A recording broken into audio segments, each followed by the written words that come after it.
god! Have you seen that shit? Holy shit! What the hell?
Hey guys, good morning. Supposed to start a little bit earlier, but more of my fence is dying. Looks like I need 50 minutes every time to start it up. I don't want to really buy a new one until the next summer. I've been patching this one up, but it can no longer be patched anymore. It's just broken now. Just having issues start spinning now. Starts spinning very slowly and then stops. Turning off 10 times and then it starts to spin a little bit faster. And then 50 minutes later it actually starts spinning properly. Now it's just the motor in it. It's dying. It's cleaned and greased. This ventilators are not made to work more than 3 years. Really, maybe like a year of spinning. Oh, it's starting! It's starting! Oh, yeah, it's starting. You guys can hear it. Triple speed. Oh, cold air. Oh yes, 15 minutes to start that shit. I just ordered a new one. It's like 15 bucks. Be back. 1 second.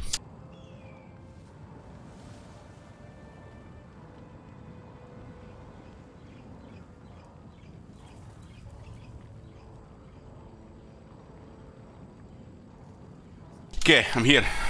The stores have stopped selling those quality fans, the ones that have, you know, like a remote control or some extra features and stuff like that. They're all sold out.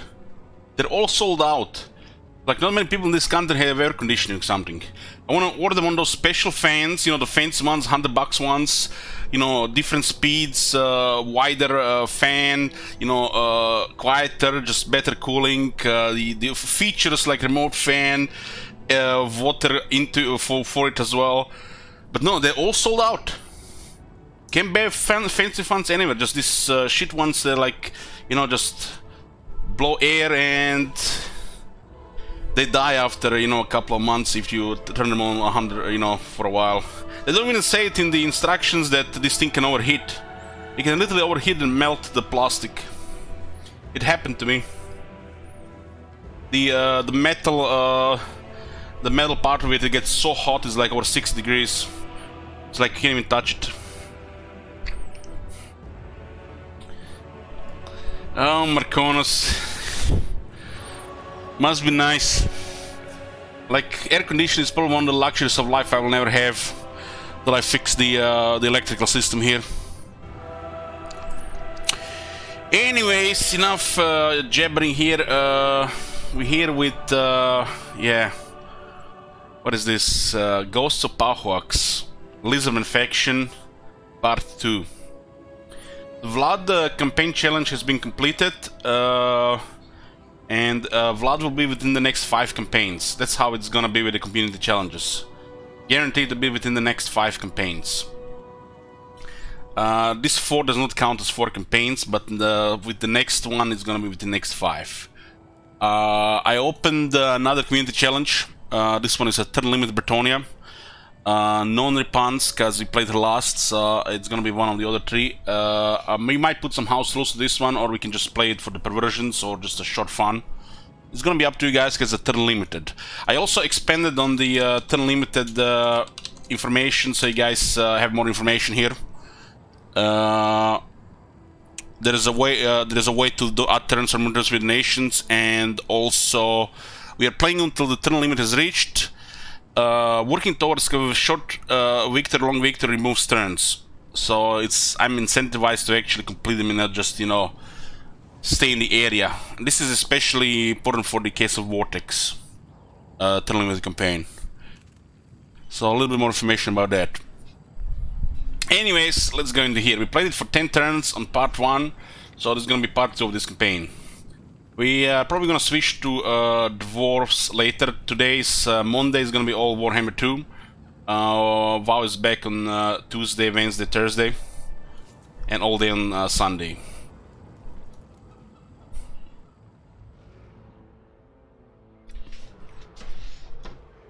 The hot weather is coming back here. We had a couple of cool days, but now the heat of July is coming again.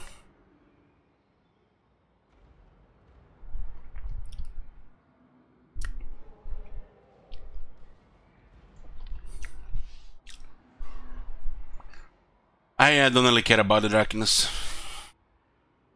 The way they're teasing shit is giving me brain damage, so I'm a party pooper here. Unless they reveal gameplay, videos, stuff like that, who cares?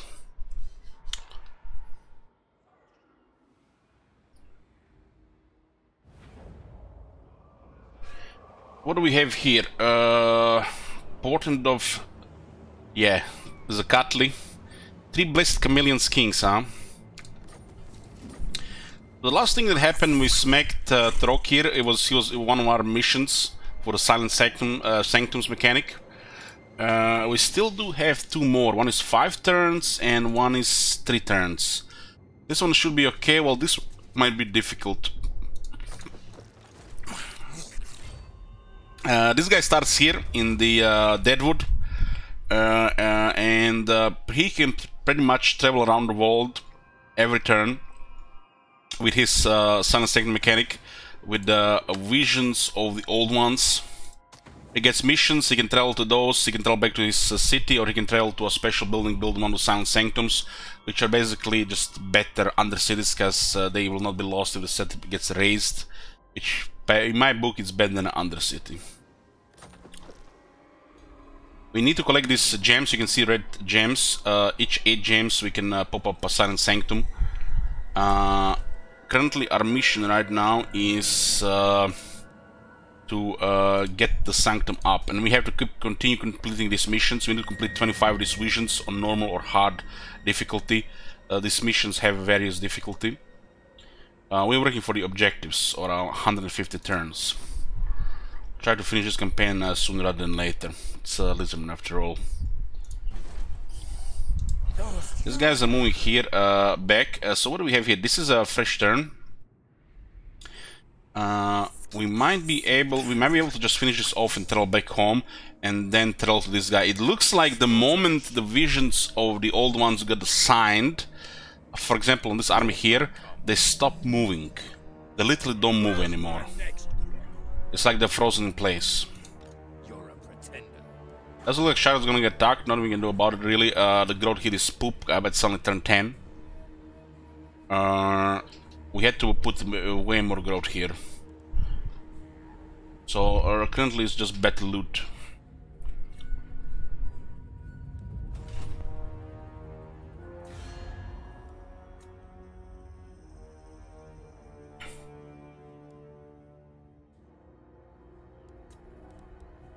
Uh-huh.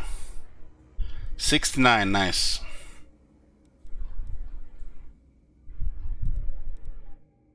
You can actually trade crack a drak. Yes. And what can the Dawi do for you on this fine day? Sure enough. They like us cause of Trog. Yes. Okay, what's the volume here? Let me see.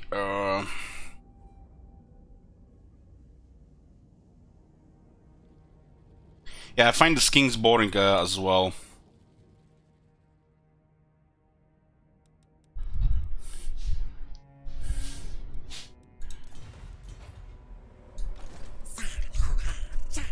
It's a unit that I'm not interested in at all. Especially because you can't even build them properly, like in the Call of Sodic campaign, which also interests me not at all. We'll have a second look on Call of Sodic eventually. I have to put this in a way where you know, gonna have to play the campaign and not just, you know, lose interest in after, you know, 5 turns.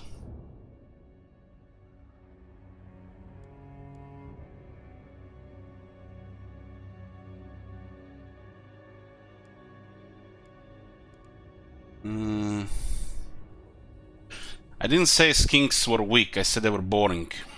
And stop with the backseating. It's a subjective thing.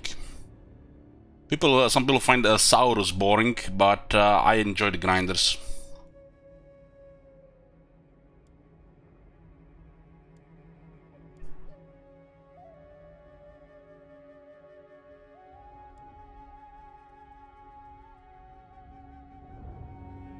do we have a costume in here? We currently have 3 flock would do 1 point and 3 nerd blood. I guess libel makes the most sense. There's so many things to do right now. I don't want to fail any of this really. But they're assigned easy. How the fuck is this one assigned easy?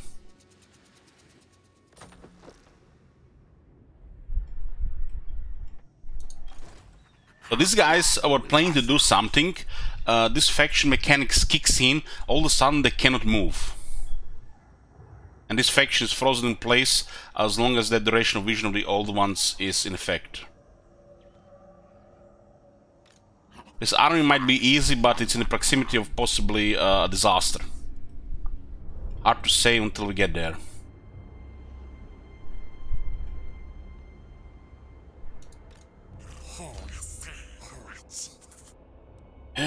One more pointer in round of fear. So the timer on this one is 3 turns and this one is 5 turns.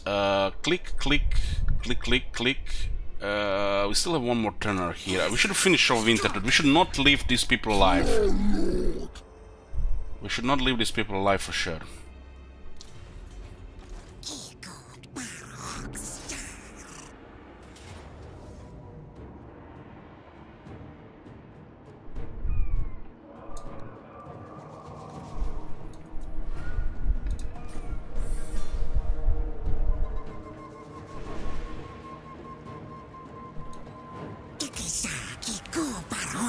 Not sure what's worse, this guy be able to occupy a frozen climate chaotic wasteland or the frozen climate itself.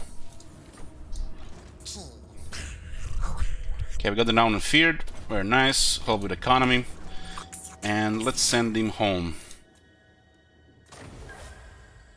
Hey Strakon! Yoo-hoo!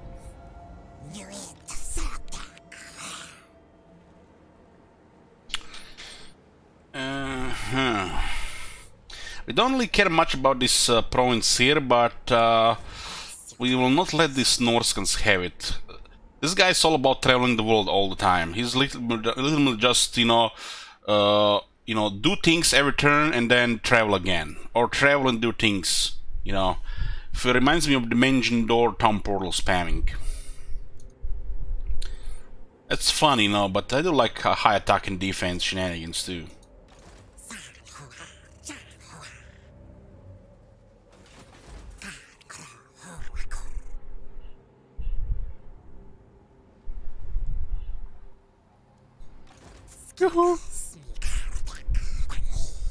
We can get the Blessed Chameleon Skinks. If I'm not mistaken, the Blessed ones have more ammunition. They have more range. And there's something else they have.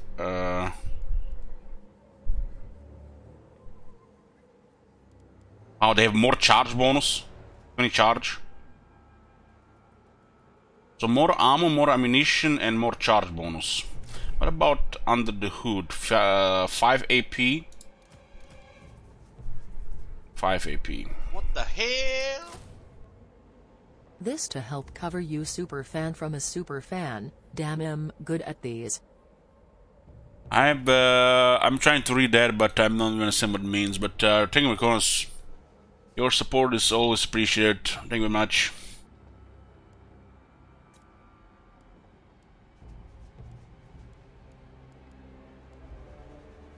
I mean, the charge bonus on this unit is actually good once this unit gets high rank. Because then the charge actually makes sense. Otherwise, considering the amount of ammunition, buffing a charge on this unit is absurd.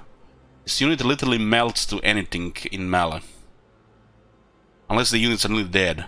It's so weird to buff charge unit on a unit that is not supposed to ever be in melee. Ever, ever, never, never, ever be in melee. Usually when this unit gets into melee is when you, you know, forget him for a split second and gets pinned. More range is nice.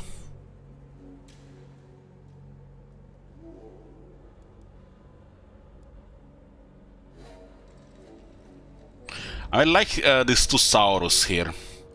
They give us a little bit muscle here.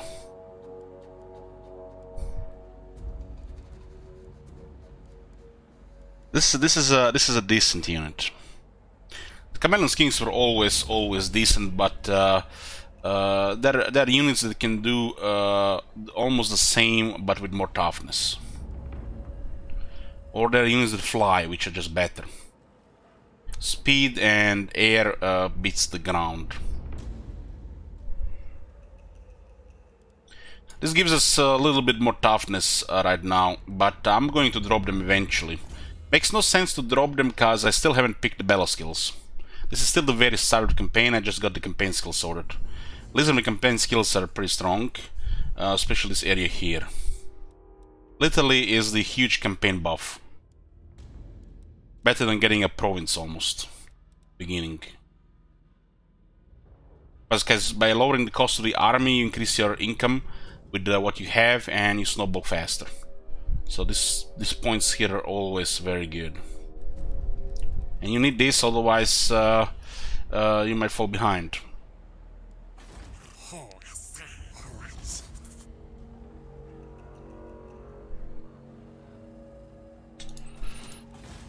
Rebels here, it looks like they're gonna attack immediately. So what do we have here right now? This is still the recruitment one, which you don't really care about anymore. Unless you want to recruit something temporary here. What are the other options here? You can't actually browse the building here if there is no building here. Why can't we have like a building browser on this? So you switch between, you know, click, switch on the Silent Sanctum, click, switch on the settlement, you know, but, you know, this clicks are rocket science.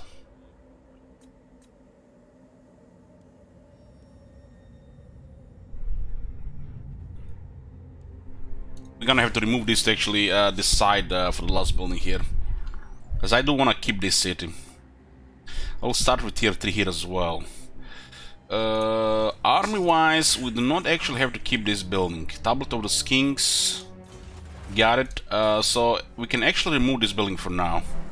This is another building you want to get on tier 3 on a tier 3 city. It's actually really bad. Yeah, remove this building, get something more useful. Army sorted, we can get a second one, so that building serves no purpose. We'll get 60% of the cost back and do something more usable.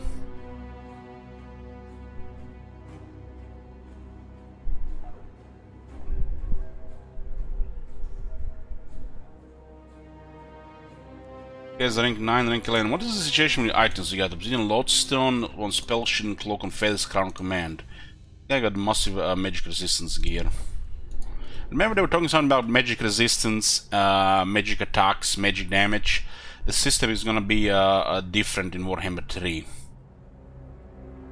So the magical attacks actually stronger, and the magic resistance is not overpowered against units that are supposed to be strong.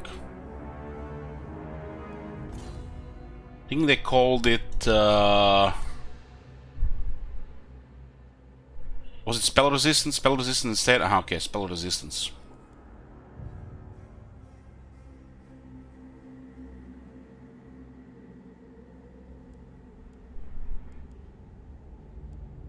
I think that's better, because magical attacks should be stronger than they are. There's a lot of times where I was just so disappointed with magical attacks, to the point where I was just complaining, unnecessarily complaining about them. Like, if you guys remember the early quick campaigns and the magic, the attack, the skill that gives the magic attacks to the scale, it was so fucking bad. It was just a penalty. Or Vurzak early would give the whole army magic attacks. You would literally get brain damage taking that skill. And then the AI has it. Oh my god, and and the AI is attacking you. Oh my god. They fixed a lot of this stuff now, but still the magic attacks are overall, you know, situational at best. It's almost better not to have them and have some magic that actually activates magical attacks when you need it.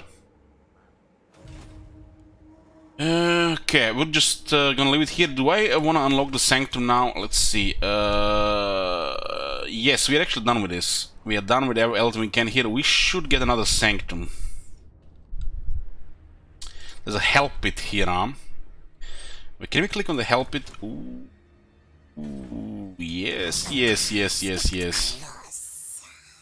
A number of chambers and totems sit in disrepair within the Silent Sanctums due to millennia of neglect. By restoring these features, their power can be channeled into your local cohorts to help deal with nearby threats. I do like this mechanic a lot. I almost wouldn't say I love it. But, guys, another DLC for the Lizardmen and another still shit RNG with their mechanics and just plain, it just makes me sad. It's like this mechanic is gonna get, what's the word? When it's not gonna be fair. It's not gonna be fair to judge this faction or just mechanic just because of the state of the Lizardmen. And I'm not saying the Lizardmen are weak or anything. It's just 7 fucking lords, and we still play Hearthstone with the spawns. Let's just start the day here. But this mechanic, I do enjoy mechanics like this. Hey there, bro. Yeah, let's expand on this. So we start with the Inner Sanctum, and we can get Grand Sanctum, so we get visible all adjacent regions. Clan Molder is pretty much our arch nemesis. When you look at the campaign objectives, you need to destroy Clan Molder. They're the strongest out of these 3 factions. So they're our main enemy. The game wants you to stay in the north and wants you to go east, stay close to Chaos. All hail, horned rat. So what are we gonna do about this city here? Capstone of Tepok. No, this is not a good place for that. Can we build one? Can we actually be annoying here? These are all the buffs. How do we be annoying here? Ooh. Yes, yes, yes. Put the patrols here, boys. Let's see what the patrols do. We haven't even seen what this does yet. We'll put the patrols building here. It says, chains, a strong Sanctum patrol will ambush enemy arms in the local region. Let's be annoying. It's a little bit guerrilla warfare here. And what else is here? This is a great one, but we are not gonna be here anytime soon. I don't think we get command of this force, so this isn't gonna do anything for this. We're actually gonna see what this does before we decide on the second building, but this one is probably the best second building, especially once we get here. Because it's economy. Well, this one we haven't tried it yet, we're gonna try it now. Our second Sanctum was built in Hellpit, and we're gonna see what this does. This is our main enemy in this campaign, Clan Molder. By also knowing these factions, we'll try to make friendly with some of the other, the usual stuff. Welcome to Kislev. Kislev. I will listen, Kislev. They're saying Kislev again. Welcome to Kislev. Yeah, why were you not saying Kislev for a bit? We need to destroy World Walkers as well. We could destroy them when we go for the... I'm not sure what is gonna happen here. They are also at war. These guys might take damage, we might lose a teleport here. It's hard to say what's gonna happen here. We're gonna have to see next turn. Yeah. What do we have here? Nothing.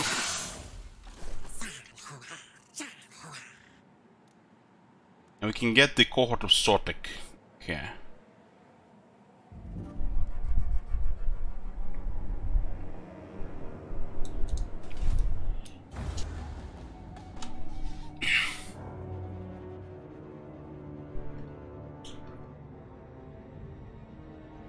Old Walkers just Confederate scaling, so it's hard to say what's happened there. They defeated the leader.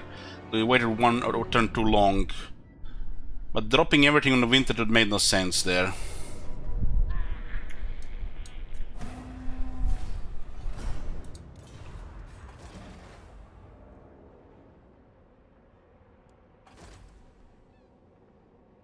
These guys are actually selling on us. Wow.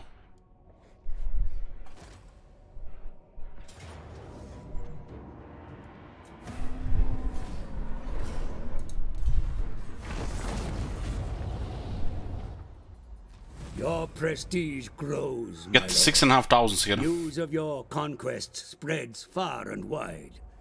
Your developing power is noted by even the most distant of kings and best Wolfring being lords. so that army being pinned there because of the vision of the old ones of mission made Wolfring very easy to bring them down. So it's kind of like awkward for them, and I mean we might have went for them instead of Trog, but Trog was weak at the point, which was easier target. But we could have totally went for them first. Now we made actually Wolfring a little bit stronger due to our mechanic.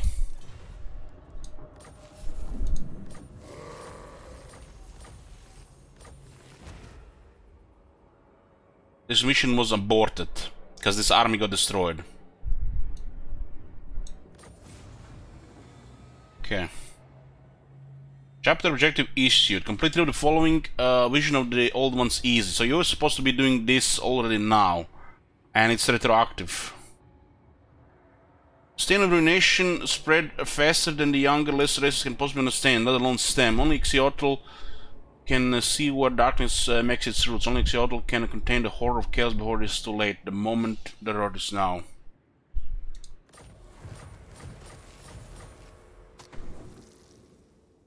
So then I'm gonna board, and now we have this one here, 4 more turns. Yeah, that was, we could have actually do this. It was actually our objective to do well walkers than this, but this was easy, and easy was good there. It just made it awkward here.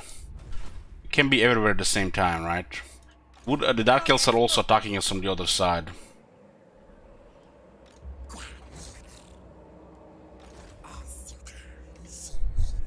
This province is gonna get overrun. So what do we have here with the Sanctum?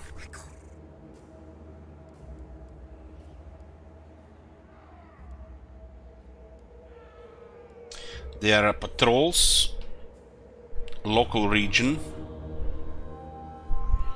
and this is local armies, adjacent region ability as well. This might not work on the garrison. And what kind of garrison do we expect here? We get Saurus, Croxigors, Cold One Saurus. We need attack. Students have no attack.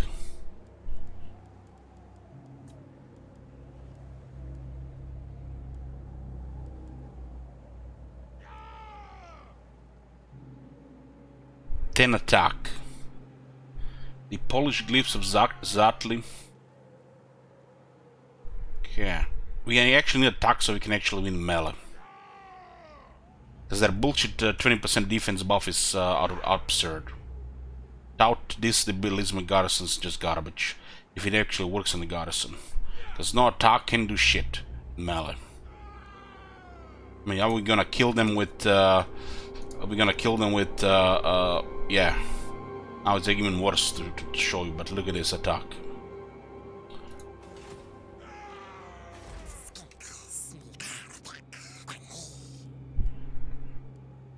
Let's get this building here. We'll get this tier 3, and we'll try to get the other one up as well. There's no extra garrison in it. Man, dwarves get extra garrison, but the lizardmen don't get extra garrison. This faction need the extra garrison of more than any other faction in the game. There should be more than one building that adds garrison to this city.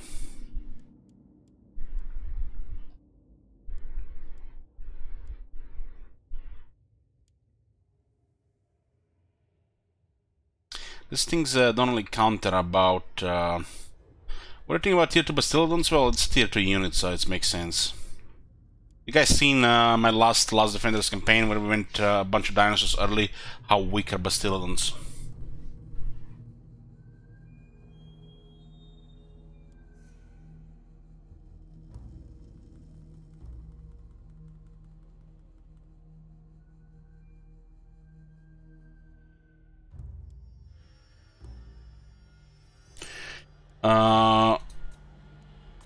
This building is better if you have technologies.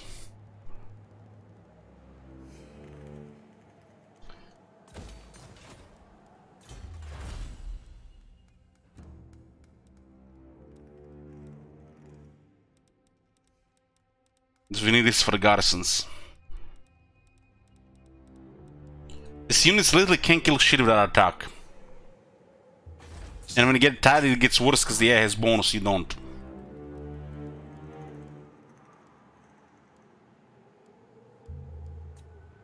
You can't kill them with armor and defense. You're usually outnumbered when they besiege you. And your range is shit. Just imagine there's an enemy attacking the city and they're using ladders. Attack value beats anything. Because as they're climbing up 1, 2, 3 guys at a time, if your attack values are high enough, you can actually kill them, sometimes even faster than they climb the wall. I've had.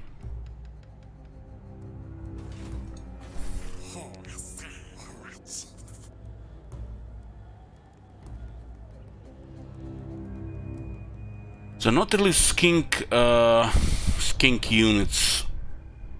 But having a flying unit like this actually helps a lot.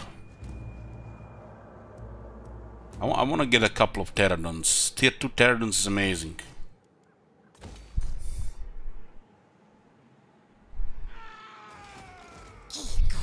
I have a bad feeling about this down here.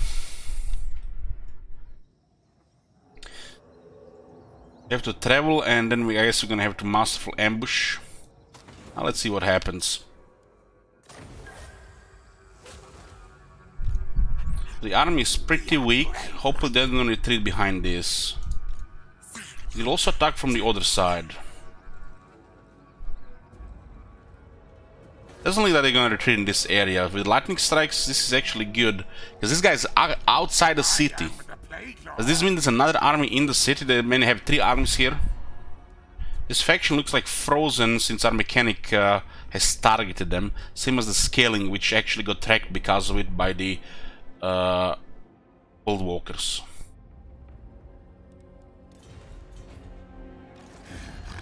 The horned rats.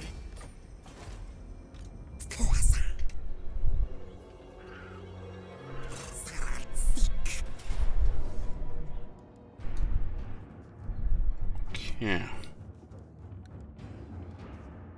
So apparently this versus this, you get a Pyrrhic victory, you lose most of your army. Oh. They are encamped, but they do have a warlord. Looks like warlord with cunning. Just look at this, look at the casualties here. How do we lose Saurus against this? In what reality do Saurus get killed by this? These guys are made to fight against shit like this. They have no counters to them.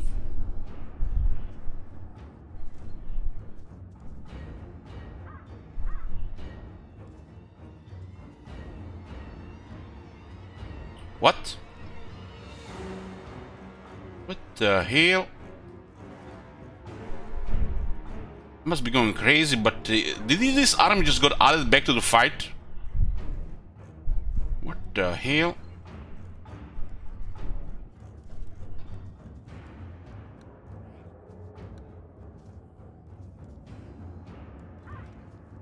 Nice, another bug.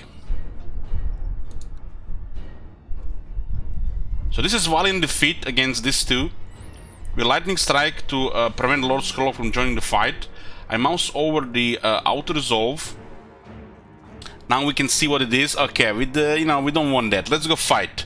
Then I will move my mouse from auto resolve to fight battle, and all of a sudden Skrulk is back in battle.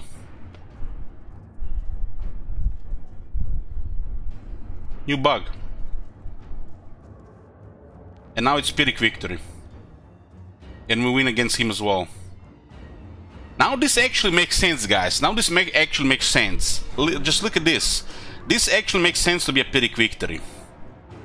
Maybe this is the real result. Like, this looks bugged. This looks bugged. This is a bug. But now it looks to make sense in a auto-resolve. Holy fuck. Not like this. It's like a bug actually makes it makes sense that it's not a bug in auto-resolve.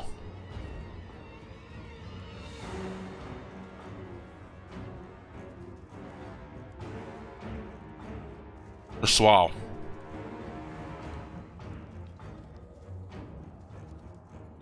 Okay, we'll attack the main force here. Let's just get some extra experience here. Since this is our last mission of the old vision of the old one, we might actually just eliminate this faction completely and stabilize Lastria a bit. This is actually a sweet position here, and we can actually live here and not in that poop hole in the north where you're freezing up balls. I mean, the lizard don't have balls. Freezing our, yeah, our blizzard parts.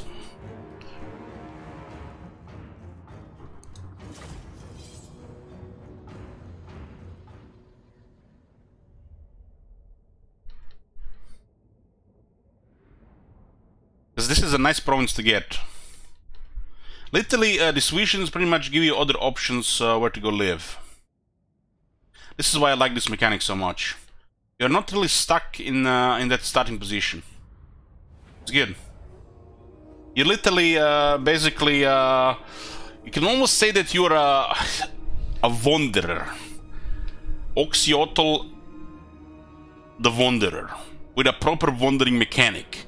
If only, you know, it's nice that we really have a wanderer now in the game. It's not like we had any wanderers so far that can travel the world and, you know, look for fights and shit. This is a perfect mechanic for a wandering.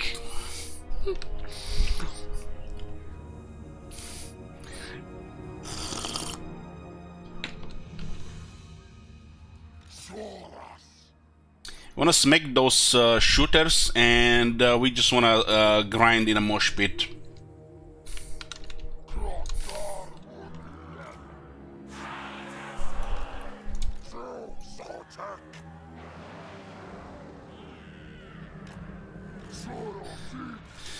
Okay, their warlord is pretty much the main threat to the Saurus, so we should just split him out. I'll bully him with what's this thing called, the Troglodon.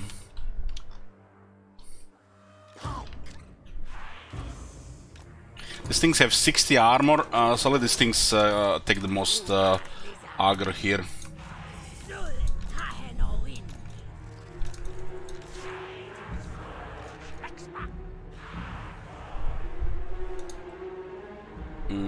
The shooters are on the left side.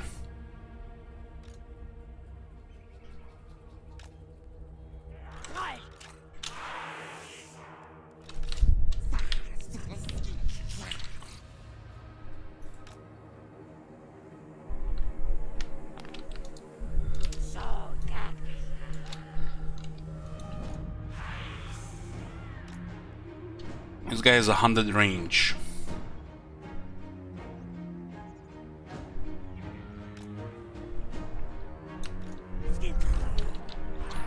Okay, let's go here, go closer, and let's start harassing here.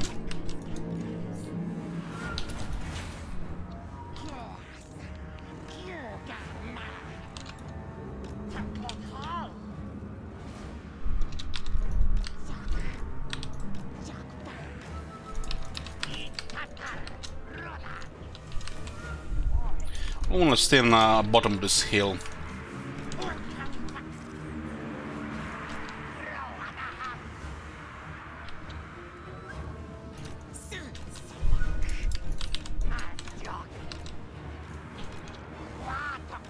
Let's try to charge that one.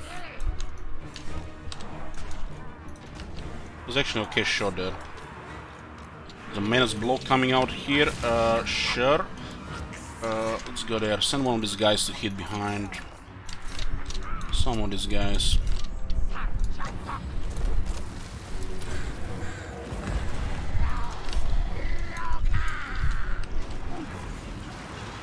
It's 72 metal defense, that guy. It's actually not 72, but close to 70. It's beautiful.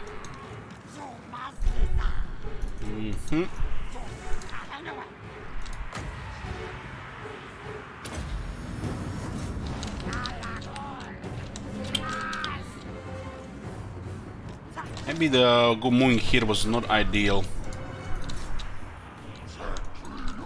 but the piling is happening here.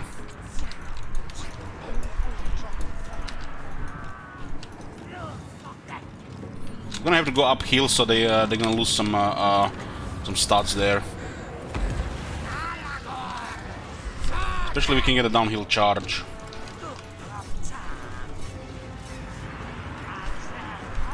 Send the stalkers here. Oh, nice.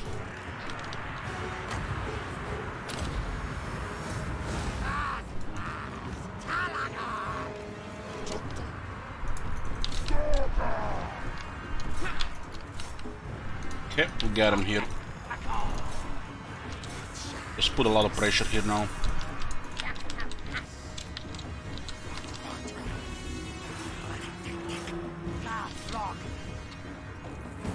They're about to break.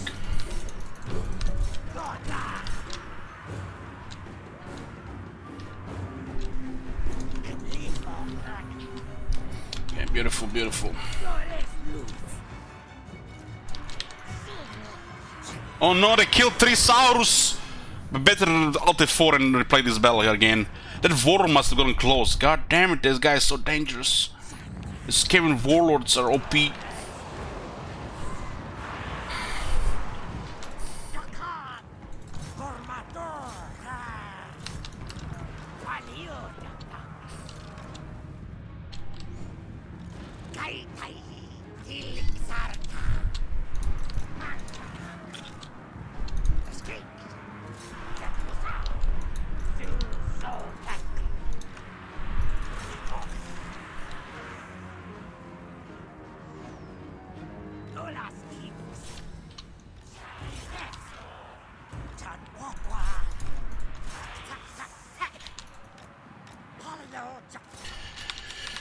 What do we got here?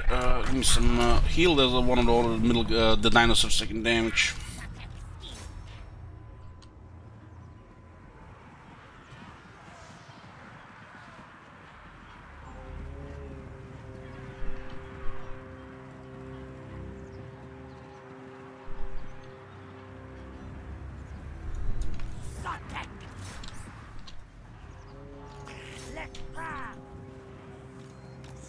We can still chase them. We'll see if this army actually gets destroyed. There's something weird been going on with some factions not getting a follow-up.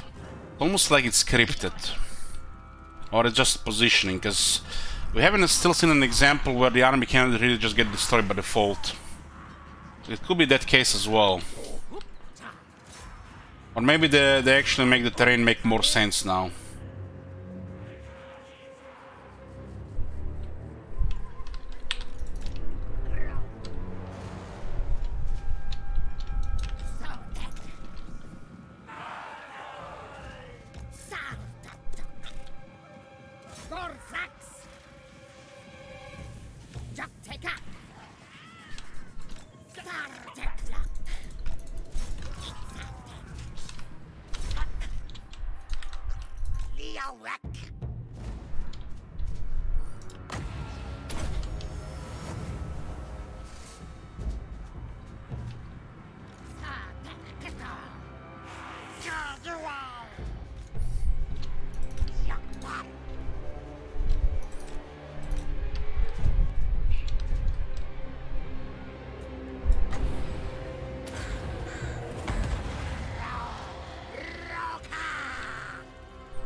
Scotty asks, brother, with the new updates, which lord do you want to play right now outside the new ones? Well, I want to play Ryan for a while. So that's like what I want to do. The rest is just, you know, what we have heal people unlock. It'll be Tyrion sellout campaign as well as Harder Month.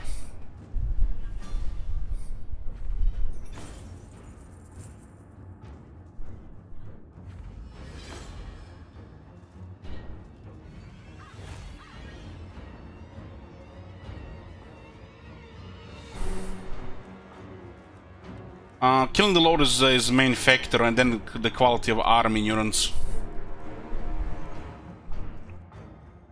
Fairly sure. You get most of the money if you kill the Lord, but the quality of army is a big factor too. This is a very good kill need.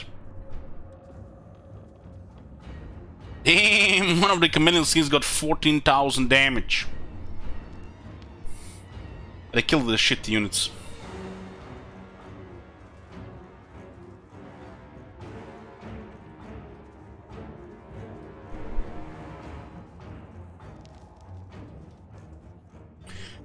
How this is unsigned, I'm fairly sure it matters the amount of overall kills, and because, you know, also the reinforcing armies add to the pile. If you play Chaos Neurons, you fight 4 armies at the same time, you can get like bad loot over 50-60,000. Same with the greenskins.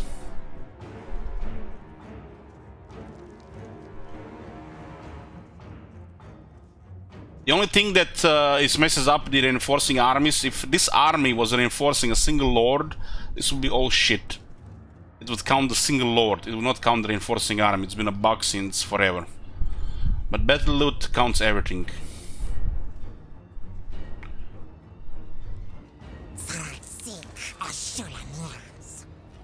So they got destroyed immediately. So looks like these armies get immediately wrecked unless they retreat. Got more gems. So Batoon is actually an amazing place to get. Got a campaign at perfect vigor, movement range, lower attrition.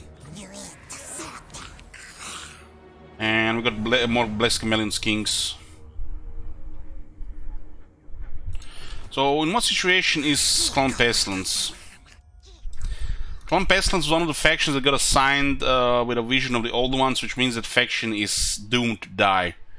That's what happens with this faction. You get assigned with a vision of the old one, what you'd have seen with Trog, with Scaling, and now with Clone Pestilence. This plague has not taken.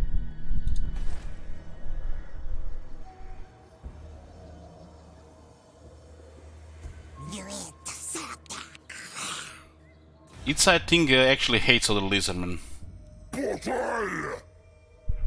But we coming here actually saves them.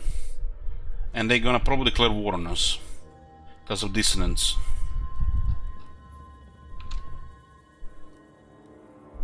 So, Trog and Clone Pestilence got wrecked by our mechanic, while the World Walkers actually got an advantage due to our mechanic. Because the Scaling couldn't move and we didn't act earlier on them.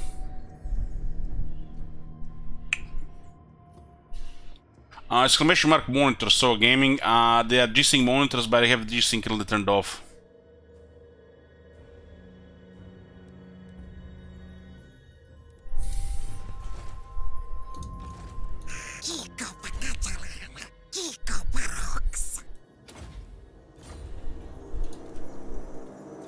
I have issues with my PC in the last 3 months. It's not stable. With G-Sync on, it makes it even worse.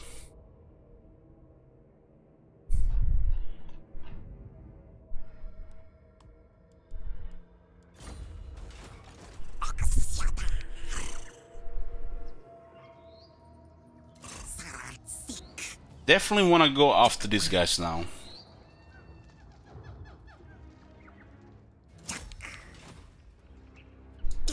What? So they were about to take the city before they got froze by our mechanic. Interesting.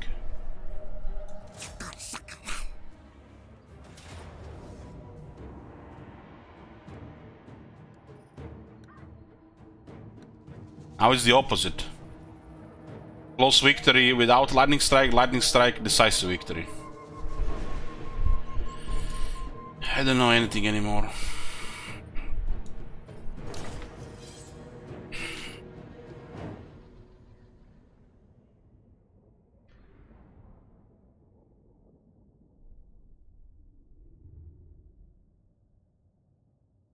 I like boiled, cooked. You mean cooked hot dogs?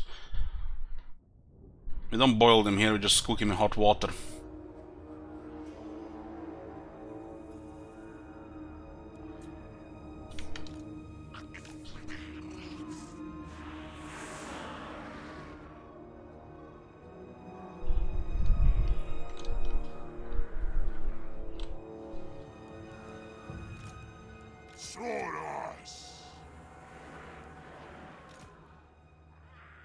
Well, with this removal of the balance of power, now even the plebs will be the extent of the spaghetti code and the extent of the brain damage it might cause in the long term.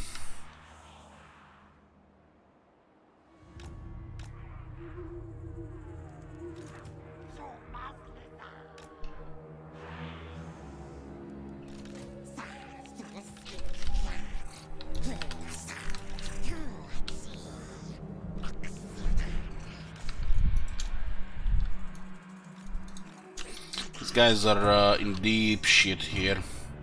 Plague monks are actually quite nice against kings. There are a couple of Saurus here. It's a strangely deployed in that position. Highly unusual.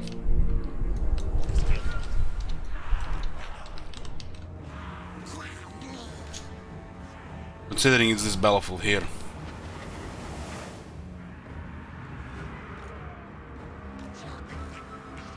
Guys, careful, red ogres might catch you. If they catch you, they will...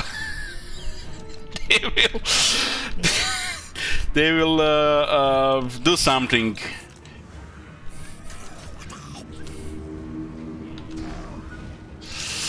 Okay.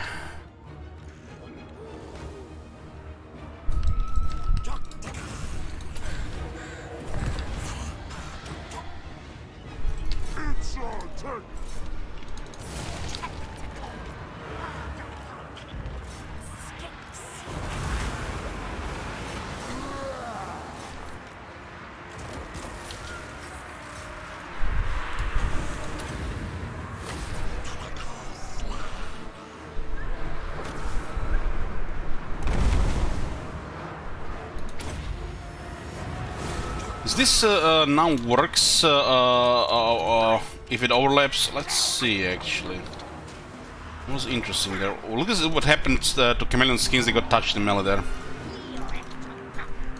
Yeah, let them give them charge bonus on the blessed version, right?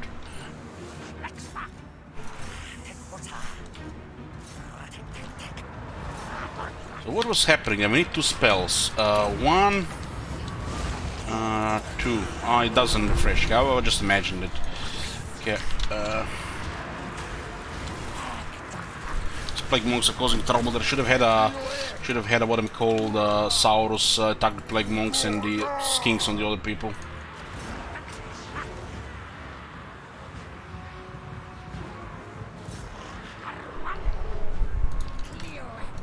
Because these were the best ones that I had in my story time.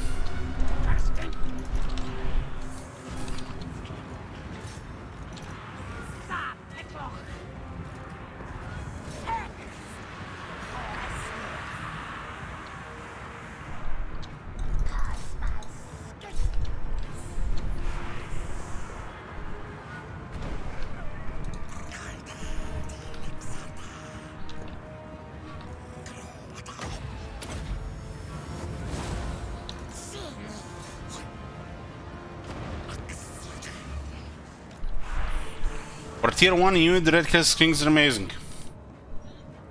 It's the skin cores which are garbage. But you know, you always need a really cheap unit, right?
course, guys, you know, I could have just sent my guy ahead of him and click buttons better to actually have a chance to kill him, but showing this for the millionth time is better.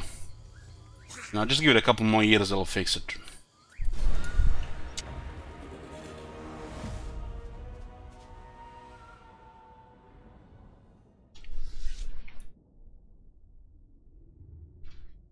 Our guy has 60 speed, by the way.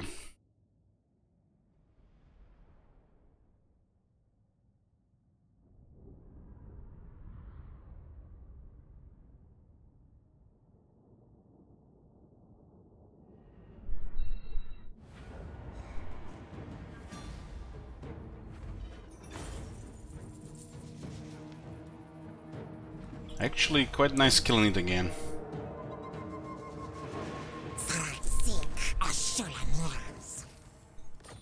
Legion of Chakwa. And we got Plague Clash. Poop.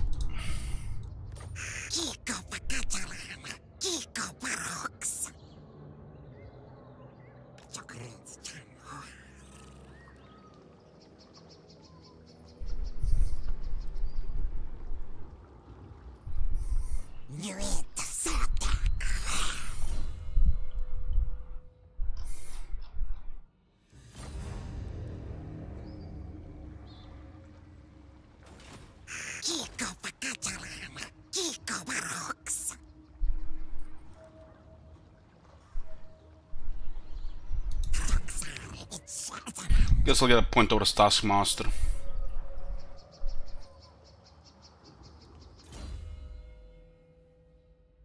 Okay, we got the campaign skills. Ancient knowledge. Oh, we could have actually gotten that ancient knowledge last turn as well, but this is also was excellent for 1 point. Sanctum Gems gain +1 per turn, research rate +20%. Well, this is just incredible, fucking incredible for a skill, unique skills. This is like wow.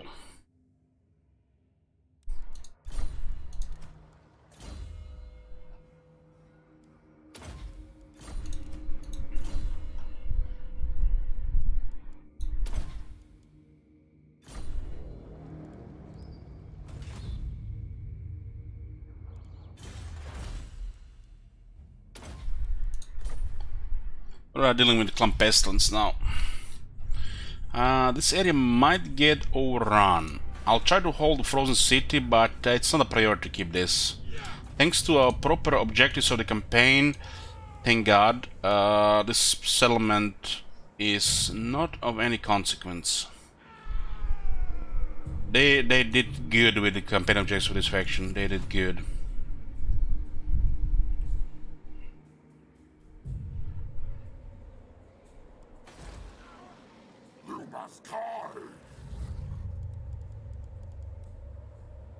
I'll wait for the Blessed Ones now that I think about it.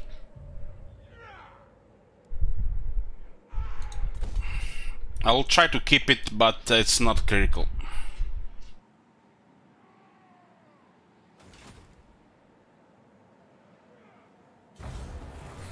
We might need to fight Itza in the jungle though.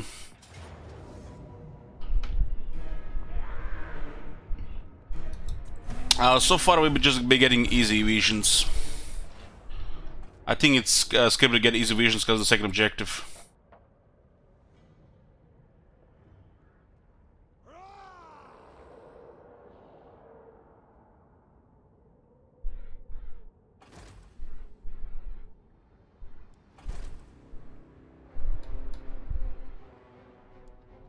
Okay.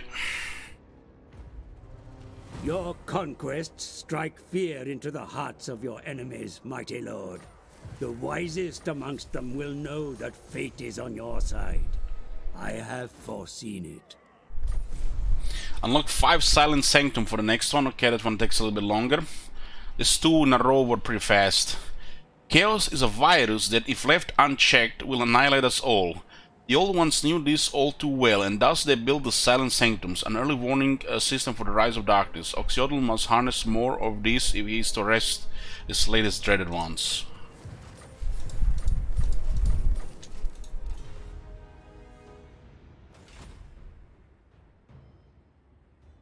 tribesmen.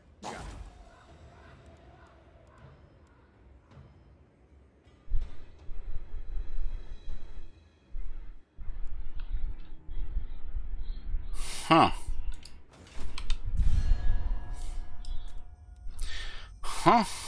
Huh.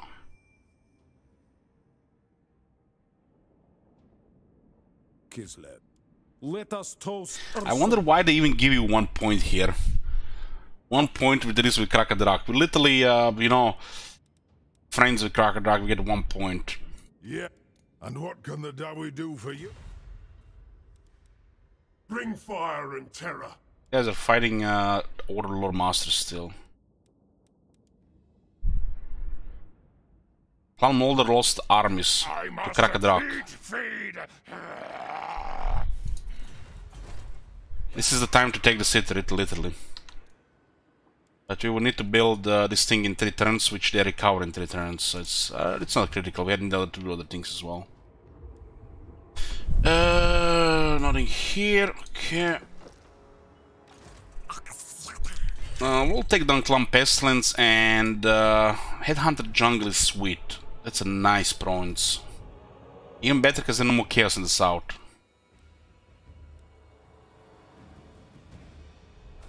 Hopefully they, I feel like they recruit on the other side. We should just go for this city here. And they were actually recruiting here. 2 chieftains and somebody. Considering chameleons, the blessed chameleon kings, we should probably replace all our chameleon kings with the blessed ones.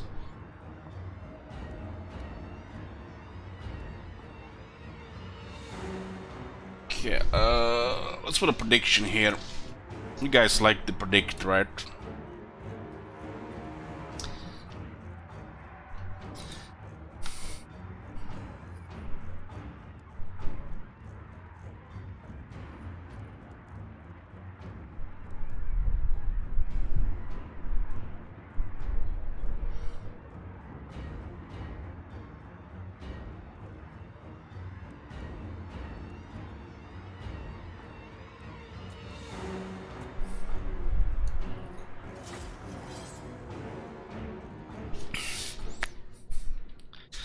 Did you miss the predictions in Warhammer 2? In 5 weeks of TBC Classic with no predictions, Warhammer 2. How did you survive?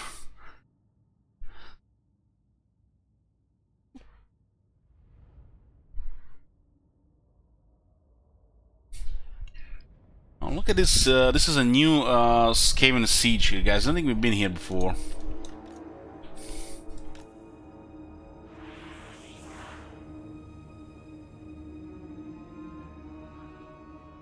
Yeah, the Vlad got completed. Will be in the next 5 campaigns.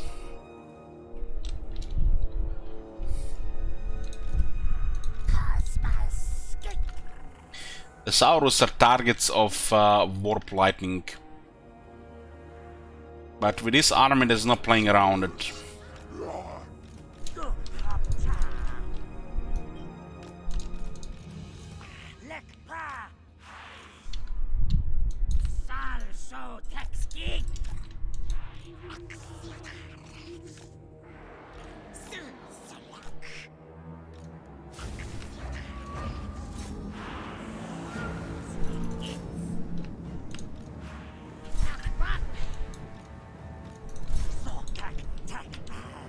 Because we deployed in this way, they actually taken the towers, which they usually don't here.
Cast Flock of Doom, activate Live Blood. Very nice.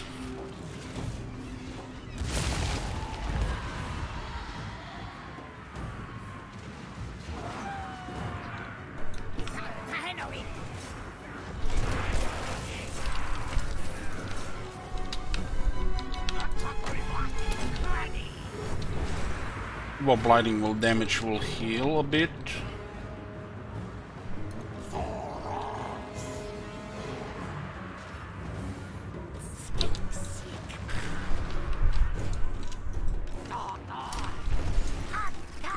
Who told you to go there?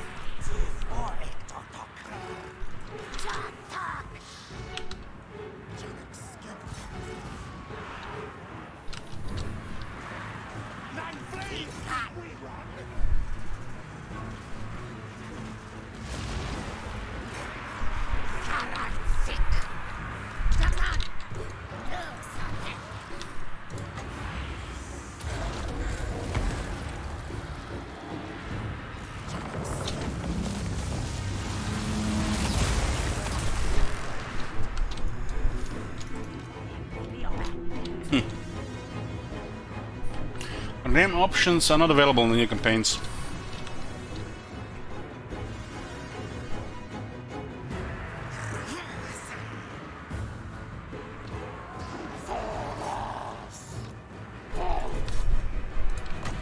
You guys are a little bit too effective against these skinks.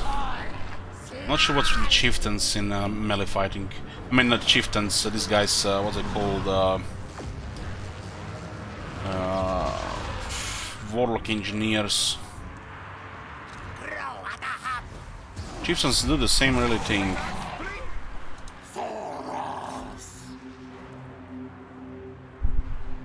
I mean, 15% attack bonus on 25.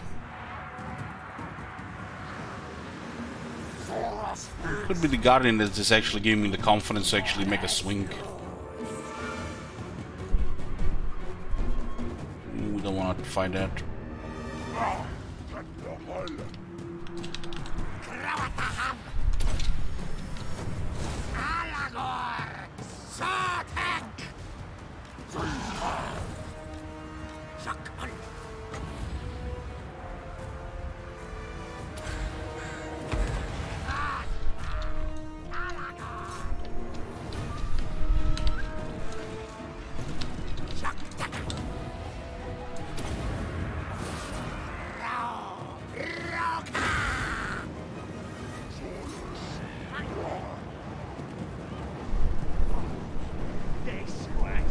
That's a very good fireball. A tier 5 unit.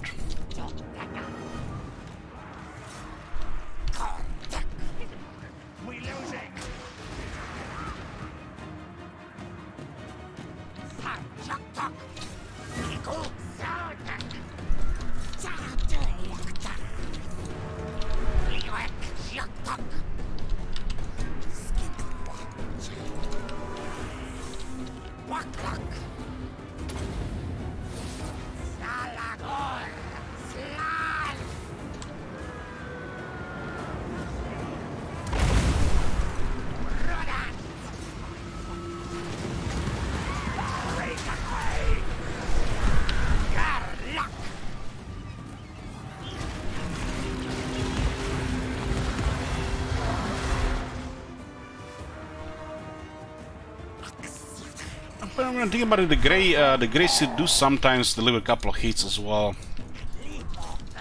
Not even being a melee combatant.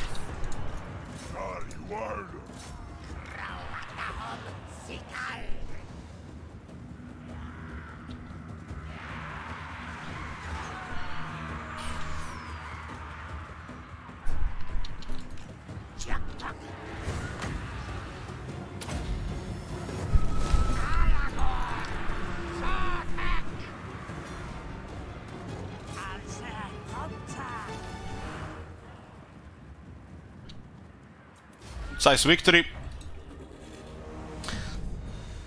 Affected by 57%. Other than close.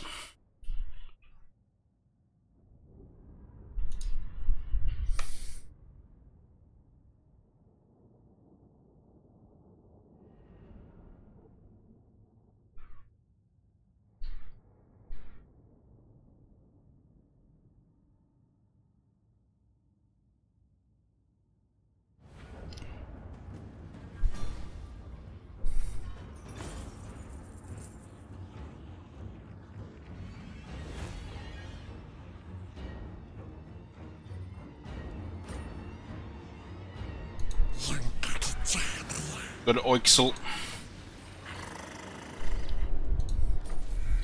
Some pestilence have been destroyed. Thanks, Vision of the Old Ones. This place has a landmark for the Lizardmen, which is now tier 3. Which is tier 3, but this building is now tier 2.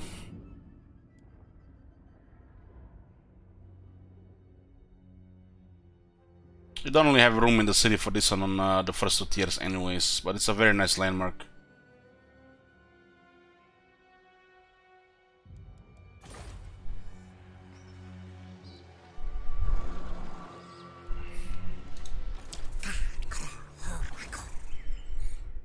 Let's see where we get. We'll get future visions. Growth here.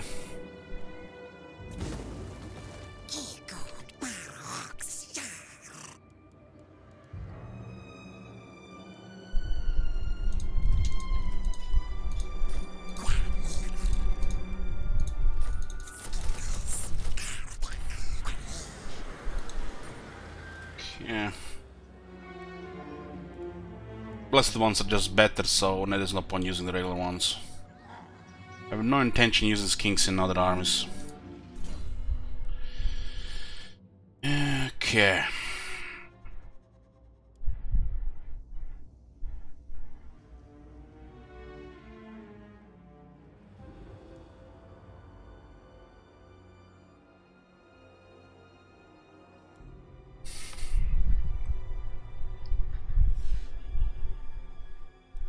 This is 50% moon range, so should be prioritized.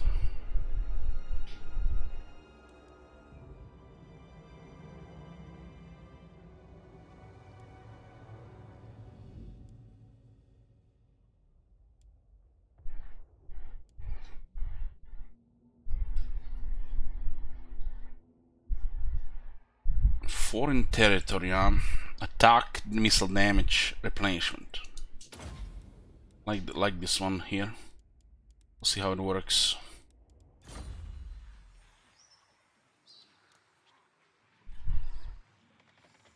You can include rank 5 skinks here.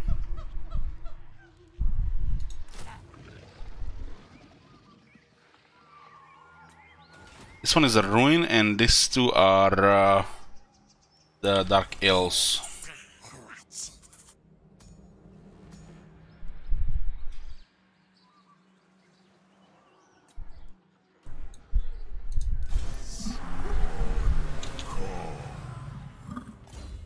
Second generation life.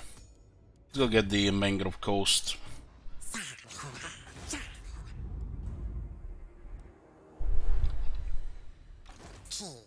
He'll trail back there.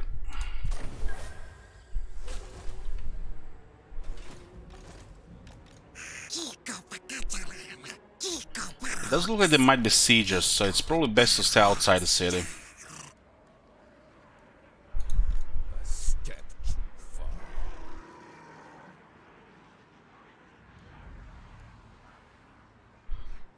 Food experience, what are you talking about?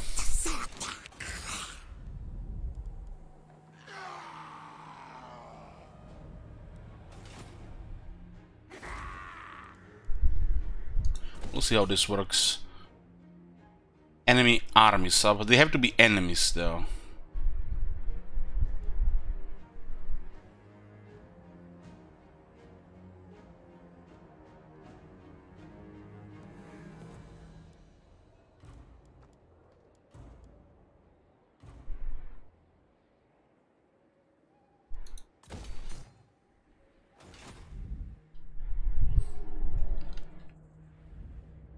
That it's not a 50 experience per turn, it's 150.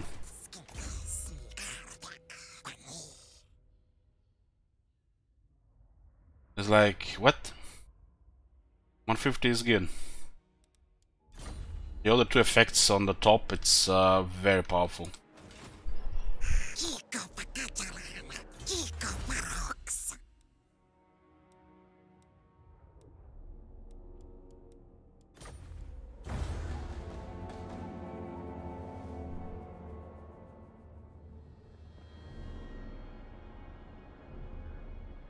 Got a dagger from Shadow Holes, grats.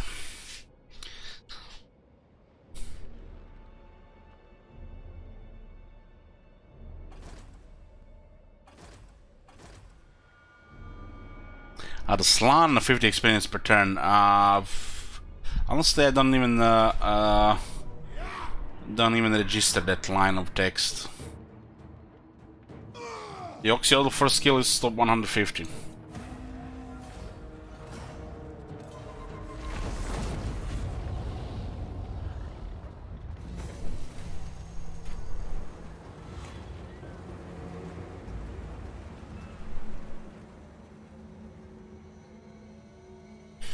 What is this? Servants of the Hound. Word comes of a new Norseman incursion. Those foul servants of the ancient enemy who revel in barbarism have gained a foothold in Lustin and must be cast out. The small coastal encampment could be easily eradicated, but many of your number are about to leave in search of a plug of paramount import. As such, will you commit your force to destroy the Warmbloods, recover the relic, and learn of the Old One's sacred intentions? Recover the plug at 1600 treasury. The threat from the Norse will have to be met later. For now, you have recovered available artifact.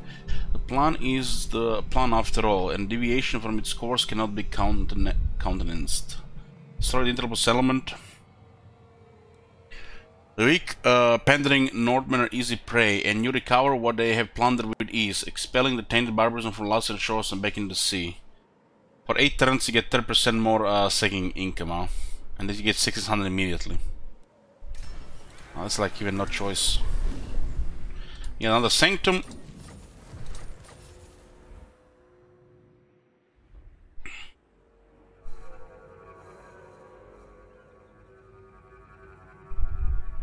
Put a Sanctum here.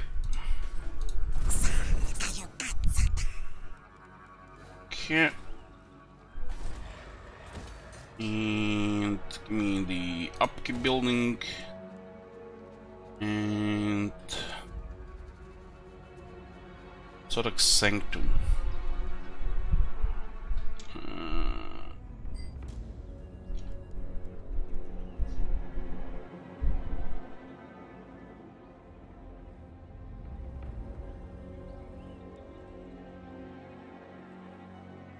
You only get one capstone. I'll put it here. And no new missions. So you can actually travel back here. You can switch capital, right?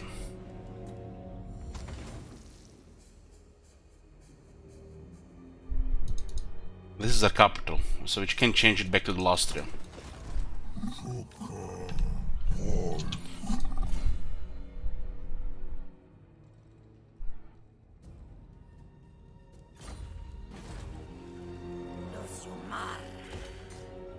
This is where we're going to put Festral point.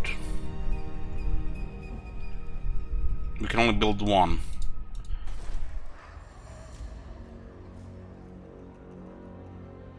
And there's a better adjacent here, so this is a better location.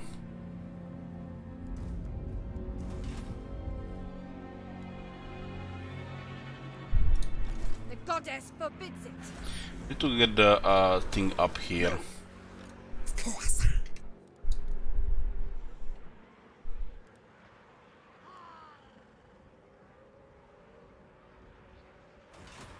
Denied.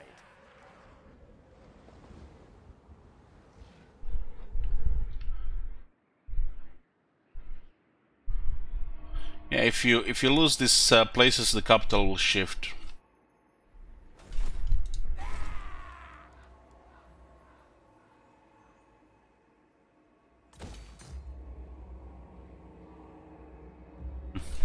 For the wisdom of Valea. My axe. And what can the Dawi do for you? Fine. Nice, Krak and Dragar actually want to work together. It's because Wintertooth.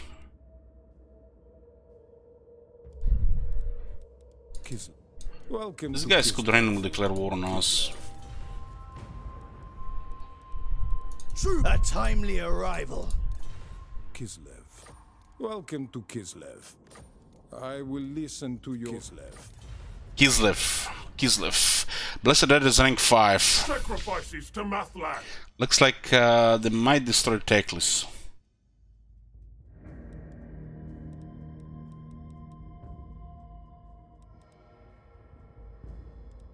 One, my throng stands ready. Do not disappoint me. And what's the later.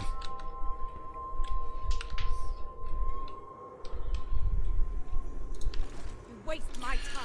We'll get the core of Sodic to minimize casualties, and gonna deal with this thing first.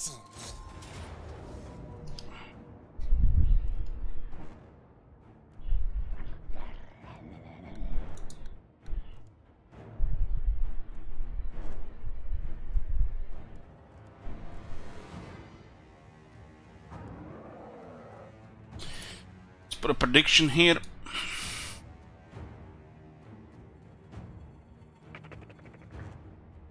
And go.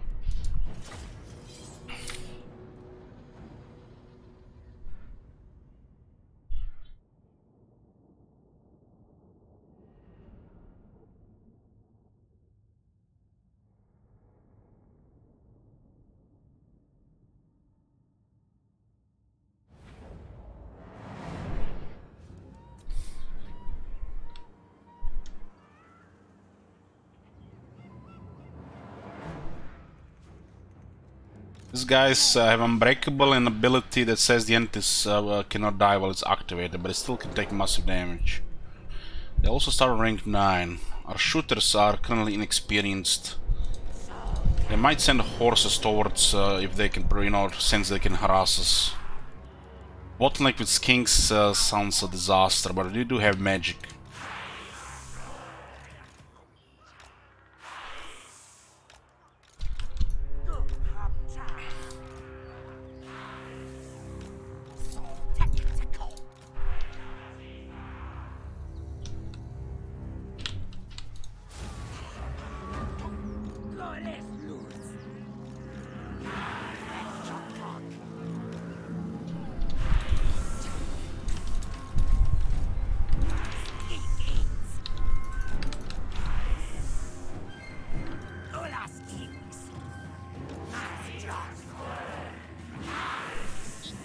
Why are they not shooting?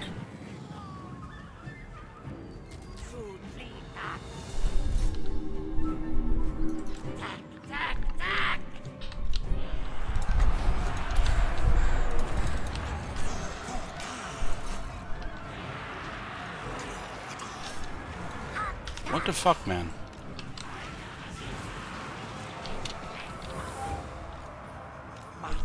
Almost look bugged.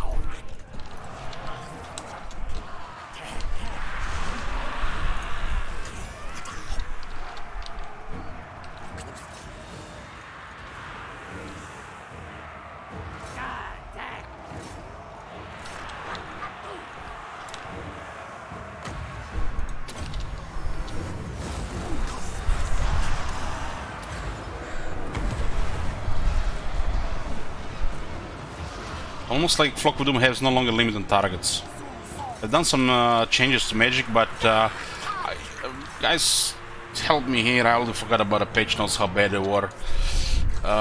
Was there any changes to magic in detail? Like, you know, mentioning these things?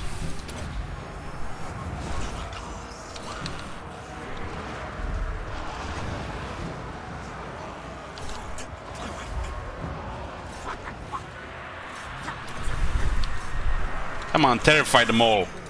What you waiting for?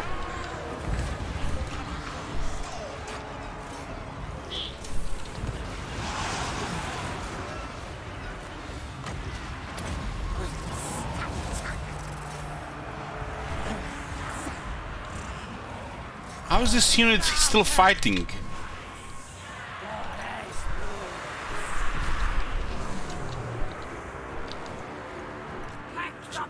Now they recover down.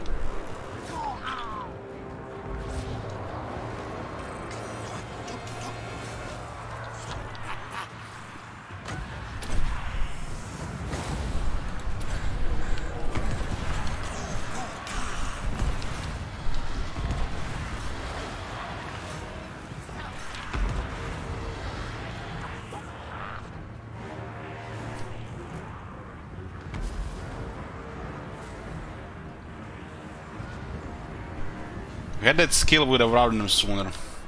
There was beautiful pressure here.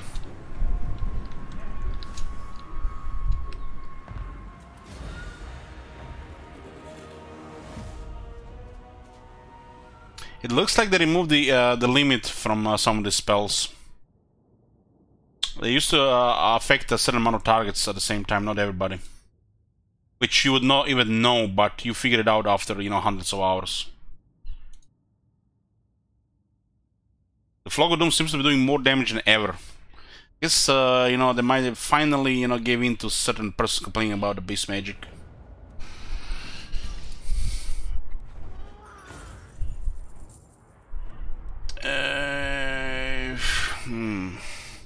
We can't really travel from our city here anymore, huh? This 900 is nice, but this replenishment is even better. Herbosaurus, what disband them? We don't need them anymore.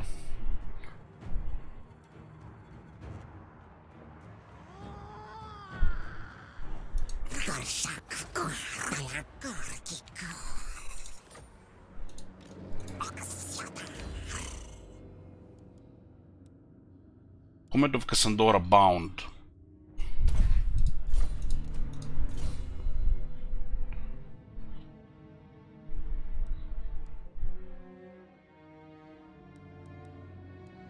More Pterodon. I think we'll have trouble with much flyers around. You're a pretender.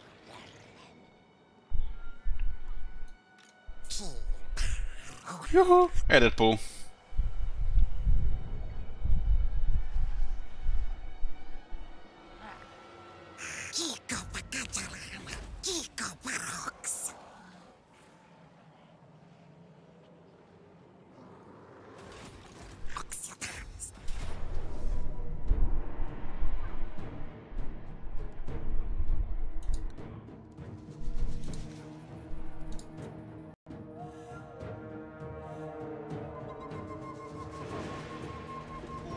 My god.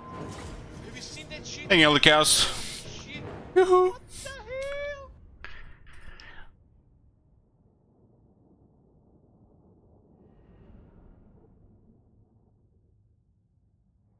Yeah, this is a total opposite campaign compared to the Slaughterhound tribe. I do like his mechanic a lot.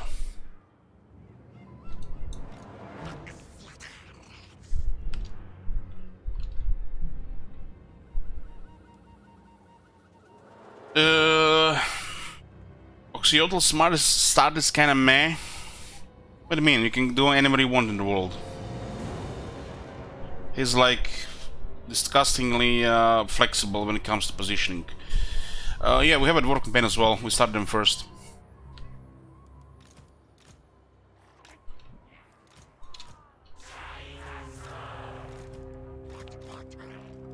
Let's create a sandwich here this time.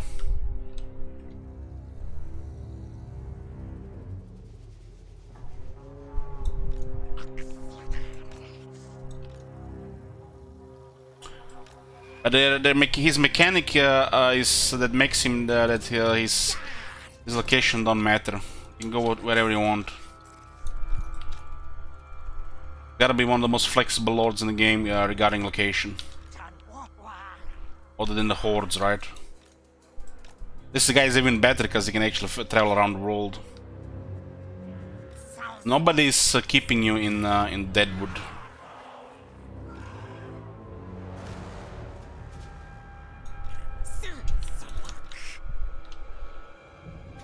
I want to use the bottleneck here.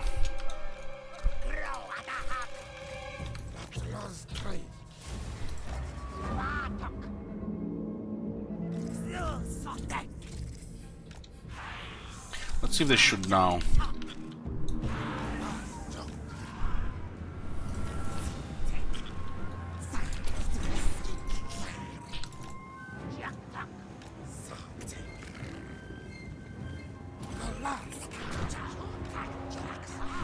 What? Ah, it's delayed.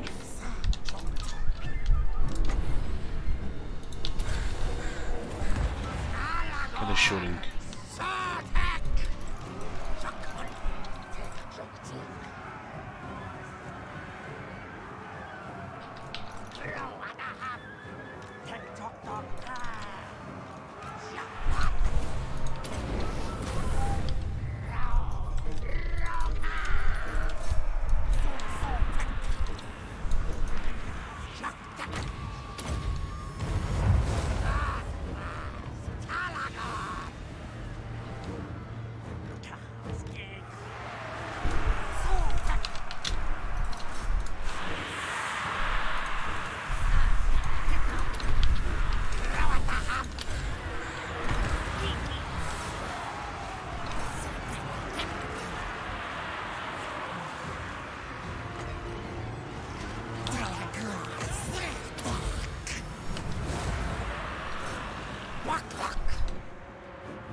You want to kill the Lord here, the most important thing.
We're going kill scum.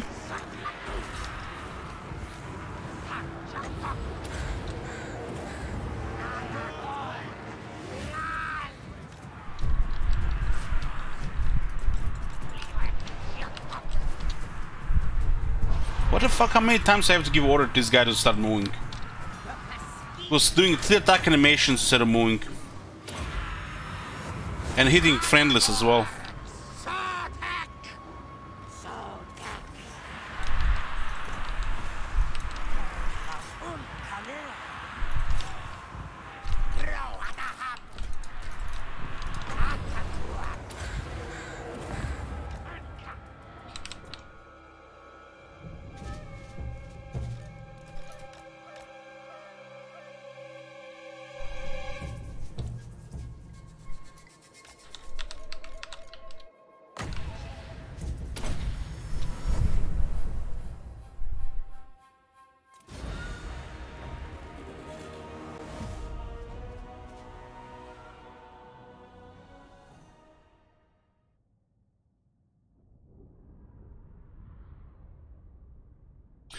I feel like you need to stake 1,000,000 skinks with this dude's army.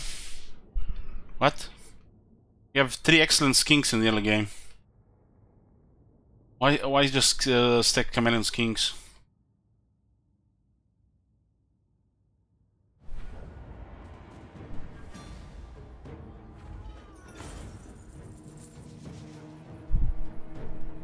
This is a mutual effort. Frontline, flankers, and the skirmishers. Entirely 3 different type of units.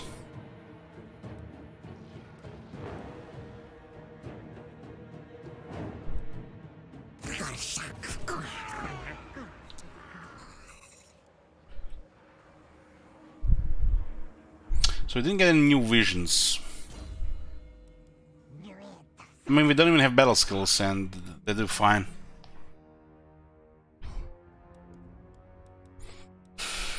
I do want to get the long revenge. That is nutty. I love how they grant him perfect figure on this skill, but he tells the world and gets perfect figure anyways in no time.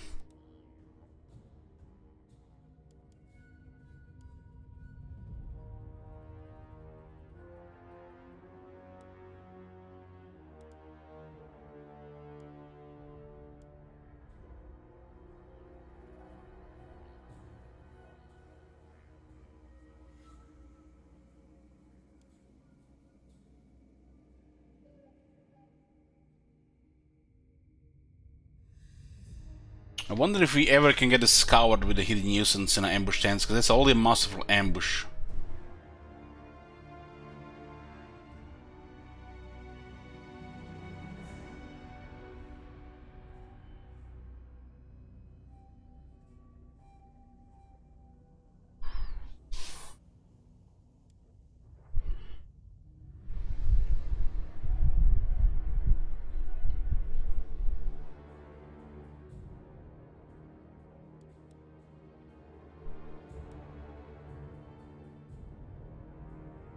Unspottable for chameleon stalkers. So I can actually get very, very close.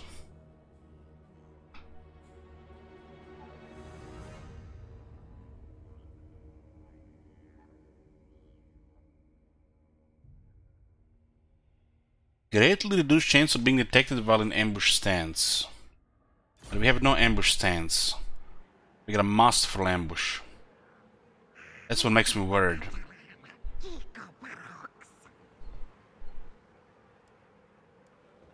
What do you guys think? Reduced chance of being detected by enemies.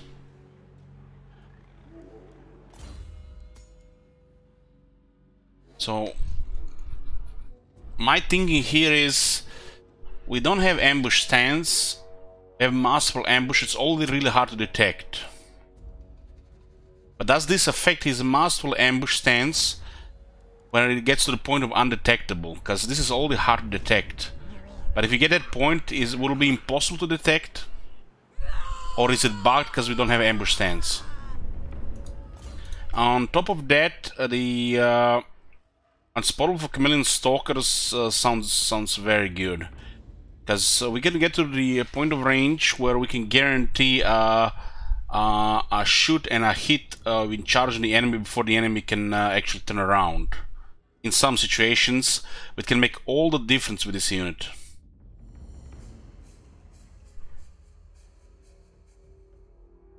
We do want this. All 4 of skills are okay. This one is questionable. You don't need 3 for this one.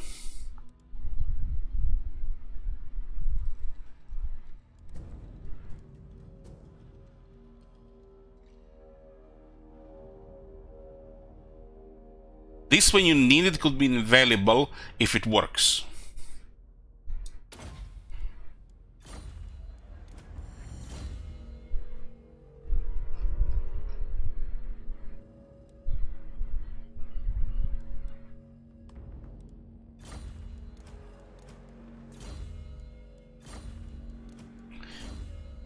This guy's rank 13. He did melt those shooters, huh? Missile resistance. We don't have any good stuff here to give him, huh? Okay, I think in case he gets bothered in the north.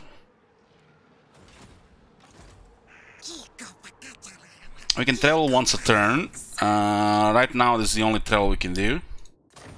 So we travel back to the city and we use the remaining movement to deal with the rebellions. Get 2 more bells. We'll try to fortify the city here and keep it, you know. It's a source of income. Source of income. Hopefully it affects the garrisons. If not, it's not good. Because, you know, once the battle starts, the garrison is outside the city and it counts as an army, so it should work. You got 2 battles here because double experience, why not?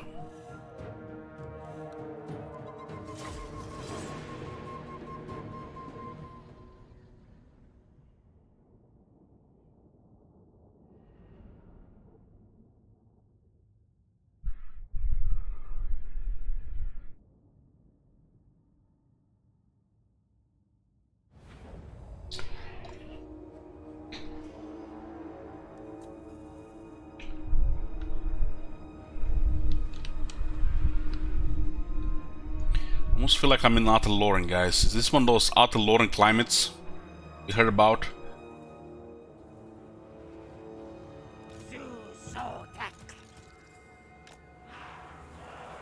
Let's get him into a bad position here.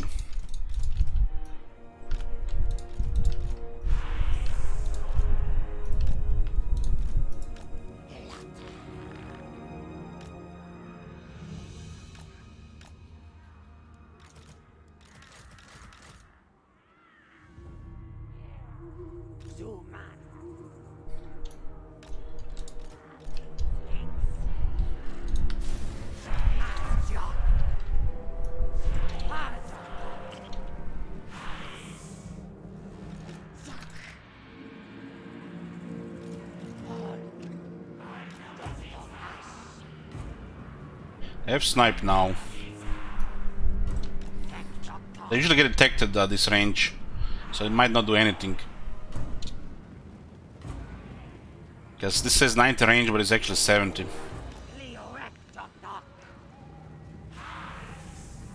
Still not shooting. Okay, they're shooting now. Still not detected, very good.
Horses are just running away. We'll just use 3 groups here so it's easier to select.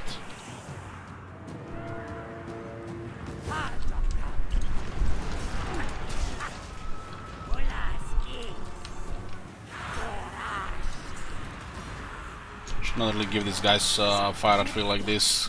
I wonder how many units get killed in friendly fire because of this. Especially as the enemies are fleeing.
This harp is the glue to one of the chameleons.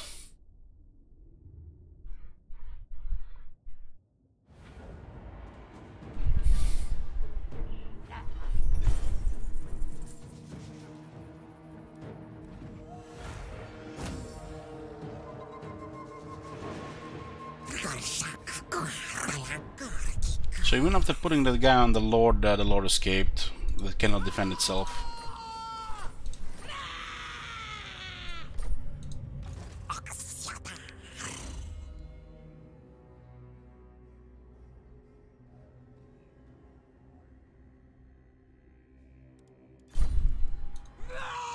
$441, 15.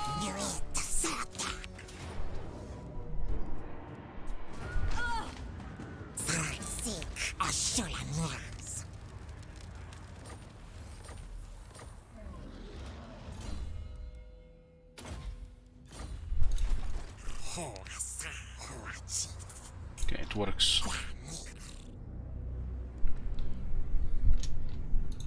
You waste my time.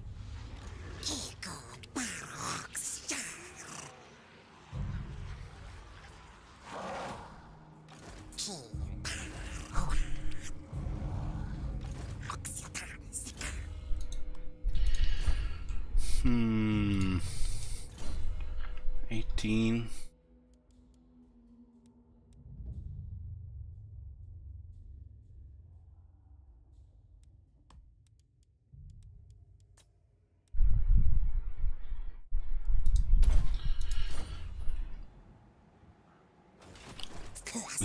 Still can get points towards Taskmaster. Good companion right now.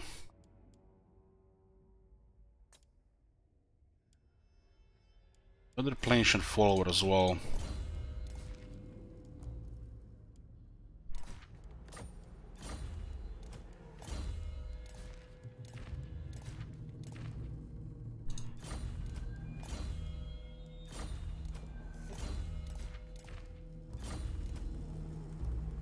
This is better defense for Clogodon. Maybe we don't get visions next turn, so we should just basically ambush close to these guys.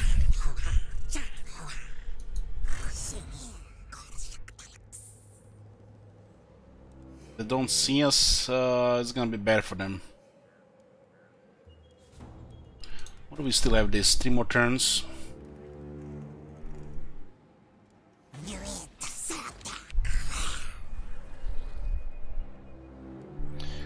King Oracle, Pompous and Confident.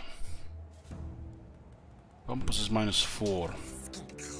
What was that King Oracle thing? Immune Psychology in charge. Wow.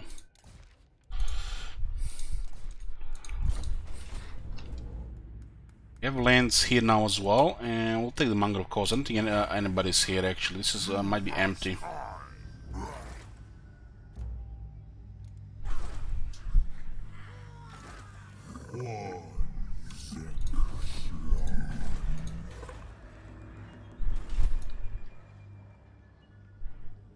We got the Silent Sanctum in Marks of the Old Ones, and there is one in Help It. We haven't gotten visions of the Old Ones in a few turns now. I'm not sure why is it so. Within a few turns, nothing.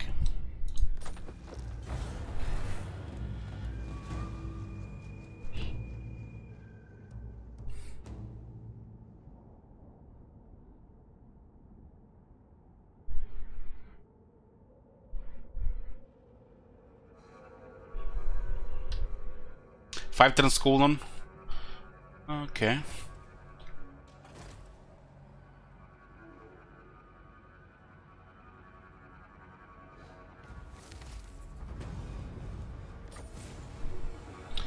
So Lord Crow get the right of awakening. What's the quest battle again? Against a Norscan army.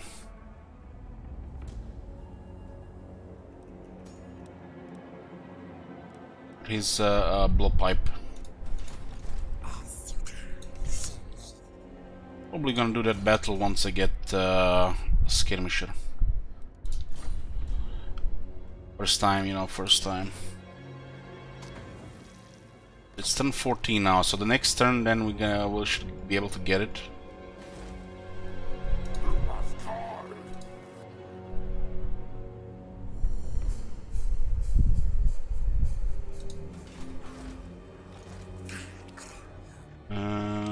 This thing takes how many turns to build again?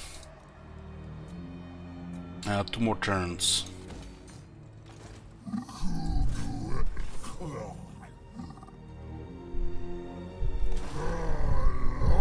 Ogres, my lord. What? These brutish nomads are as strong as they are stupid, but do not underestimate them. They are hardy warriors and will cannibalize any foe that dares to cross them. Ogre mercenaries can be hired from ogre camps, which have a chance to appear after battles or when raiding. There was no battle here or raiding. I guess occupying a settlement consider a battle. We might get these troops here and take these 2 Dark Hell settlements while these guys are just eyeballing each other. Surprise attack the Dark Hells here and weaken them. They might even lose enough here to actually lose the Teclis then. which will be very nice.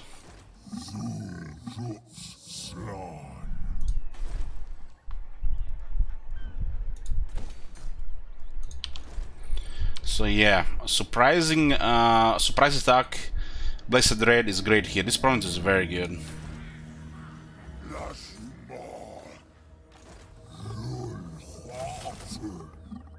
Okay, we'll get some troops here. We take Chupayotl and we take marks of the old ones to get a whole province, we get a commandment. And these guys might actually then lose to Teclis, and Teclis can be used as a buffer here. Very well. Speak, if you must. If you say so. This is a good position here.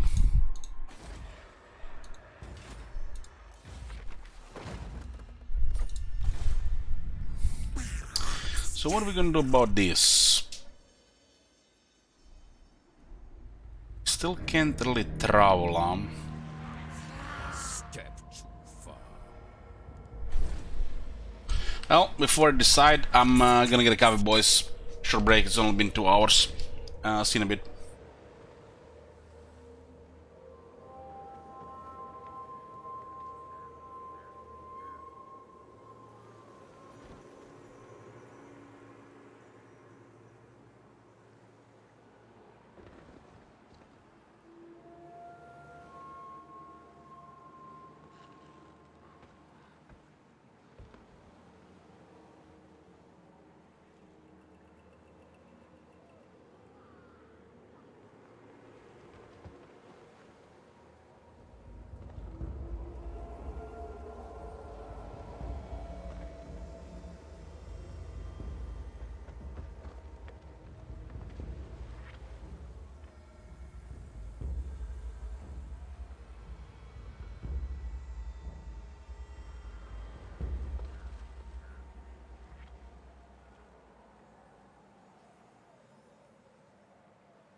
We're back, boys.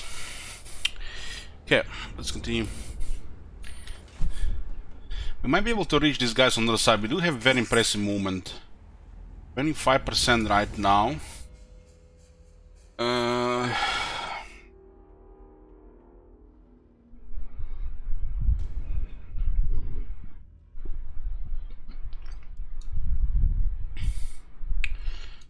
35%. Missing Taskmaster, Sea Legs, Lone Wolf.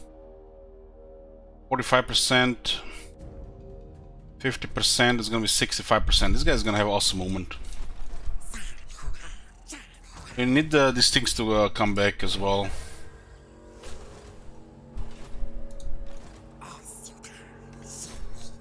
Sea Legs is 10 turns in the water, which is requires a little bit of effort.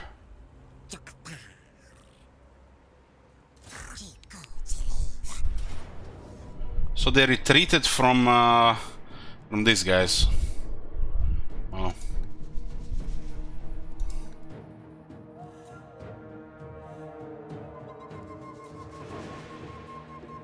Yeah. Let's put a prediction here.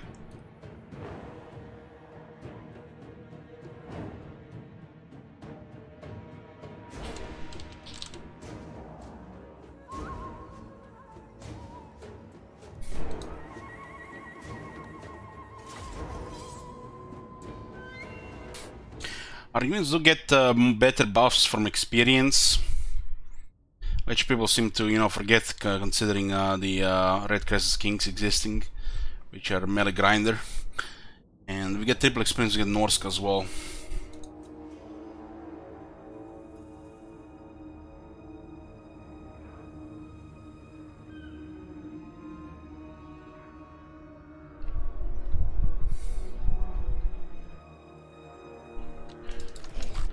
So they literally has no defense to this harassment.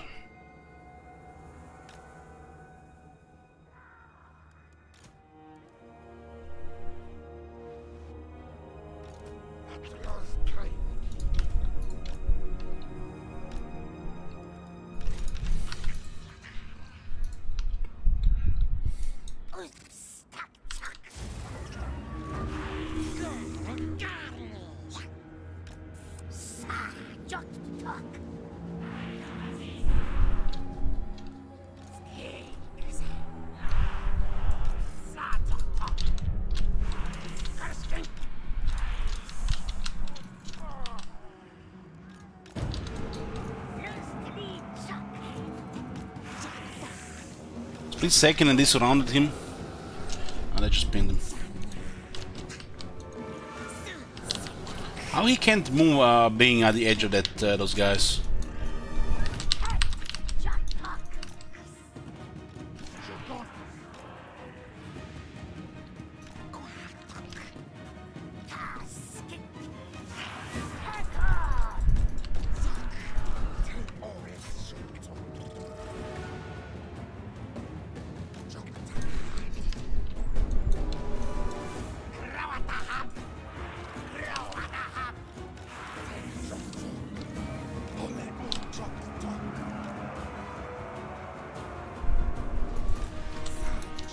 This is Messi on the left side. He tried to go through them.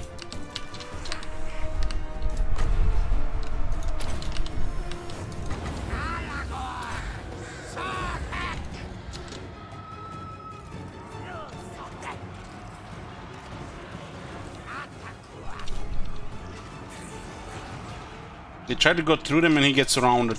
It's so fucking irritating. Instead of going to the other side.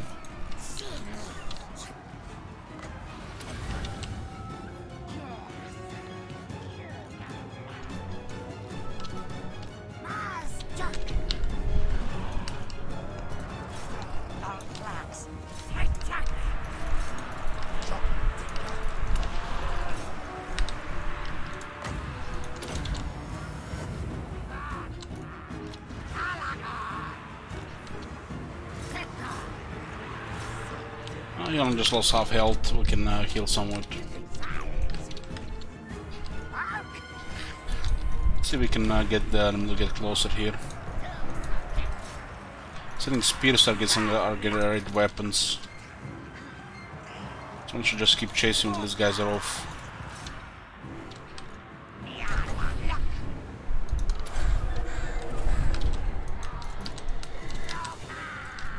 These things have disappeared.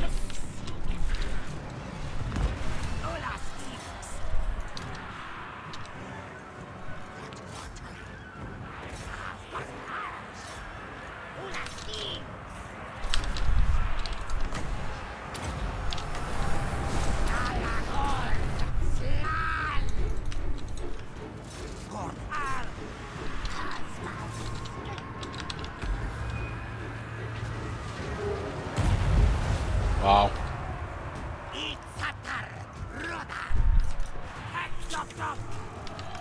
More damage to us than the actual enemy.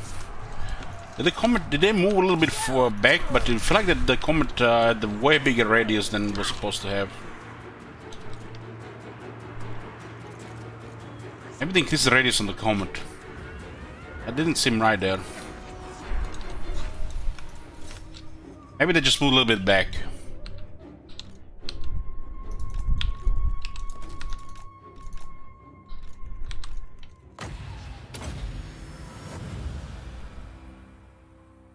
I think we did more damage to that comet than the enemy did to the whole army.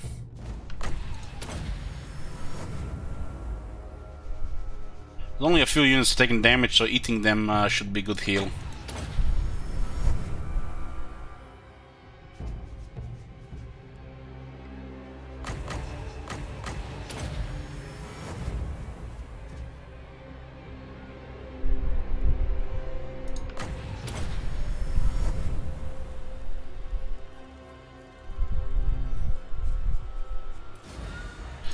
Nice victory.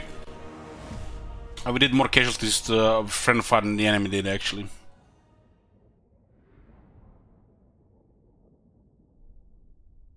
What companion enjoying most of this new patch? Well, I haven't finished any, but I'm enjoying the Pahuax the most.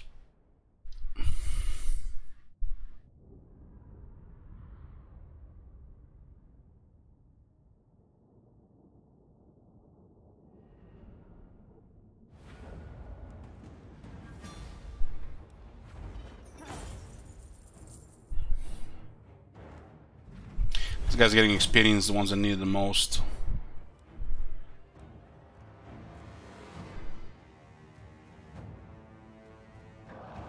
Actually get gold here. Oh, got the administrator, more movement range.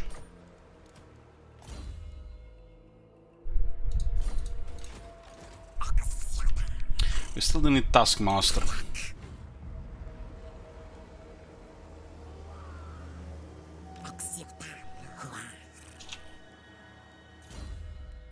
Long range, more movement range for the army, more ammo for the skinny of the units in the army, and we'll also do action cut in half.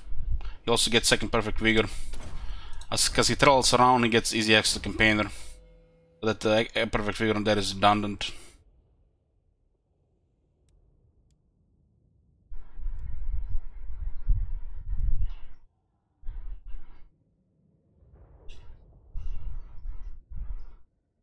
I'm starting to think we're not gonna get any improved growth on this one.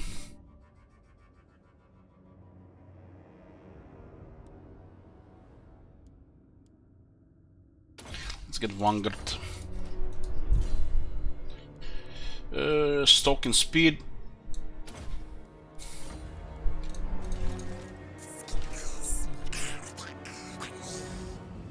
I think it's gonna be tier 3 soon. This one is here. Might be able to get a tier 3.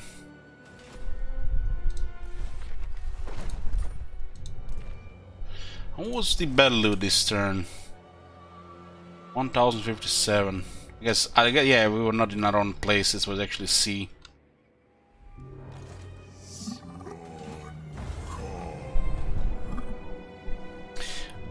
We need to try to get rid of Blessed Red before they can recover. It looks like there's some big battles going on there. We should take this while they're fighting Teclis. Use this to our advantage.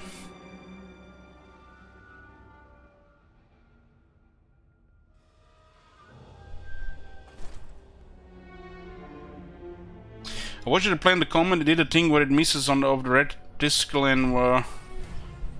and was close to your front line.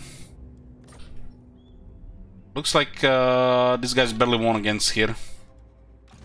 I think they're gonna recruit here, so this is a vulnerable. Okay. This is the same message, huh?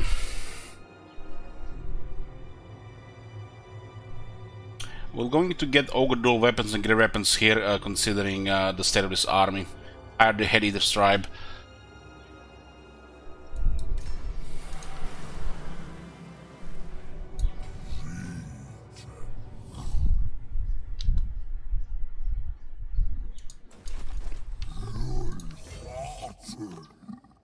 We'll use this guy here to take the settlements here.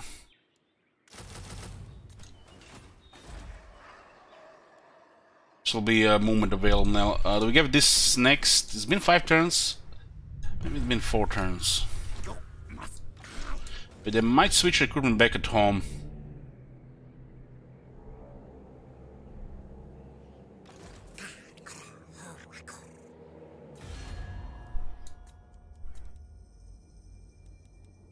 We could also clear the north and the east right now.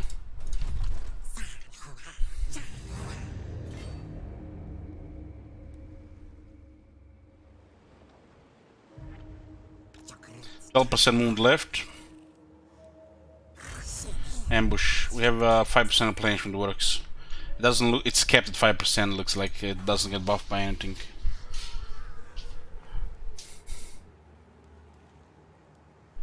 So, for the garrisons, what do we need? Sacred spawning caverns on. Sacred spawning caverns. That's a tier 3 building. Yeah, that's a big nerf to Saurus Tech.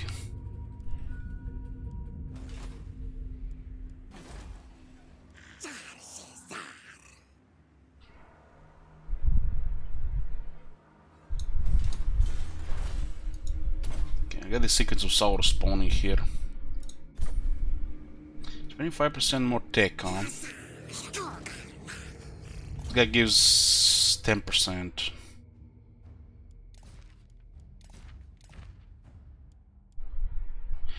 This guy having a lore master trait makes me think perceptive actually works.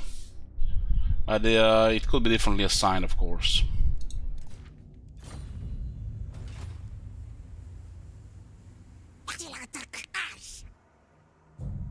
Now we actually see what the hell is going on here.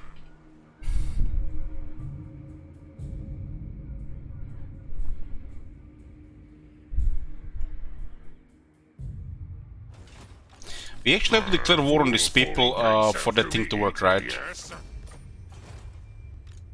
Otherwise the building doesn't work. It says ambush enemy armies.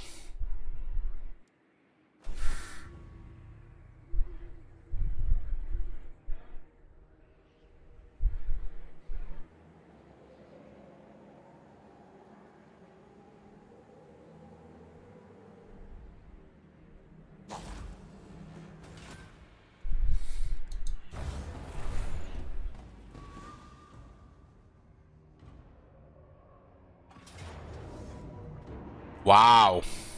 So it's like this. Get the fuck out of here. I love it. I fucking love this. It's you actually get the control of the army and you fight. No. It's not assault units or shit. Fucking love this shit. That's how we do it.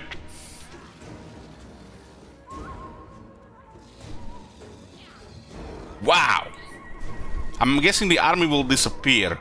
Will this lord just get randomly taken out of the pool? Oh no! Hopefully it doesn't take lords randomly out of the pool. Fight this, please. Well, if we fight, they might survive. If we out-resolve, they're dead. So fight is bad. Oh, they survived anyways. So we get better loot. We even get better loot, and we can get even more. Nice.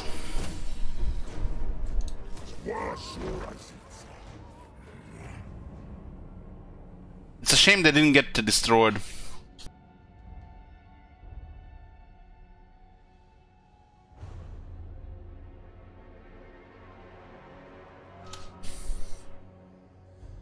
This is excellent. This is wow. This is just the way I wanted it.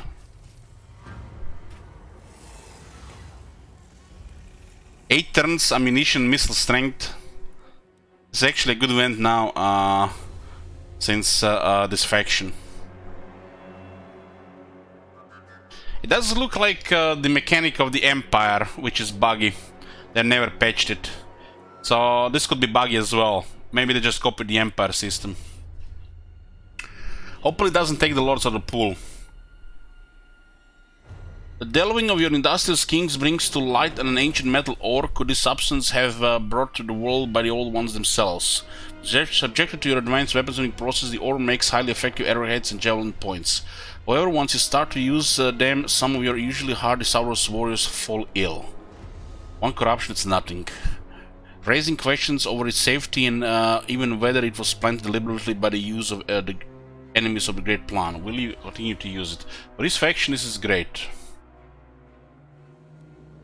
Truly, this material is a gift from the Old Ones, a bounty that will wipe the enemies of the Great Plan from this world.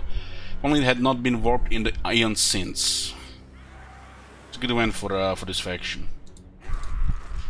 No, Gracie, never. So this building has a 33% chance to spawn an army to fight the enemy. You can actually fight it or you can auto-resolve, and you actually get the items out of it.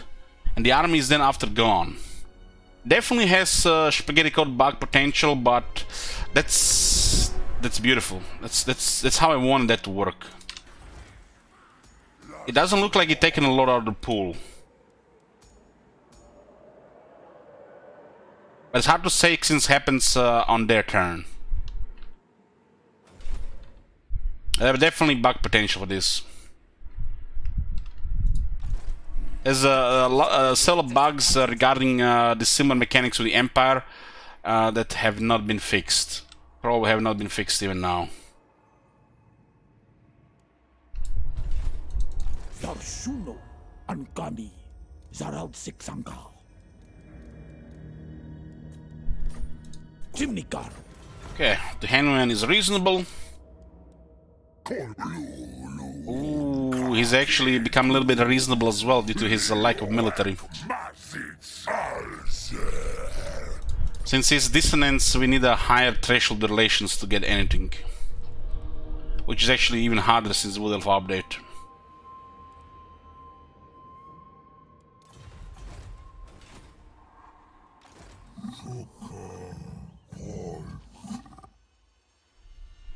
We need to drop on these guys.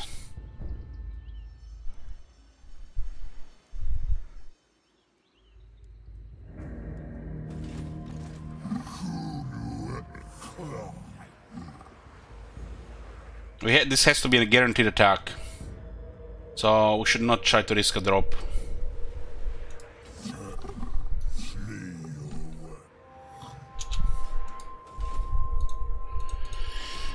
This will give us a vision external of what's happening in the surrounding jungles. We do have the capstone of Tepak here now, and it's been like 6 turns now, and we have no missions. What? Can you elaborate what happened with diplomacy in the Wood Elf update? Pretty much, diplomacy got much harder. With most factions which don't share the same goals as you, agendas, anything you do gets forgotten in a matter of turns. So overall diplomacy is harder to complete, like non-aggression pacts, military access, which kind of bothers with the thresholds. What is the threshold? The amount of relation points for these guys to accept non-aggression pact or a military access. There are hidden mechanics around this which you don't even see, but usually it's the number and the traits which work half the time. So basically these thresholds are now harder to break to actually get diplomacy working, especially the unlikely factions which don't share the same goal as you.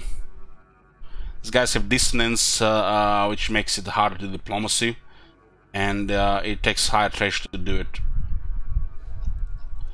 With unlikely factions, where not Lizardmen and Lizardmen, it's even harder.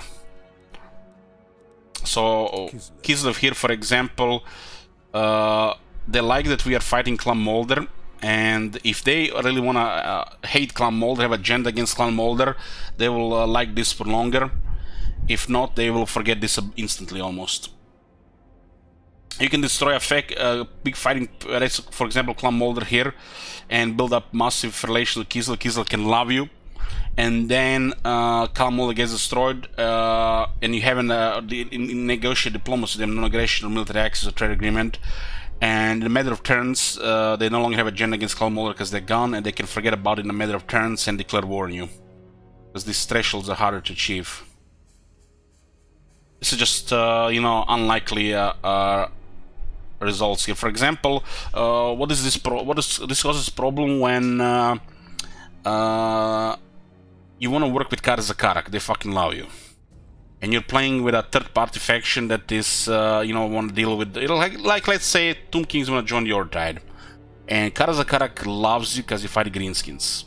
They love you. You go with diplomacy with them, and you get an alliance. Wow, you just work together.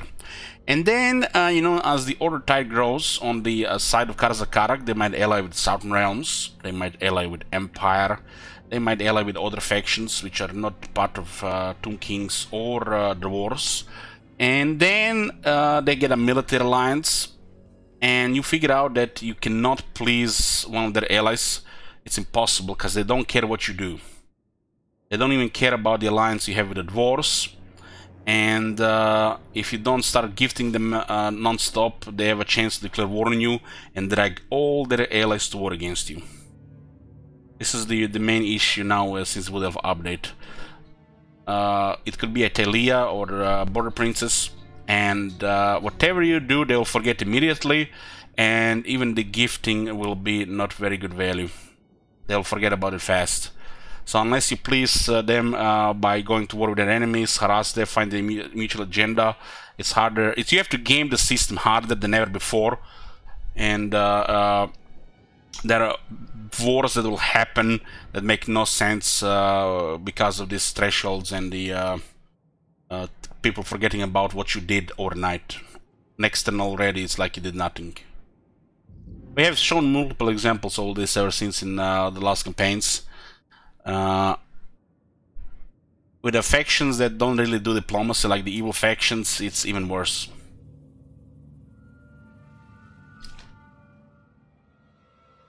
I think if you go check my last Golden Order campaign, you can see what I'm talking about, thresholds, and how diplomacy doesn't work when it should work.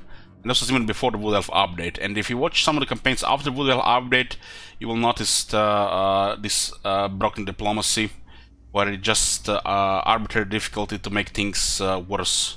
And this change, either a buggy change or intentional, never mentioned by the way, made diplomacy actually not work. For the people that said it doesn't work, it makes it actually worse. And the only way to counter this, you have to game the diplomacy even harder. You know, diplomacy worked, you just had to, you know, apply the right amount of relations, support them in wars, harass their enemies. But nowadays, that might not be enough. You just need to spam gifts with some of the factions, and they might still not be enough. So you have to game it much harder for it to work, with especially unlikely factions.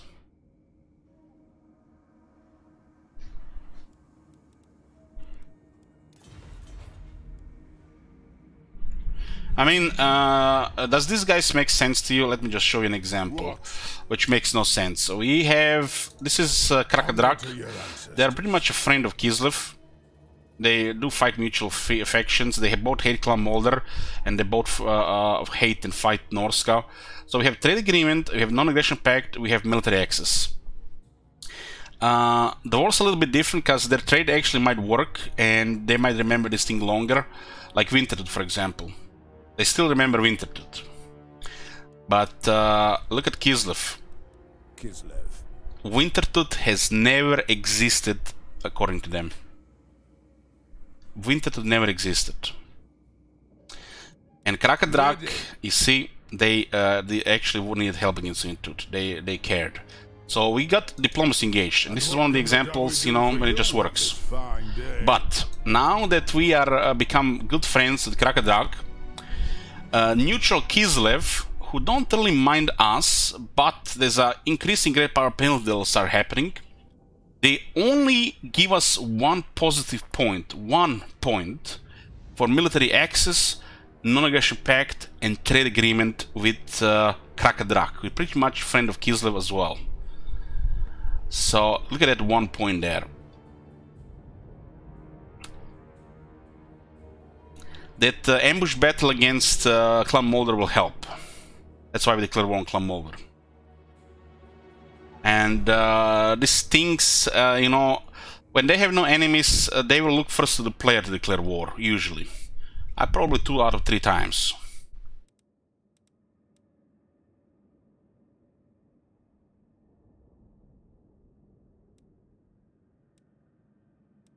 Admiral of Kar's fleets.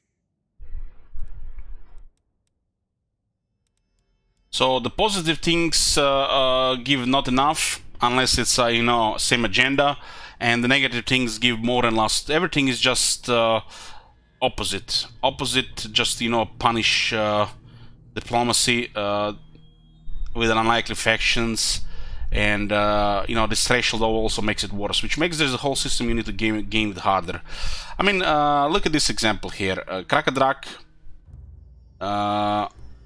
and Kislev, we get 1 point. 1 point diplomacy. This is like nothing. Nothing. It's like these days it doesn't even breach threshold, right, for non-aggression. And we just signed treaties with Cult of Sotek. You can see 3 treaties. Their enemies are Clan Mensch and the Awakened. They're not even at war with, for example, Blessed Red. They're not at war with Blessed Red, right? And when you look at the Blessed Red relations, what do you see here? First thing, minus 15 relations because of treaties with Cult of Sotek. They are not even at war with Cult of Sotek. So we get minus 15 with Blessed Red for being treaties with Cult of Sotek.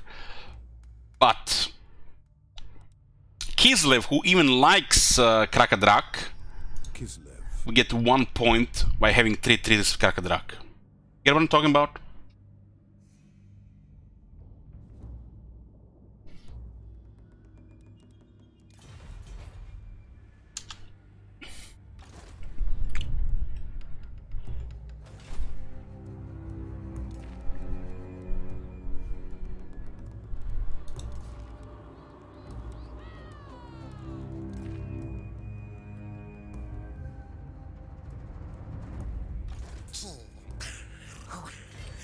So this is still not fixed now.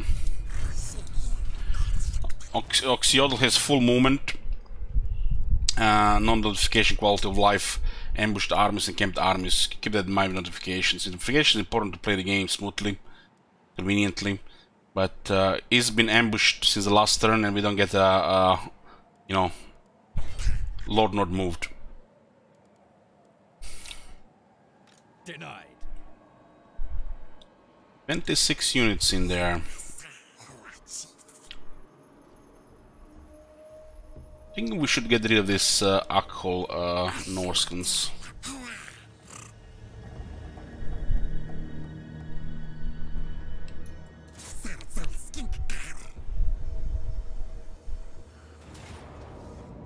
They do have some berserkers in the army.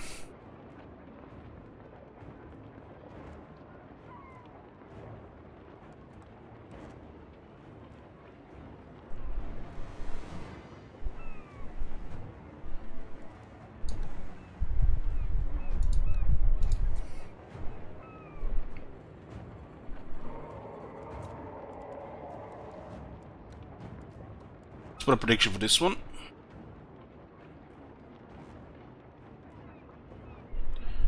And let's go.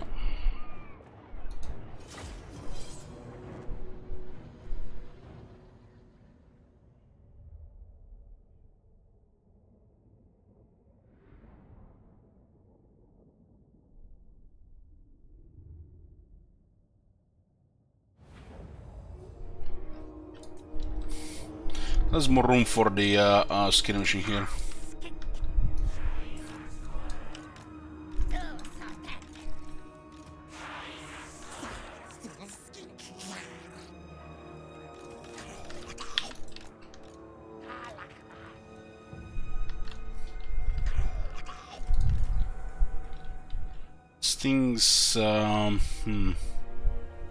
These things have aquatic. The infantry in the water will do worse and our infantry will do better.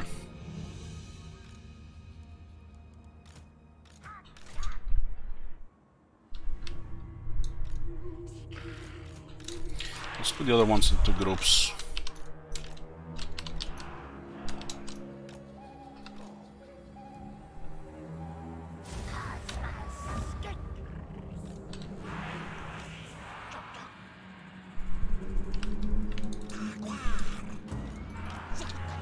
Skin Wolf is pretty fast, so we can harass this without getting close to those guys.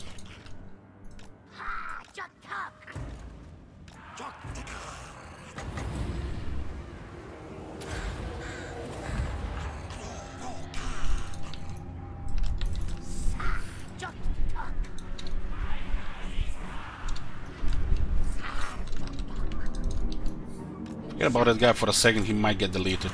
Skin Wolf is actually vulnerable to this type of harassment.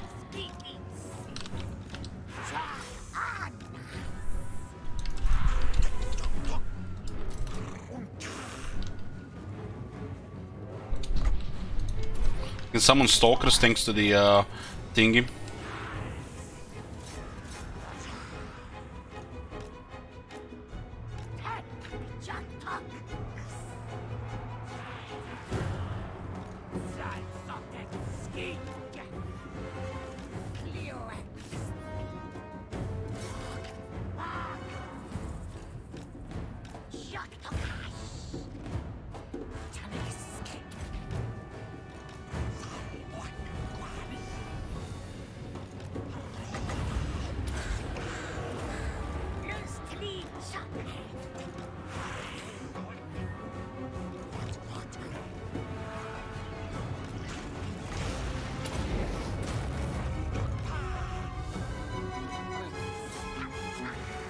Those trolls are fucked.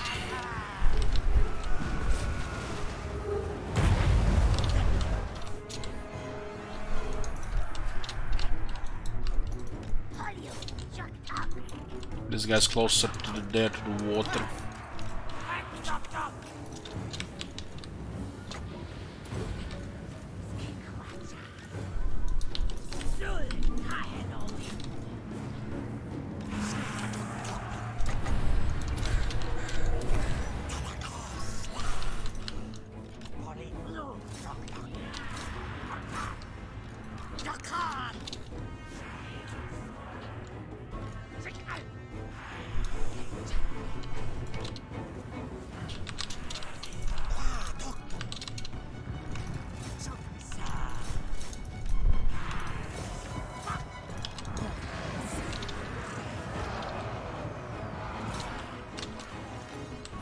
I don't see these guys here. This guy's the summon one. Some great weapons there.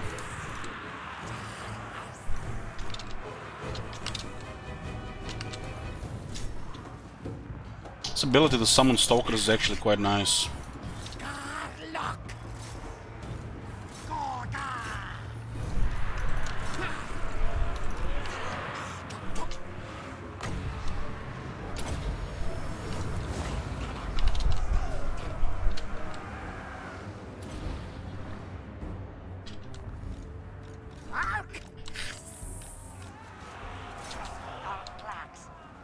Wait for those berserkers can skirmish in one of the units. Put skirmish, otherwise we might forget on them.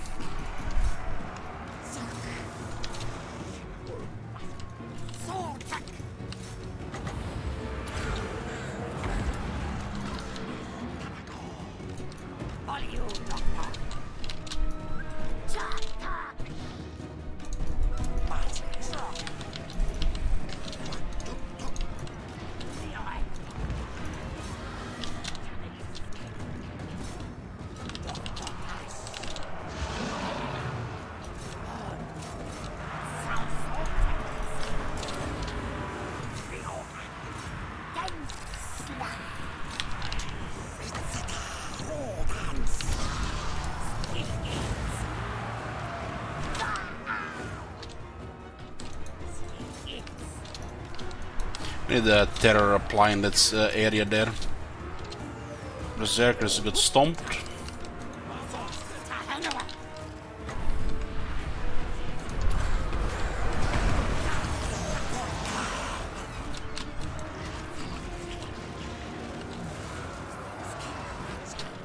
Skinkaracha.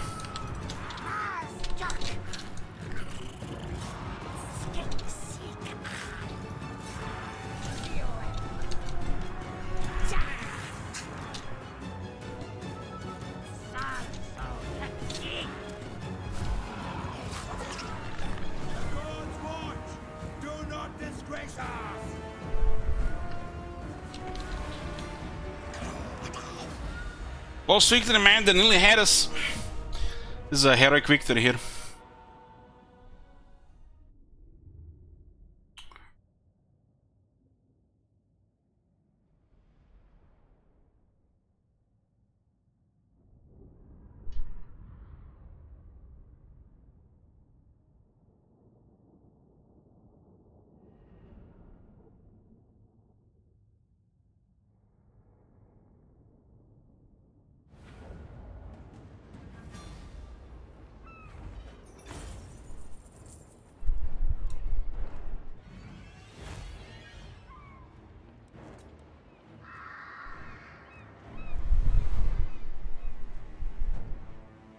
King Chameleons did very good here.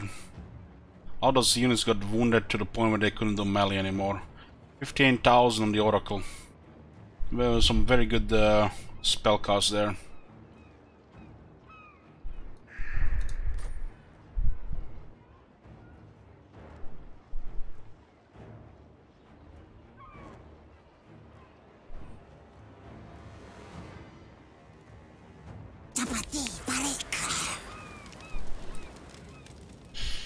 We have still Sweet Moon after Sekirino here. We should get pulled towards Taskmaster.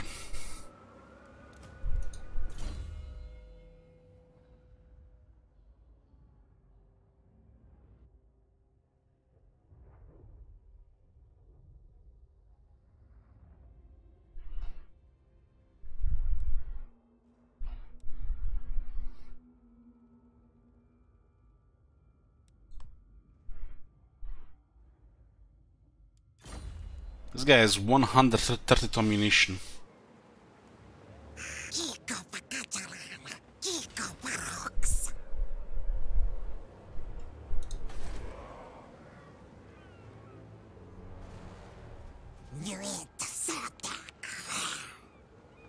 This faction has, what, 2 settlements on top? Dominate. Yeah, only 2. Northmen come. Whichever woeful deity. This guy just randomly went after us.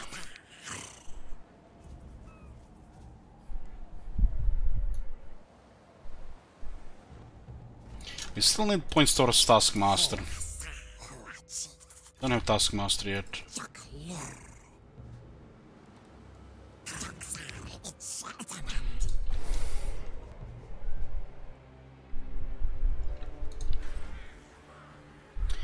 Take care.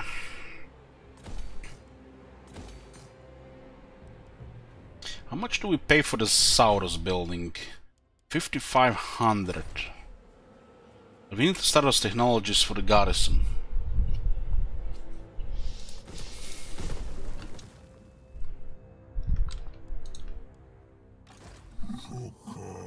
We'll attack the Dark Elves here to take the province so we can get some more economy down there.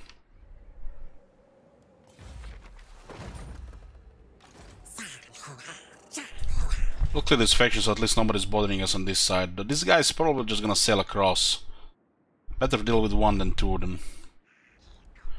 These guys are recruiting here, so they might attack here as well.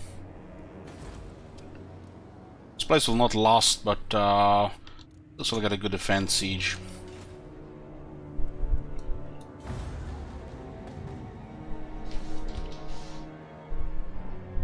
The Blessed declare on Itza.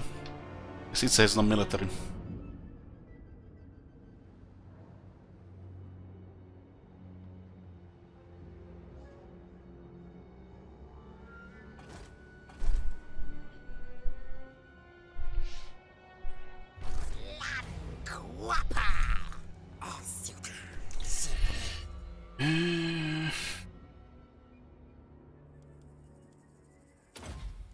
Stalking speed now as well. What the fuck is this? Where the missions, yo? Is this bugged?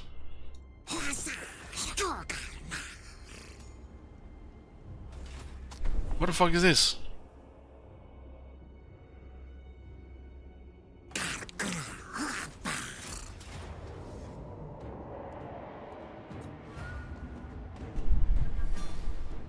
"156 casualties, Jesus.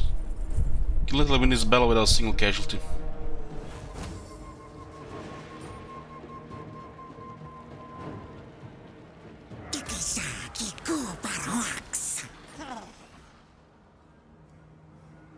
New ones on turn 20?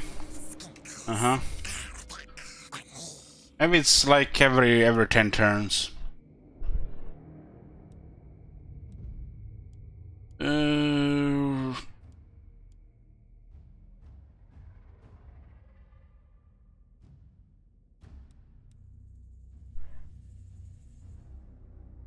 Let's get skin mission now.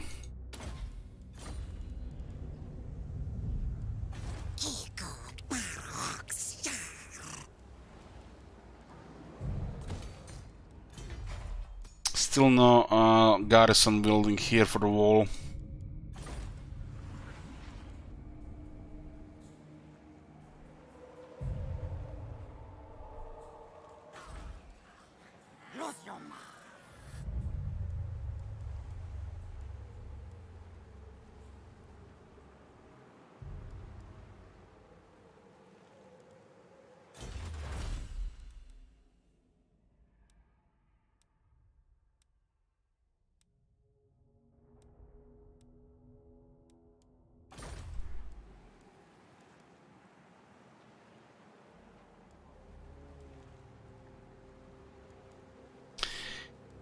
We do need to unlock that tech, so I need to waste money on this right now.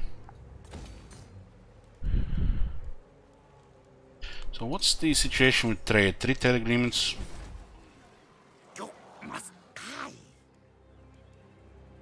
Chosen of Hecate.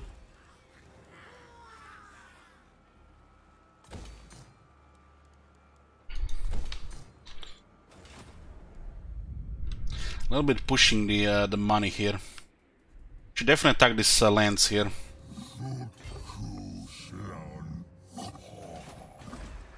It just got to tier 3.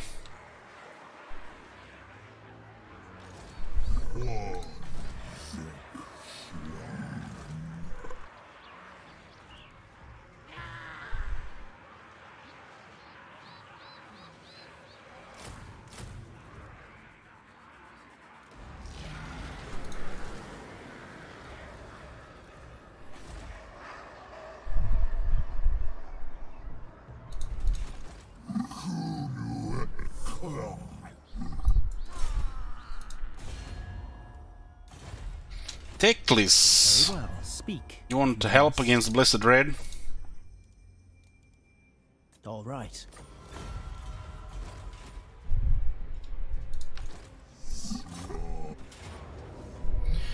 Ooh, there's Ark in the range with the Dark Conduit. Oh,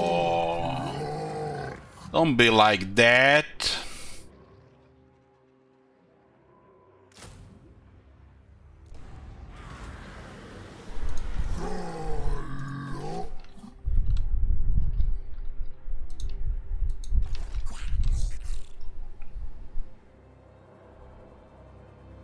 Need to just get rid of this now.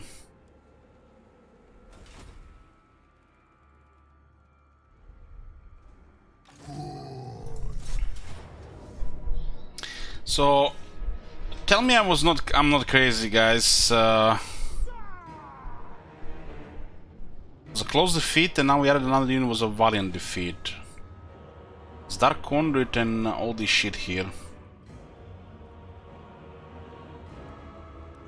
Let's predict here, boys. Let's predict.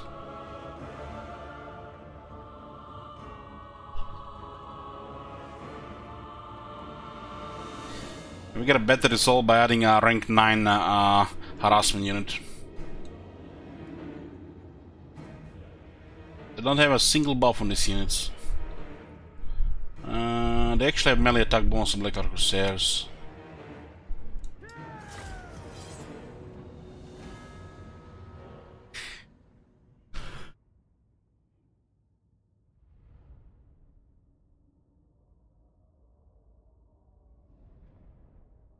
We added some ogres with dual weapons. Haven't used them before. This army will probably get disbanded once they get control of these two regions.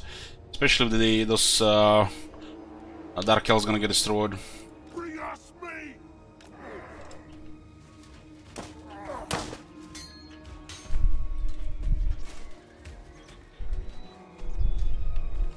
When supper! When supper? Hungry! Hungry! When supper! I have 30 melee attack, but I have 8 on the infantry. Take it all!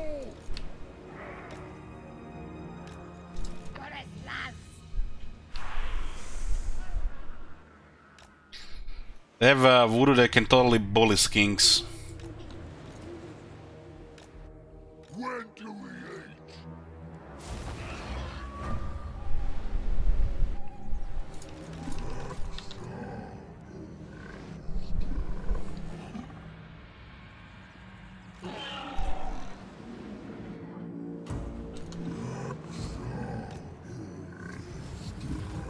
They have 54 speed. Damn, 54 speed in this unit, that's a little bit weird.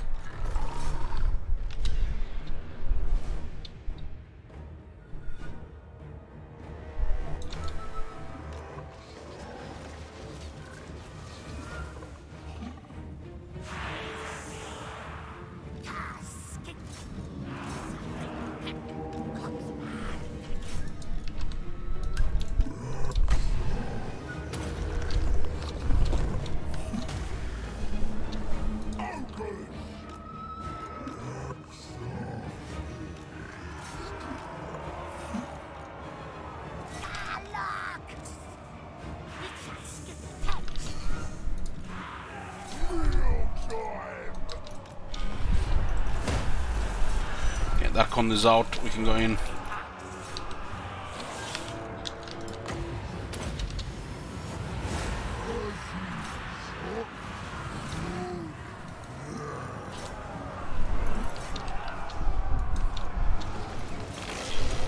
She managed to hit the same ogre a few times in a row.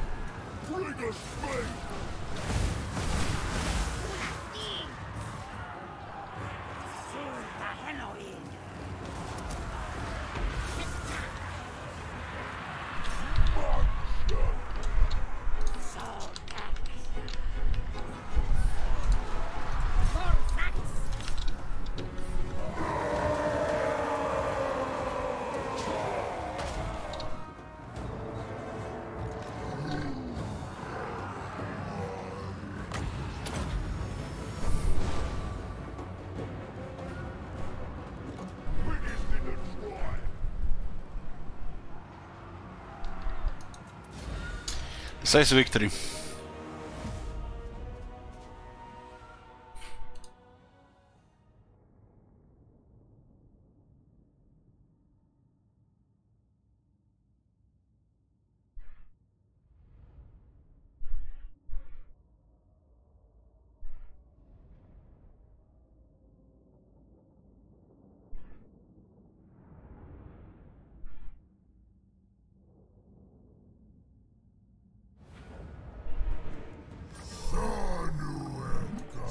Yeah, we got Chupayotl, and we can go towards the marks of the old ones. Oh, we got the pluck of the minion. 4 untainted, 5 research. Such a strange arcane item. This should be like an enchanted item. It doesn't make sense for an arcane item. But okay. 5% research rate.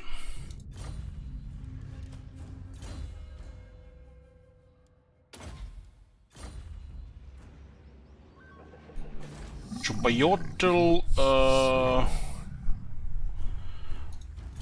there's gold here.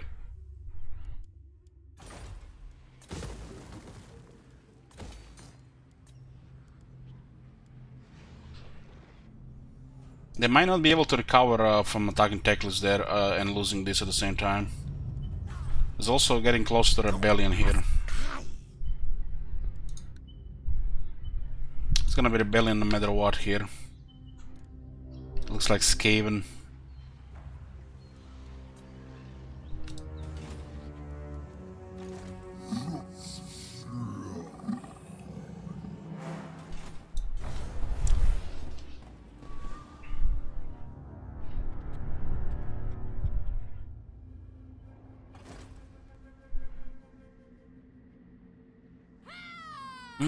Teclis is still getting wrecked here.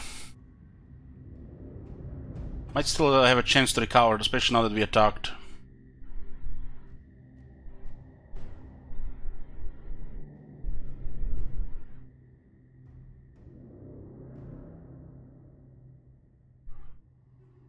Well, if those Dark Riders were just a little bit faster, we would have bowled up 2 Skinks units. Would have been a close victory.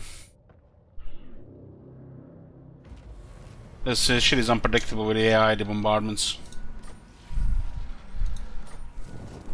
Okay, vision of the old ones turn 18.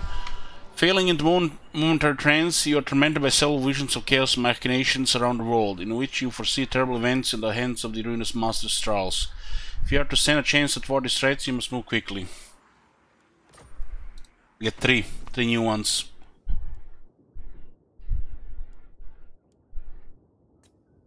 This one is hard to get 2 blessed counters on 5,000.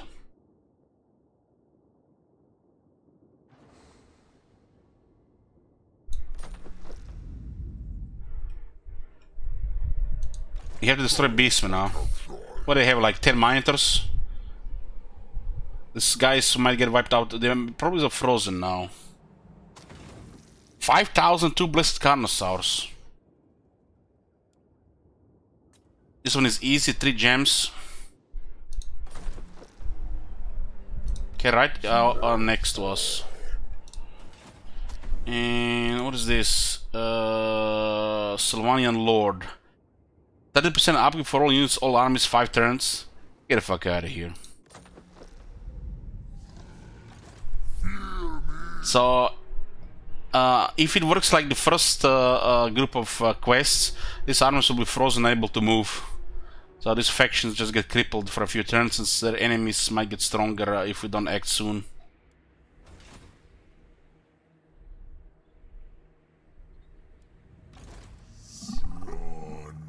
We need to jump on this one immediately.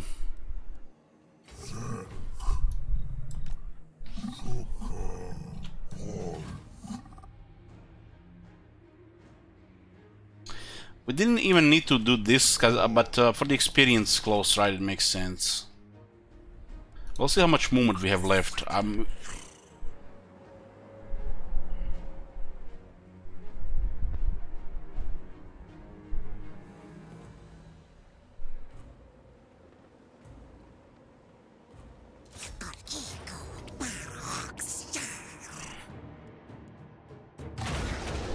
What the fuck, man?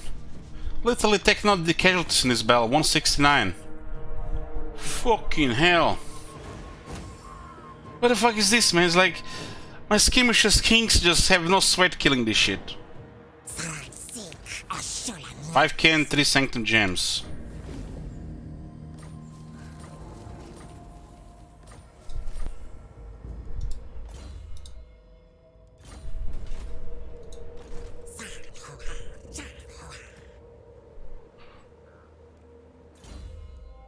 This battle skill, skirmisher, buffs the missile strength and weapon strength for the skinks. The first point.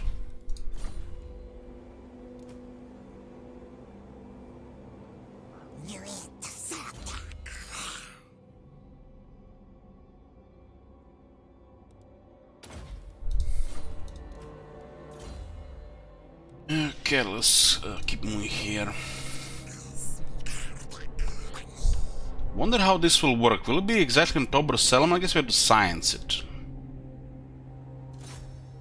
Get rid of these guys.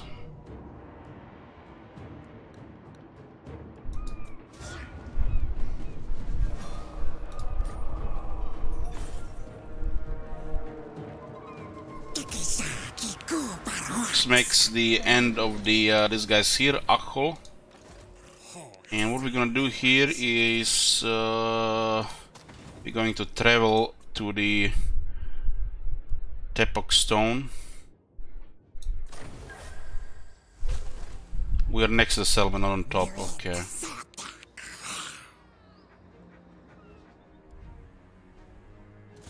But this army being here, those guys might fuck off. Next one gives us defense and more damage. The defense might help with auto resolve, because those values are bullshit, totally scaled against us.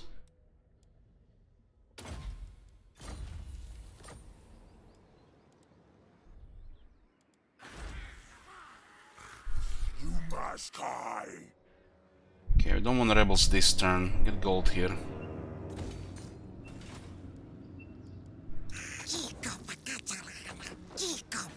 We'll clear this and then clear the next one next turn. We can put one sanctum right now.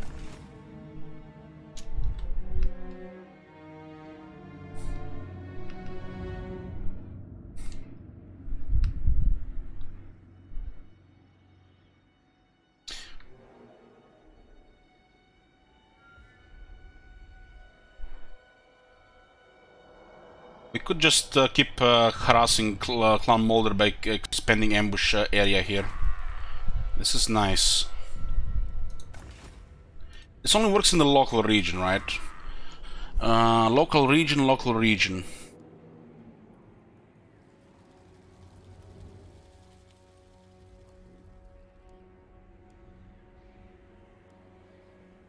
Fort Strago is the next point where we can harass them.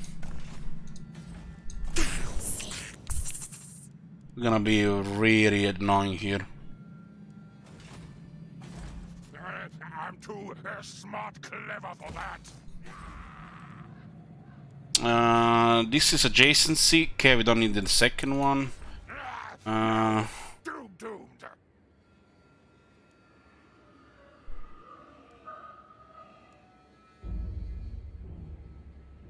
20 armor, huh?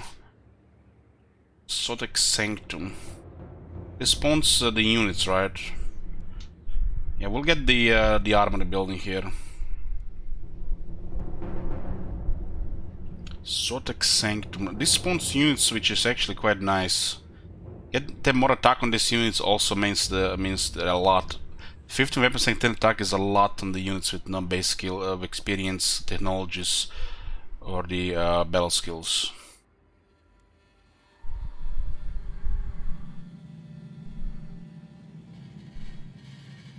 This ability, we already know what it is, so it's also good. Get Chameleon Stalkers against some of their skirmisher units. We don't really need this one here, we are kind of a little bit low on gold, so we'll not build it there. Clan Molder is our main enemy, so we are going to do everything in our power to make their lives miserable without attacking them directly with our main army, while we're doing other things with the main army, as in the objectives and shit.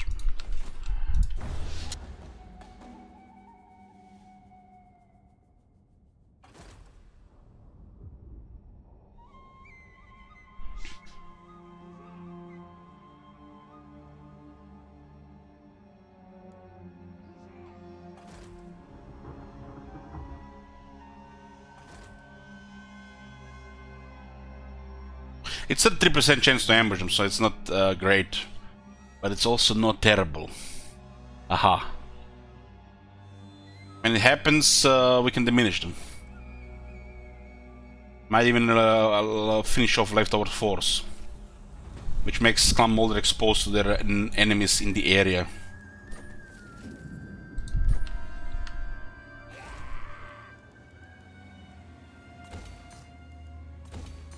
Okay.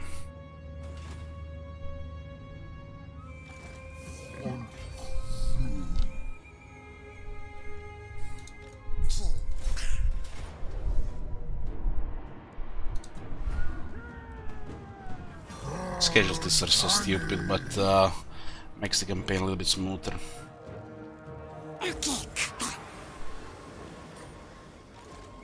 We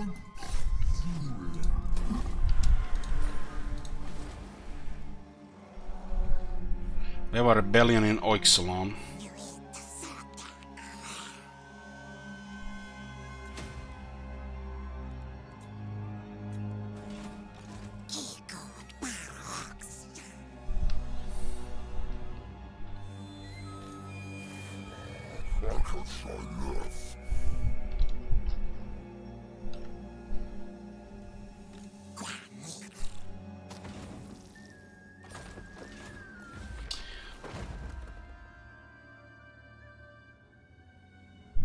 Ten turns, we can do wonders with this in 10 turns, including Quest Bell. The Dark Elsa paid for it.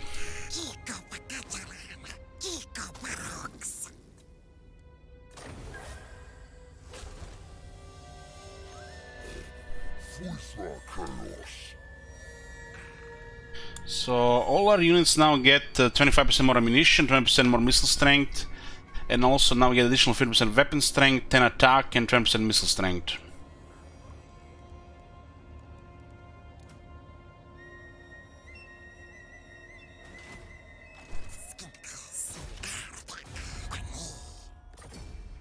This is the next vision.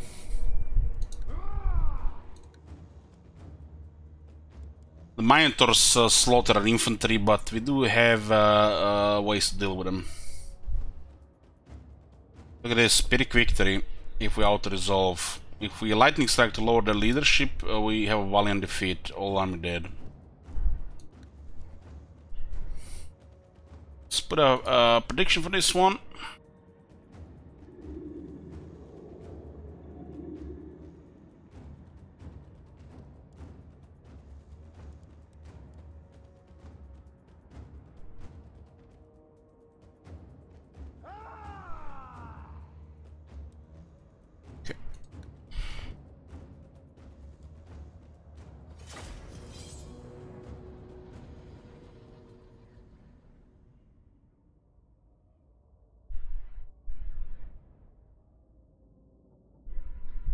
Nice battlefield.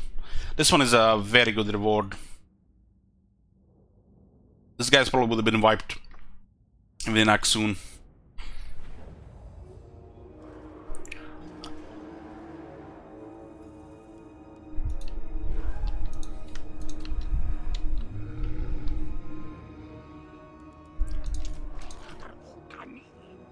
There's a Siger in the back.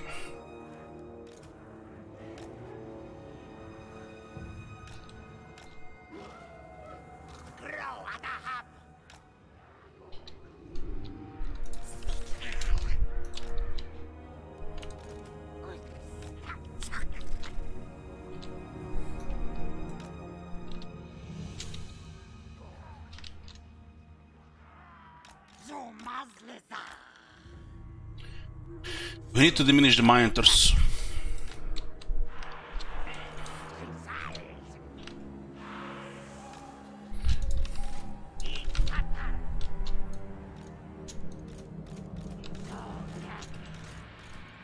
Just use 3 groups here.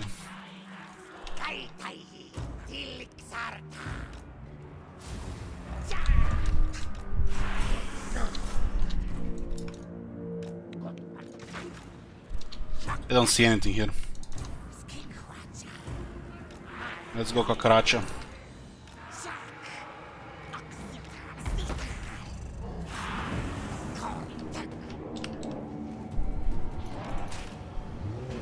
Oh, one monitor got killed.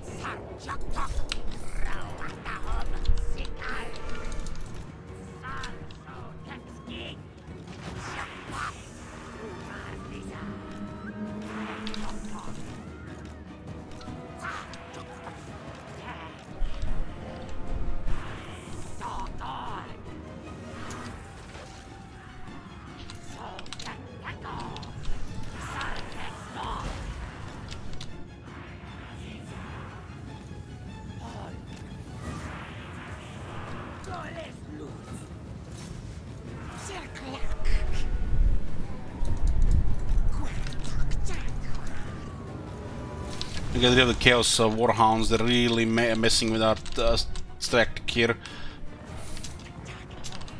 You guys should be able to do it.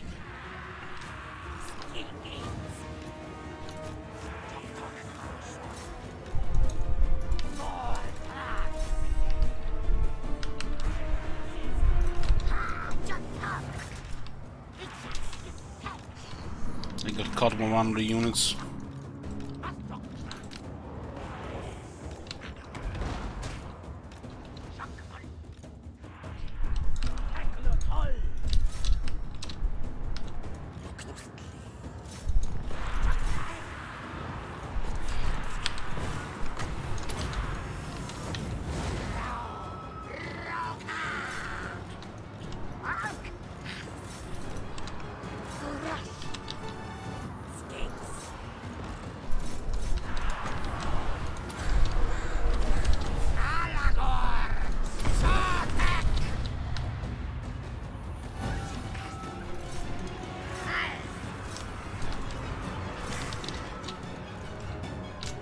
That should be fine there.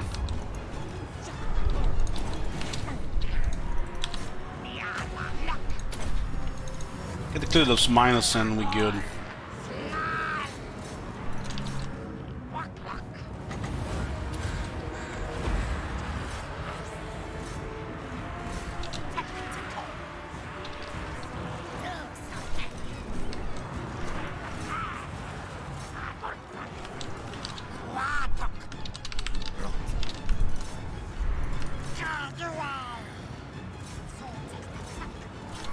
I don't think they've seen this unit until they got too close.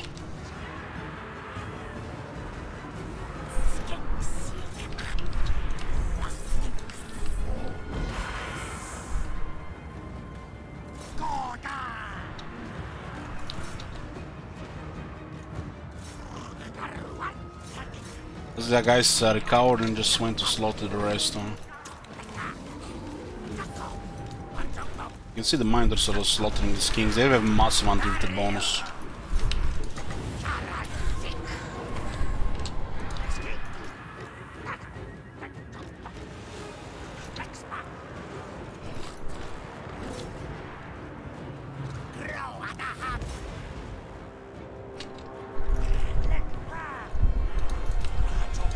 Could have carried him a little bit more further as well, but the distance was acceptable. And what the fuck is the point of the rest of the army?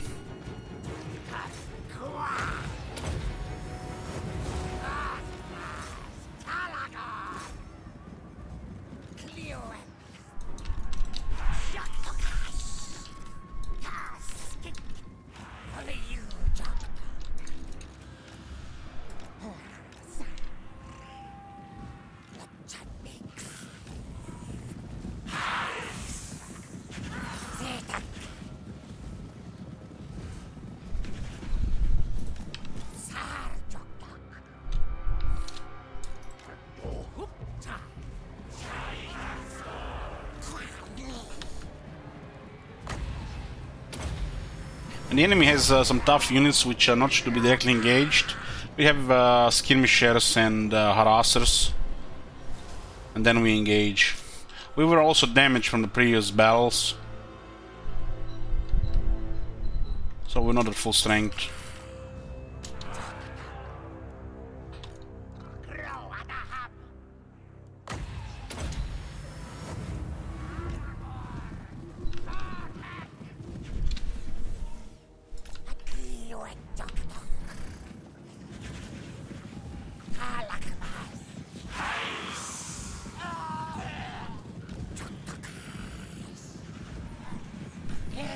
One of those soldiers got hit hard by the Minotaurs, so then that damage is acceptable. Consider the amount of Minotaurs they had.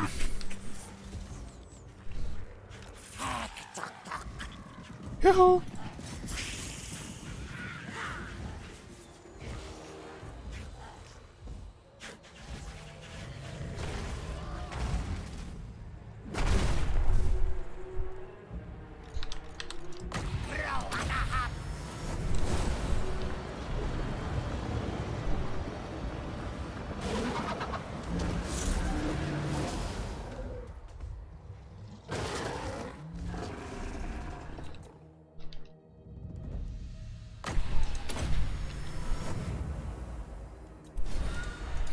Close victory. Bring it by 63%.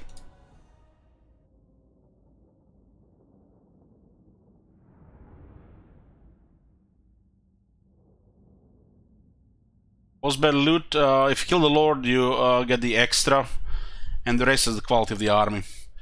Every faction has a different multiplier on it. So the worst have the worst, while the Lizard have pretty good. But not as good as Greenskins or the Chaos.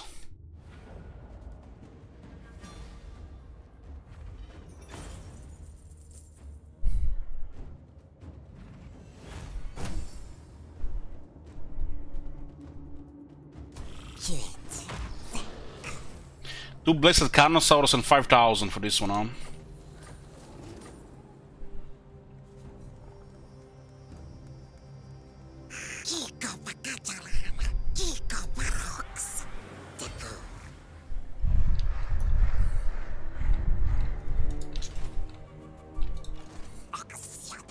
This faction, what the hell are they doing here? Favored of the Witch King. I will camp here, troll next turn. Now that we have 3 points of Skirmisher and these 2 events, we'll do the quest battles once we're full.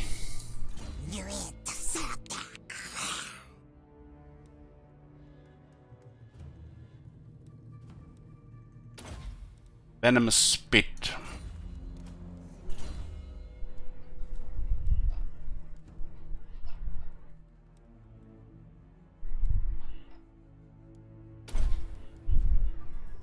What's that? 60 speed?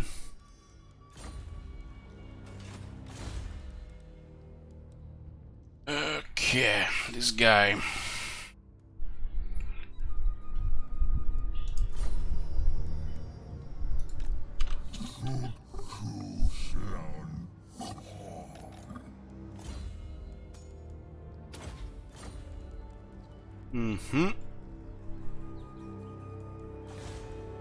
Gonna be rebels here now.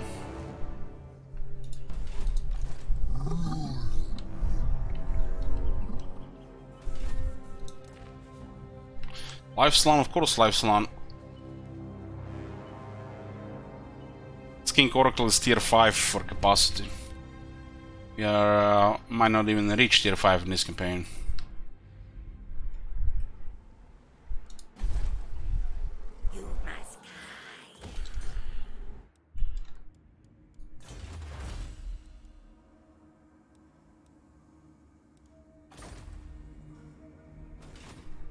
All good here. All good.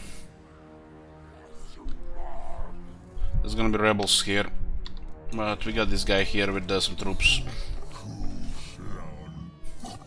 The last one of the vampires, it looks like might be the weakest one, but the reward is great.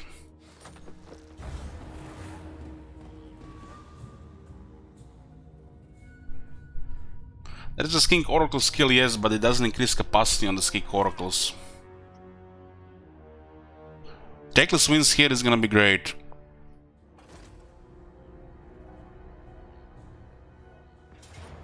Oh, what do we have here? What is this? Wolf Rats with poison, huh? God damn, look at that unicard. They're marching as well. Valiant defeats, a shame, it's close, huh? It does look like the building works on these armies here. Oh, this is gonna be interesting. Throat is, yeah, they have 2 characters, huh? I gotta love this thing, man. The potential for harassment on these buildings is just so fucking good. Make their lives miserable. Let have their neighbors have a chance, higher chance to win. These ambush buildings.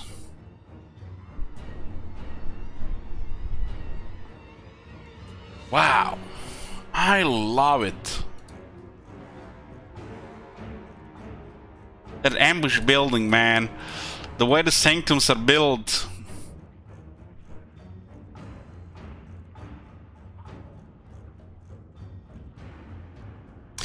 We have a prediction up. Victory or defeat.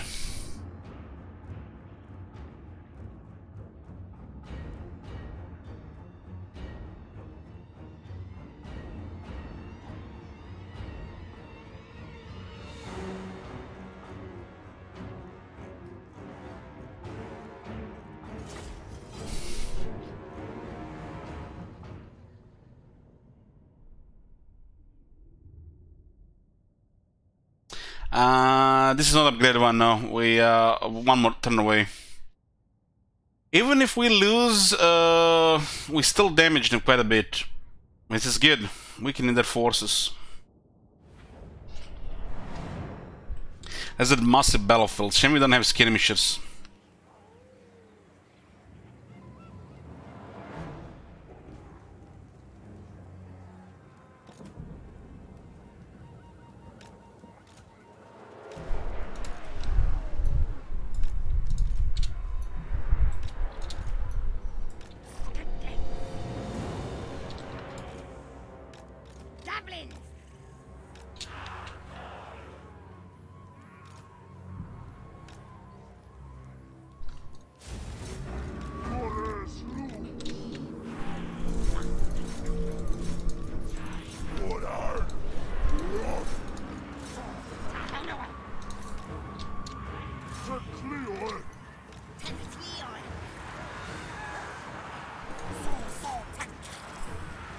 Those guys are spear infantry.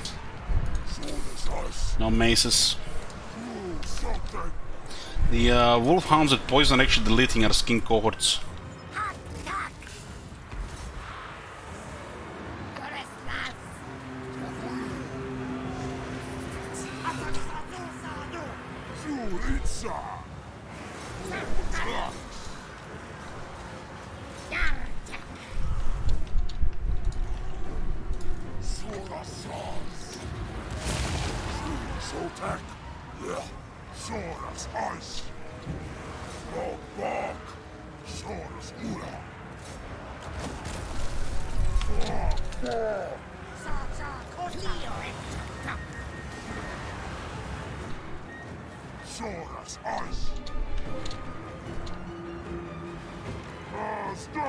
Mundi! Some of the red ogres there on top as well.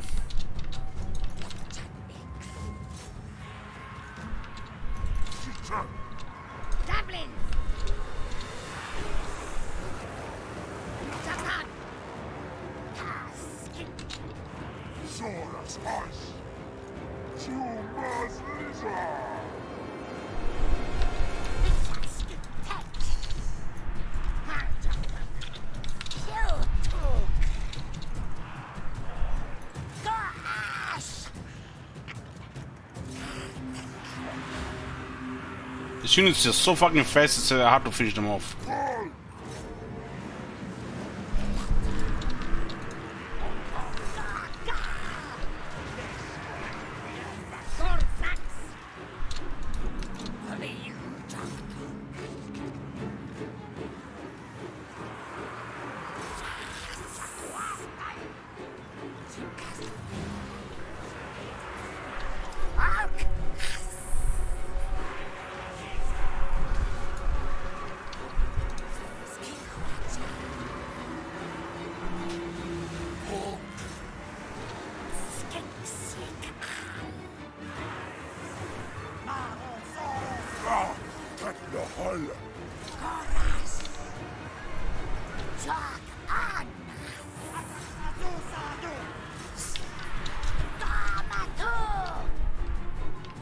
They're both wolves shattered now. I feel like we're lacking 2 Saurus units here. The Throat is just very hard to kill. One more Saurus to grind the rats and one more Saurus for Throat. If I had that other building, I probably would have won this battle.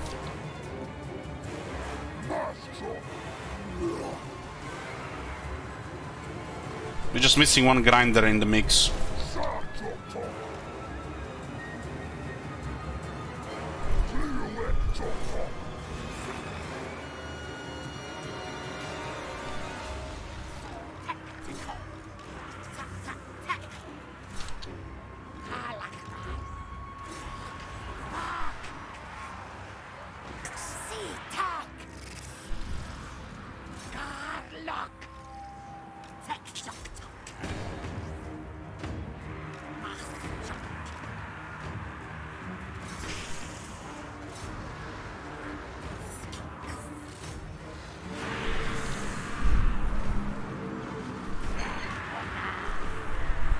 I love the ambush armies and the armory as a form of harassment on their enemies in the other lands.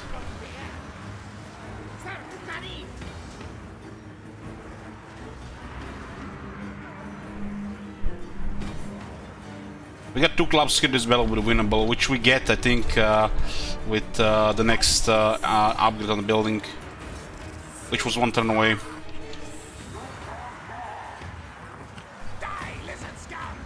Still take massive damage here, which might ruin their plans for the next turn.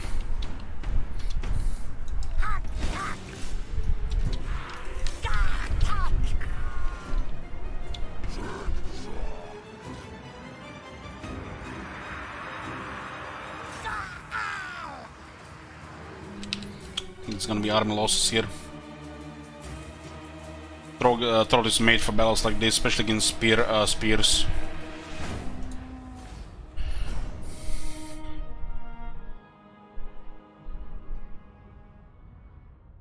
Haven't killed any of the wolves, it's a shame. Still lost 917.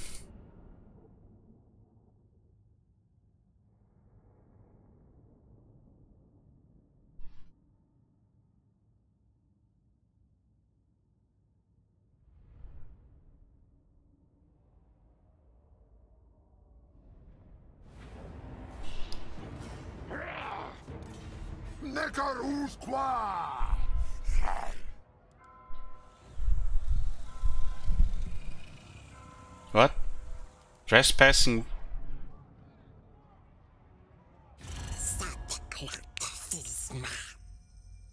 Military alliance here, not in our best interest, but Kagadrag being like this, because we cleared some of the threats to them, is very nice.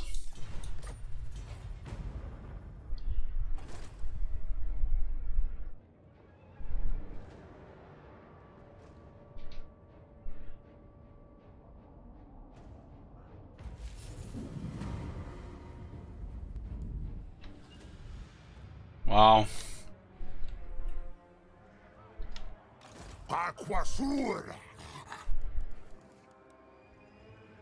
Same happened same with the Empire. The army survived and it added to our roster. Now we just lost money, huh?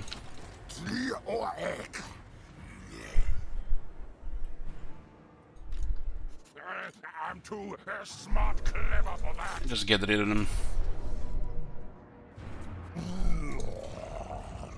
I'll lost a little bit of money for this. And we trespassed in Kislev area. Minus 10 diplomacy.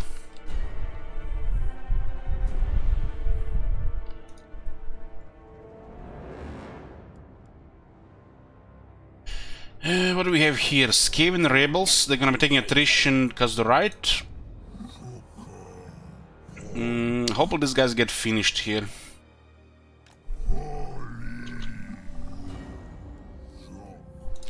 We do have this area here. We'll keep Alemaim in the war. Next thing we want to do, we want to finish that undead army, and we want to do the quest battle. What the vampires at war with?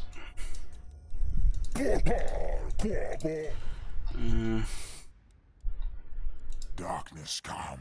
Ostland and Ostermark. That army, I'm not sure what they have. But should be fine. 6 gems and 30% up for 5 turns.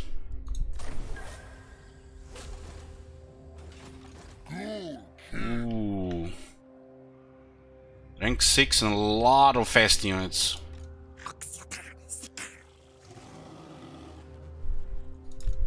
Mortals, thou hast strength.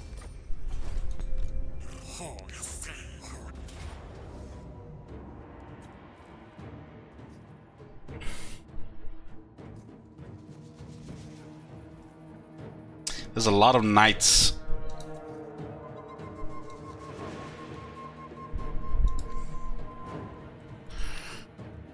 Put a prediction here. We're not in very good shape here. We might lose some units.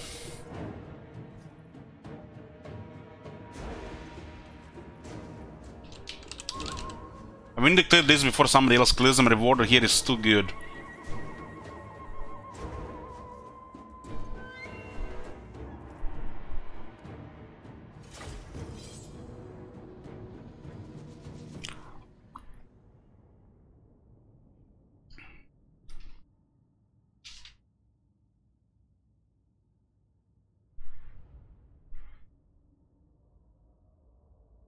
Even with its unintentional features and possible bugs, the ambush buildings are great.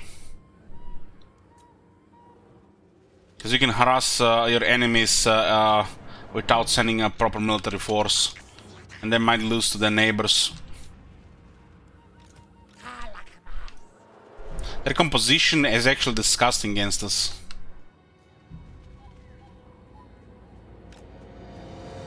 I'm gonna try to clear those dogs.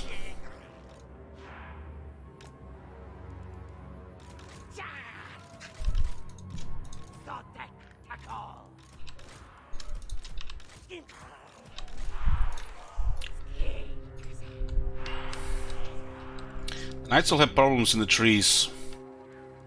And we might get a drop on those other ones.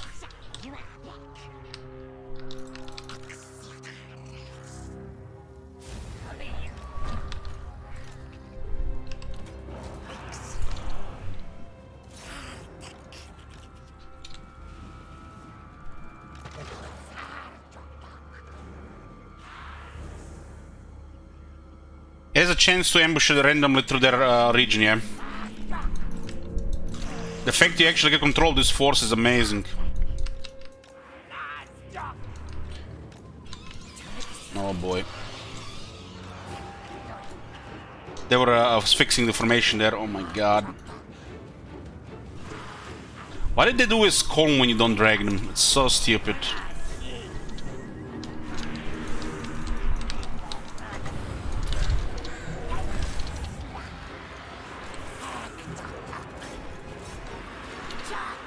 They always seem to do calm when they have to fix it like this. This is bad.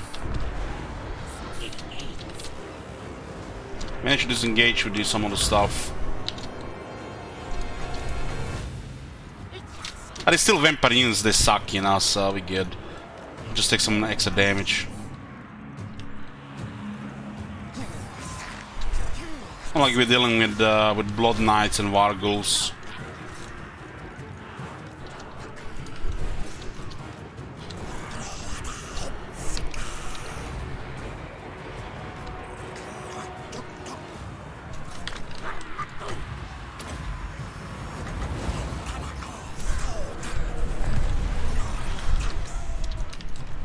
The vampires are missing like 30 base stats, so unless they use magic, they are in deep shit.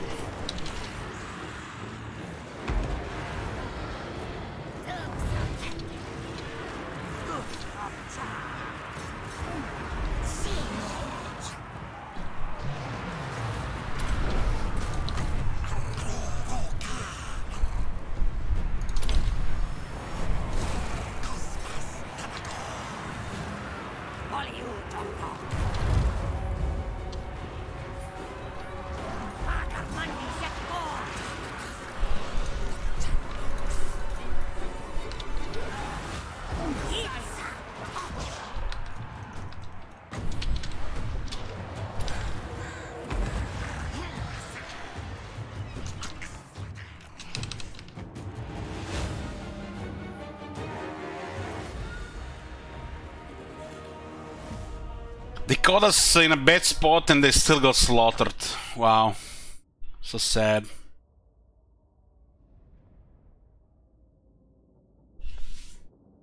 Look at the fell bats, 1-1. Rank 6, 2 of them, 3 of them.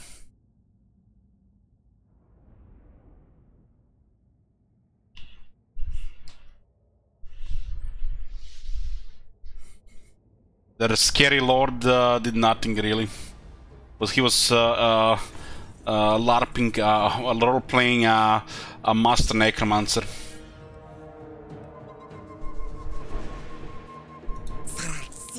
I'll get the reward for this one. 5 turns, we get 3% less upkeep for all armies and 6 Sanctum gems. Holy fuck.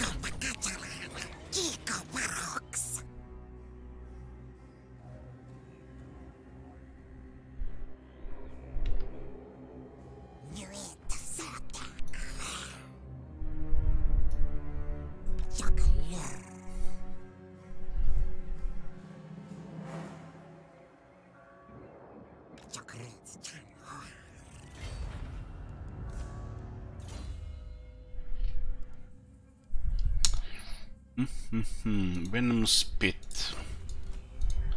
Got Immortal on the Skin Chief. These rewards were massive and complete all of them now.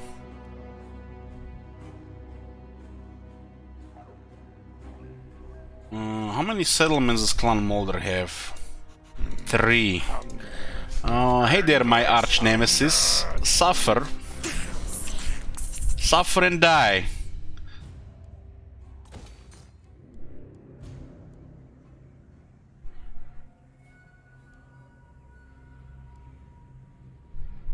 Adjacent regions, so it actually works here as well. So we should put a different one, because it'll work in both Helpit and the Fort Stragov. We are making them, we are pushing them here.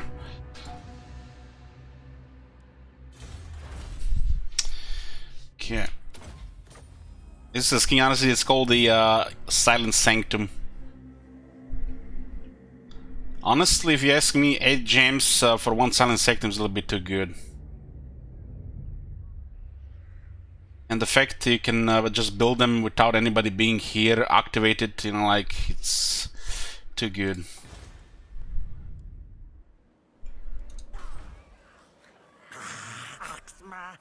Three Sanctum is 1 spot. One is in Helpit, one in Fort Stragon, one in Kazet Borkrag. There's some adjacent stuff going on, and ambush is a local region, each one of them. One of our objectives is to destroy Clan Molder, so we are making them suffer maximally. So we don't even have to potentially destroy them, maybe somebody else destroys them for us while we are harassing them with Sanctums. Sanctums have various buildings, like more money, lower upkeep, 30% chance to create an army to ambush them. And there are armories which will grant us ability buffs on these armies as well. So we are going max harassment on them so they die, maybe even without us sending a real army here. This is how you're gonna do it, you know. If you need to destroy somebody, you're going to use Sanctums for harassment, and eventually, if this is not enough, you build a big thing and you teleport to them and kill them all.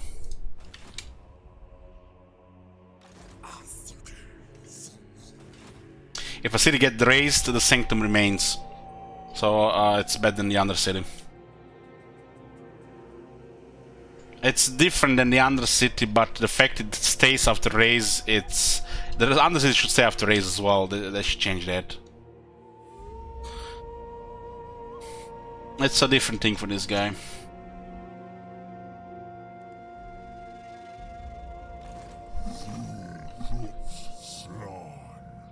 I was thinking so far in a medium. This mechanic is fun. I'm enjoying this mechanic. The only thing that's a little bit guys against this faction is the fact the Lizardmen still have boring blend mechanic of how the spawns work and the geomantic web. It's a little bit unfair to judge this faction because of this, but this mechanic is fun. The Lord, this alien guy is, you know, nothing really special, honestly, in battle, but on the campaign map is disgustingly good. There's a teleport, all the shenanigans with a lot of movement, hiding. His campaign capabilities are disgustingly good, but on the battle it's nothing special, honestly. While, you know, if you really need him to perform, you can just use him a bit more. But why use him instead of just leaving it fire? Really, we can just micro wizard or other units. It's kind of imbalanced. The campaign is disgustingly effective, while on the battle it's nothing special, honestly.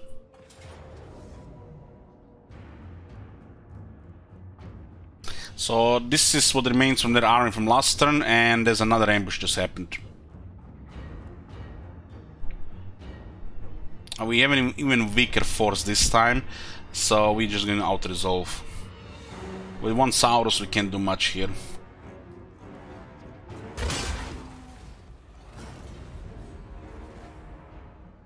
Imagine that traveling through 3 different regions so we get 3 different ambushes. That'd be cool.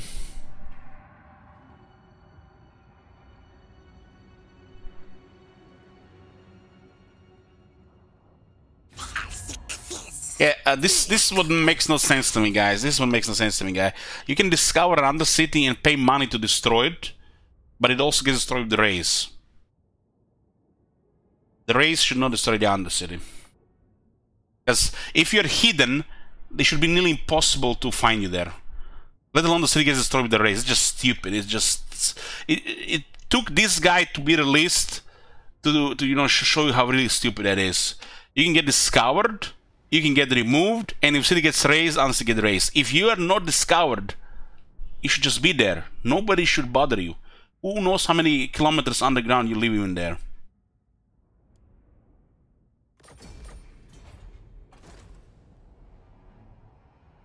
I think when they enter region, Bison Khan. Or it might be at the end of the turn, who knows? I'm not sure.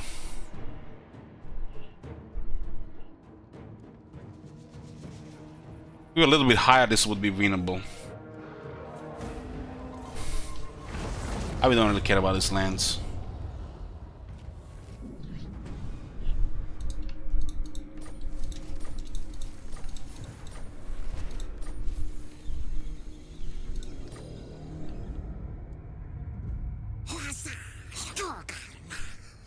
It's interesting, we have a rogue hero nearby and we don't see what's in this army. Very interesting. If we move a tiny bit, it should reveal more information. This is strange. Wow. Wonder what's causing this. There's a King Chief in the army. That will stop. Huh.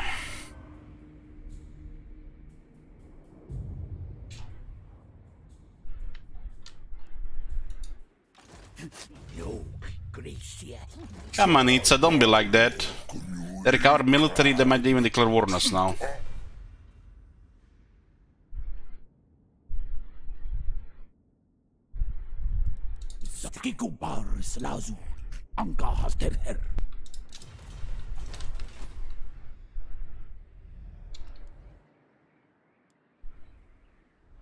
Turn 21.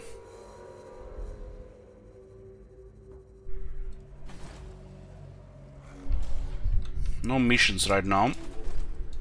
I need to complete another 22. This actually might take forever to get the last 22.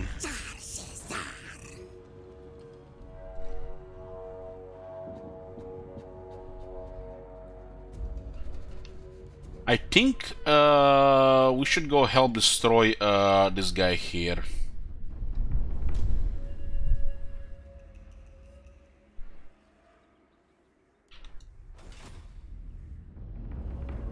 We have an option to confederate the Henan as well.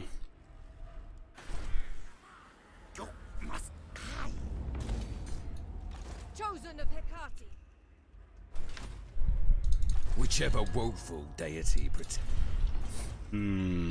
Seems like there's definitely something brewing in Lastria.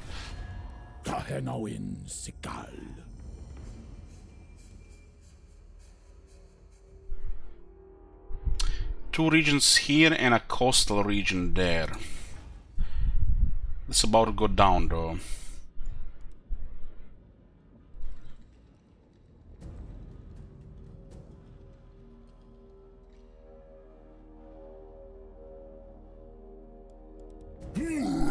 And does look like Gorok is making a move on the Dark Elves. But he's gonna be so pissed, this guy. Give him a one gift. Is gonna be tough to please.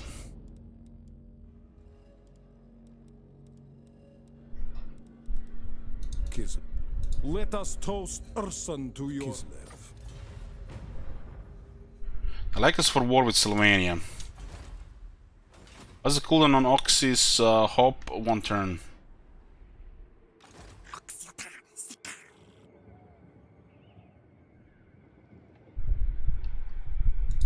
I disobey. Insolence. Yes.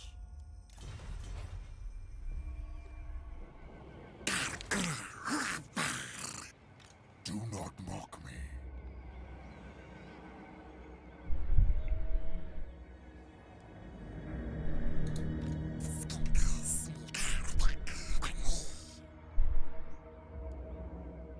No.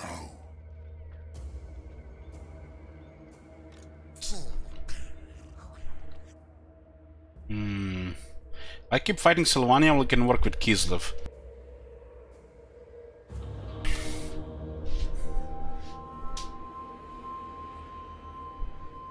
Do we even need to keep this thing here now that I think about it? We could just switch it around as well. Remove it, right? We can just build in another place. Ward save 10% for local armies. Popping here would be a disastrous for the Clan Molder. It's not the thing about Clan Molder, it's the thing about getting 25 of these objectives as well. These things could actually take forever considering how long it passed since the last ones. But this is the campaign is going to enter late stage.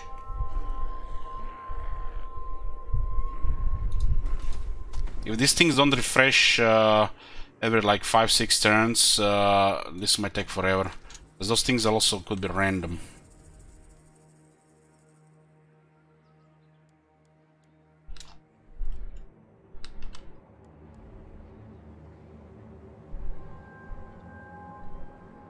Madness! No! Yeah, let's just go home and replenish and do the quest bell while we still these powerful buffs.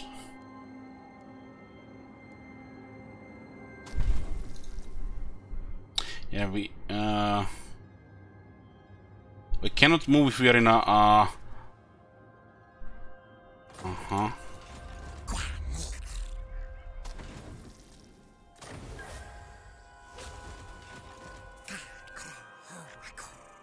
Well, these are important skills to get more. I don't know sure what was that about, so I didn't log them yet. I'll go with things I know.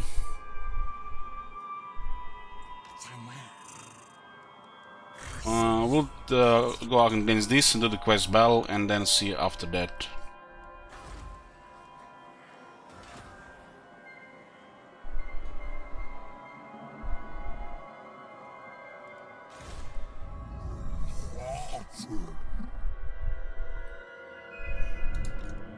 No, you failed. No, need my warp token stash. Pyrrhic victory. Okay, let's see if this is gonna be a Pyrrhic victory. I'll put a prediction and I'm gonna get a coffee. I'll just make it a short break, boys. I try to take a break every 2 hours. We're gonna have over 8-hour stream. I do sometimes get interrupted as well.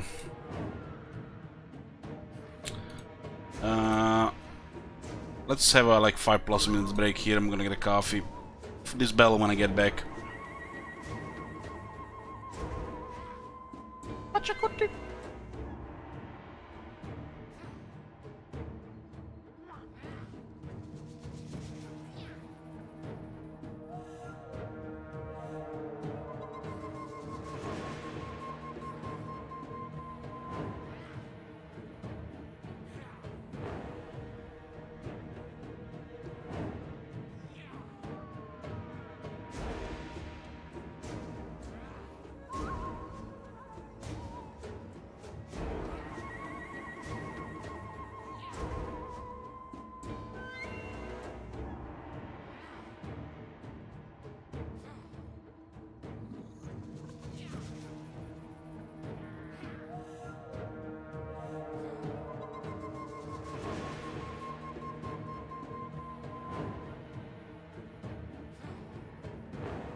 Hey back, boys.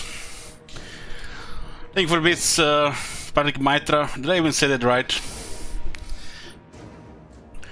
Sounds Indian.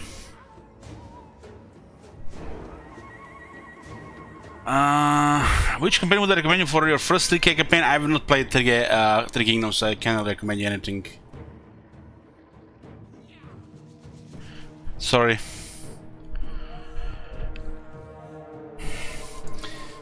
So what did people predicted here? 8% predict victory, 92% order. Okay, interesting.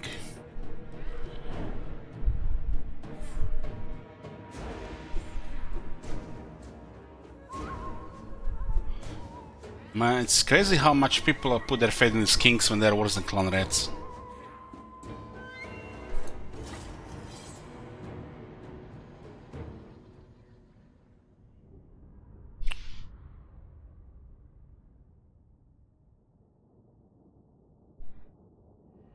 I'm married, I don't like stuff like this.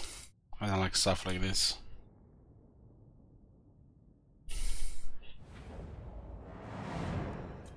A bit stuff like this doesn't interest me.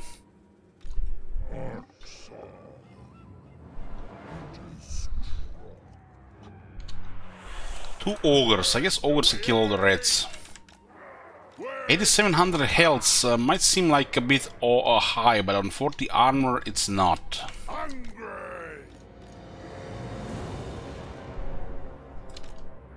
What do we have there in the back? Skaven slave slingers, huh?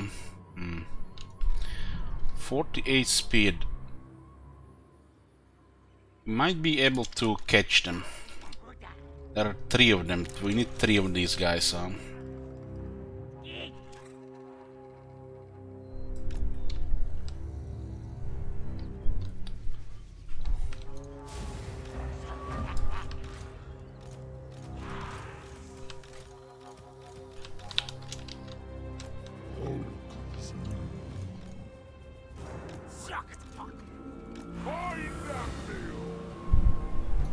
Let's go, boys!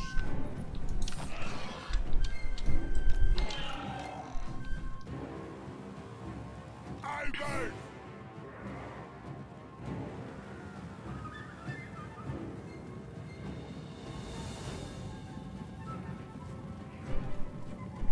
I do have a big charge.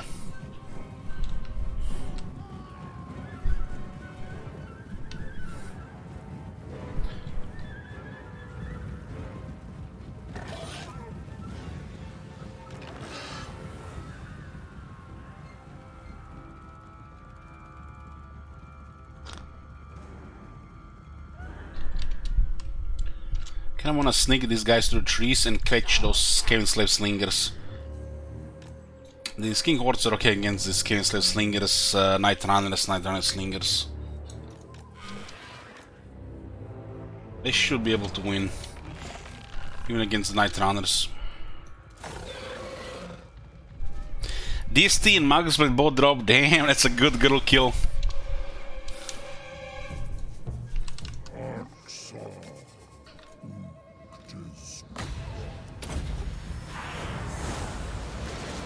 Sir, Amaxon barbs rather than hunting pack. Got poison, armor piercing missiles to reach.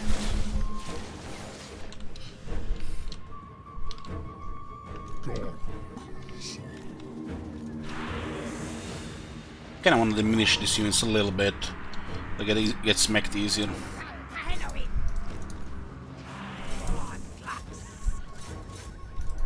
And we don't really want to fight that actually. Hold on, there's trees.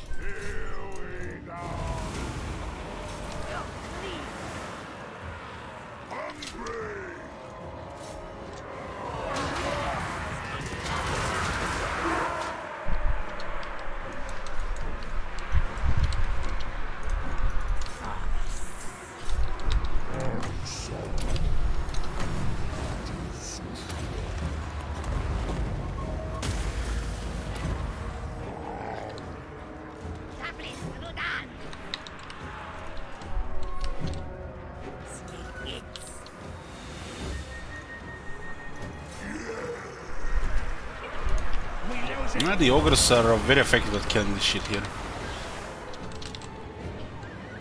They're dual wield, so they're anti-infantry.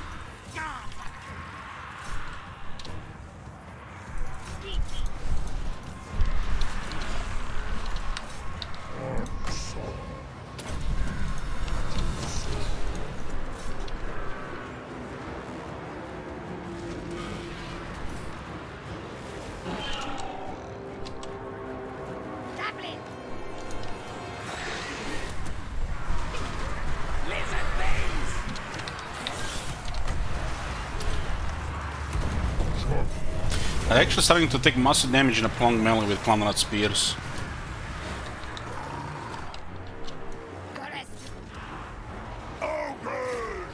But after the charge drop, they lost a lot of damage. This Clanranat spears should be pretty good against them, considering the amount of combatants on each side.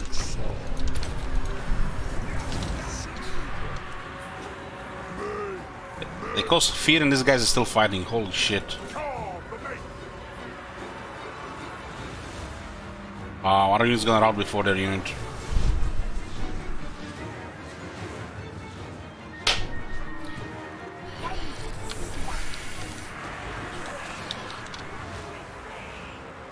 So much for that fear, guys, right? Monster fear, what a joke is becoming this game. To send kings to help them.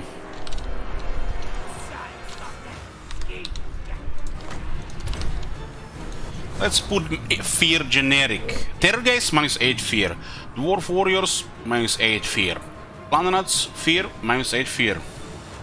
Fucking Star Dragon, -8 fear. Regular God, -8 fear. Everybody gets -8.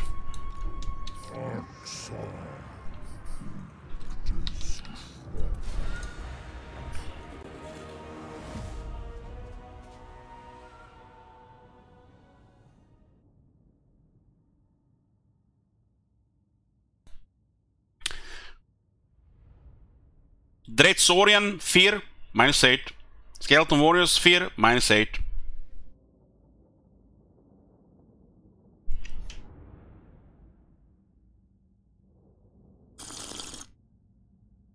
That's good coffee. One day, when they rework vampires in 2035, they're gonna give ways for the undead and monsters to get stronger fear effects, like -16 or -24. Double it or triple it. The fear has become a laughable thing everybody has these days. Originally it used to be -10 and not on every single unit in the game, really.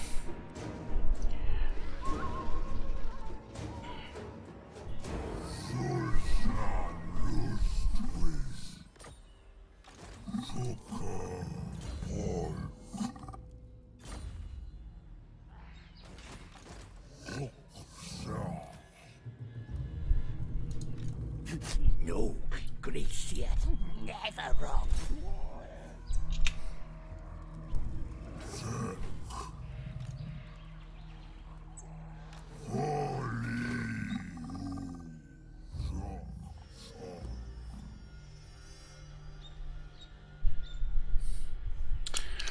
But have you considered normal difficulty -20 fear would instantly break units? Well, if it's undead, they should.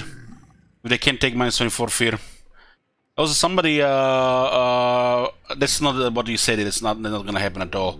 Unless they're scaring Skaven slaves, or night goblins, or the peasants. Somebody did play a Vampire Counts campaign on normal. So they don't get any penalties or bonuses. He had under 35 leadership in Skeleton Warriors, and he was still facing swords with over 70 leadership, while under effects of fear.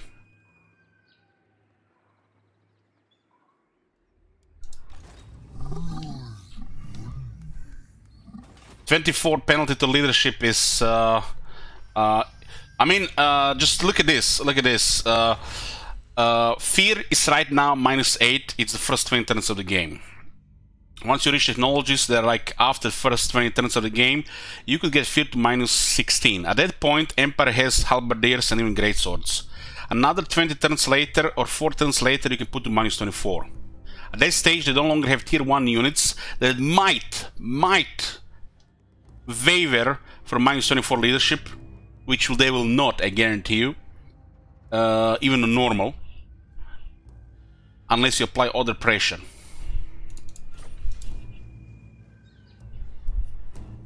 And so what if a tier 1 unit is wavering from a scary army? Isn't that the point?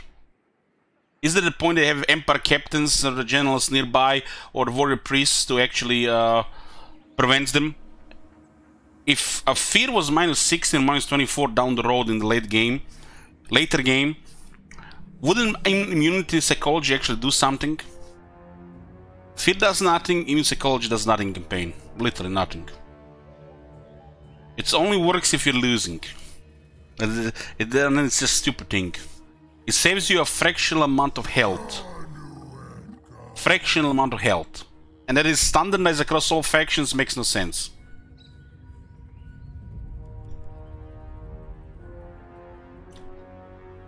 Everybody these days can have access to fear, terror, frenzies. Like, what are they turning? What the fuck? What the fuck?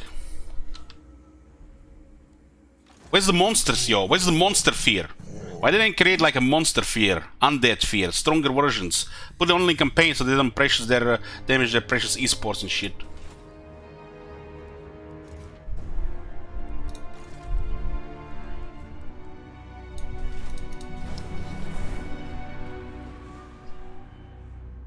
Oh yes, the Blessed Red has lost. Itza has attacked out of Sodek. Itza, what are you doing?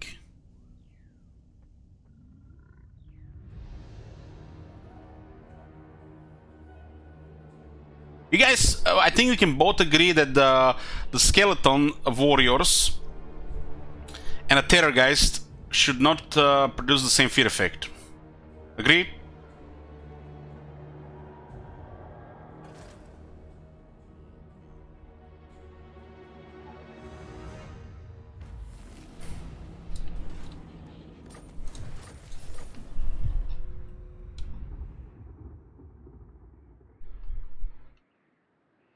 What they can also do, the fear effect on the lower tier units, like tier 1 and tier 2 should just stay as it is, while the tier 3 and tier 4 get the double fear, and tier 5 units get triple fear.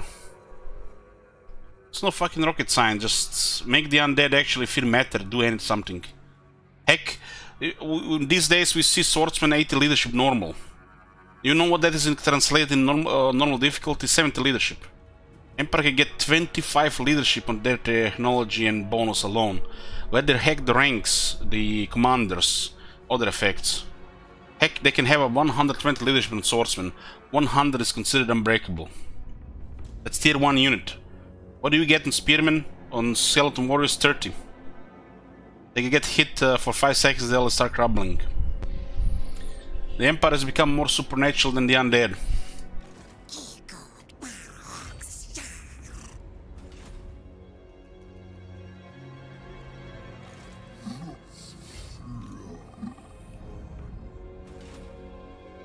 This city is tier 3 and this settlement is tier 3. If I confederate, Itza might attack us instead. They could also just go for clan mange. Federation is no longer even possible, huh? Interesting, they got like 2 units and no longer want to confederate. Maybe we lost a couple points there as well. They're actually in a worse position now than they were before.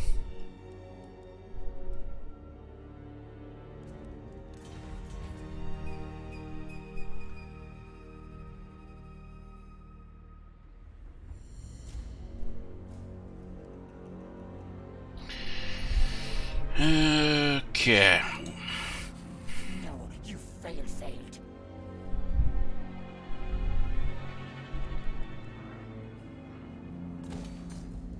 Upgrade this too. So this is Sotek Sanctum abilities. And this is adjacent region, so the ability will work for about all 3 regions. Never. No.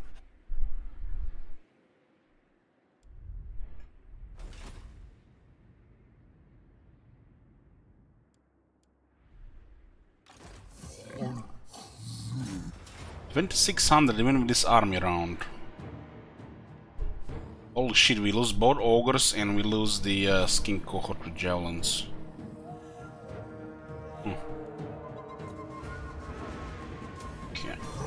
They still live.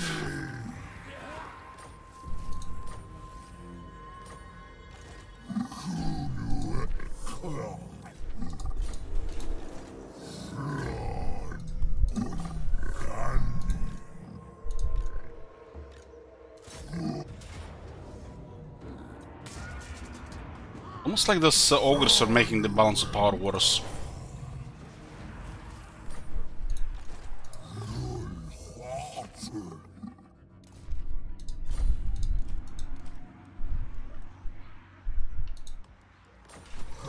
And we don't need this right now, we need to build this shit up. This is the marks of the old one here. Tier 3 in Oixel is like a priority. These guys are done, the Dark Elves here. So what will these guys do now? Fight the Awakened?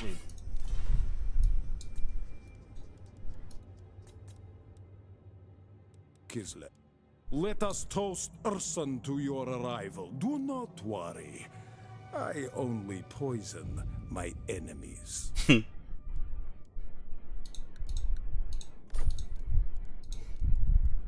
Kislev. We'll join against the Norska for diplomacy with Kislev.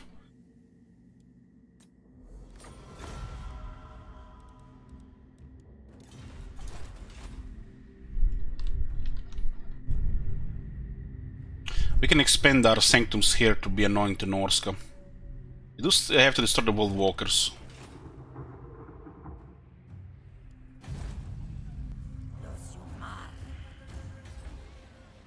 Doesn't make sense for this guy to just go into Norska now.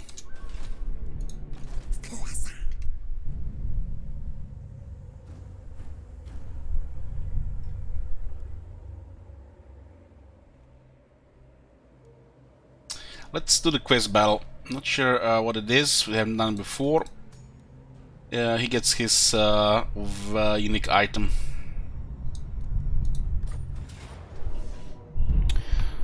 So we ambushed the Norscan army. This guy's gonna go Legolas on this mammoth. But they do have a Norscan lord on a mammoth and one Norscan giant. A couple of berserkers and a marauder champion unit.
Okay, let me just close the window.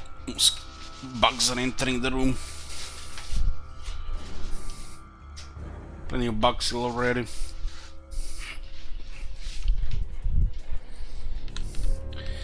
We can get rid of those trolls and the giant immediately. They have no resistance to our attacks.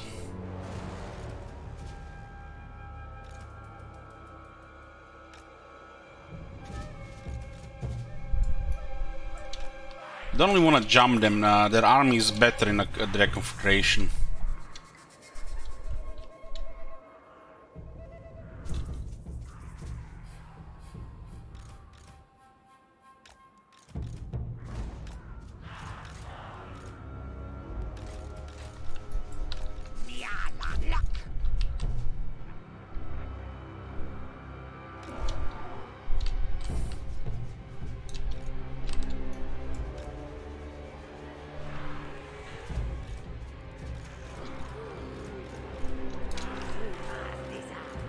just in 3 groups here.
These guys should not be charged by this horse, and they did for it. Wow.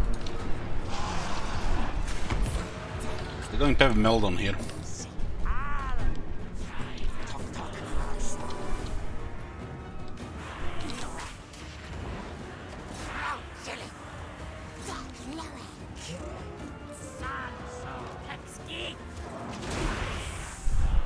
Where's the giant?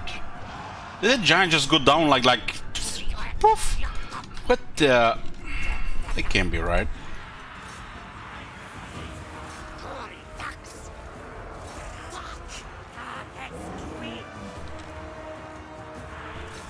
Well, send Endless can die there to help.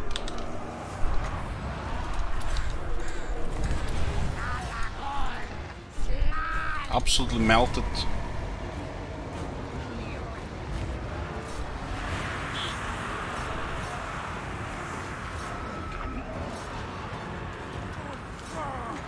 Try to distract here so we can get a better position with shoot.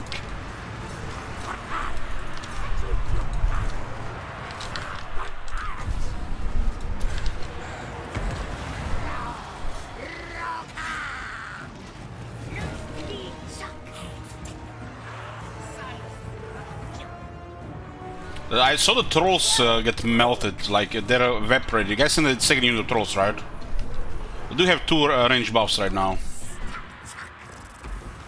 There's actually more range buffs on top of that. 7 AP on Skinks, that's actually a lot.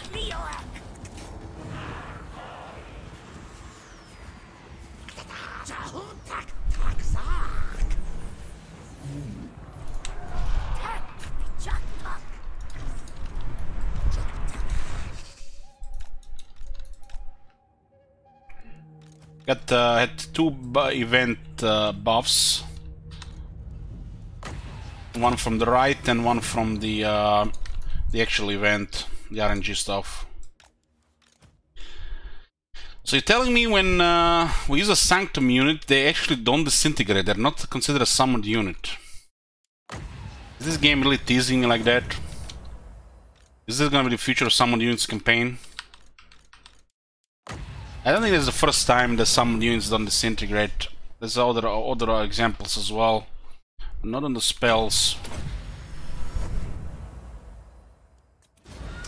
Close victory. They nearly had us.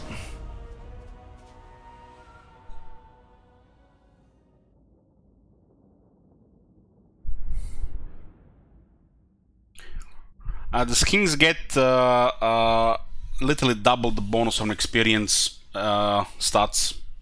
Well, they gain triple experience against Chaos Forces. That's from the faction effects.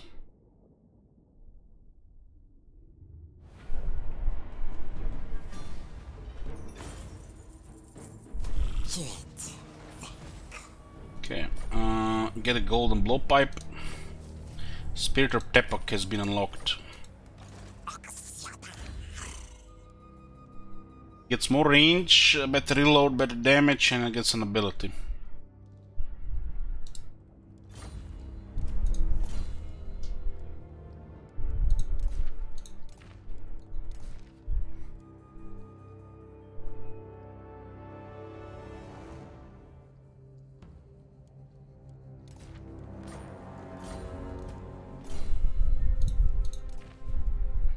Sword of the Hornet. 6 attack, 4 defense. This is 6/6.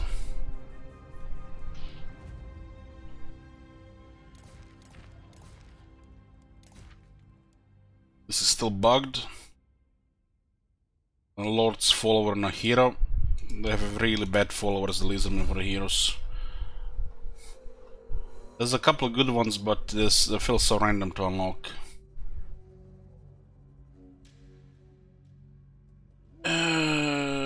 The 2 special things here to unlock on the top. But I'm in veteran units, screw that, I'm going battle skills.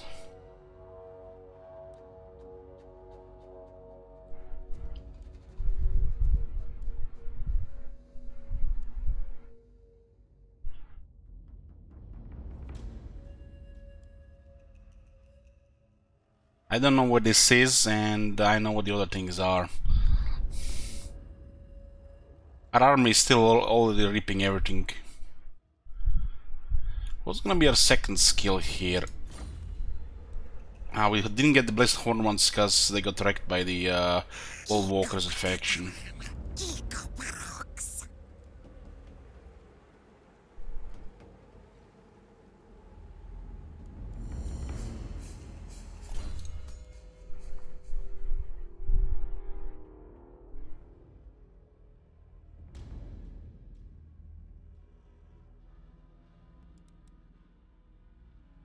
It does have a extra thing for the Troglodons, Kotal, and King Oracles.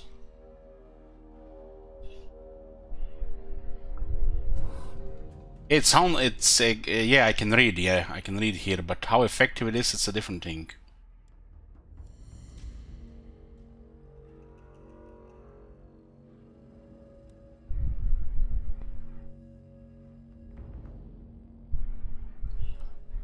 The veteran battle skills are very good for our army right now.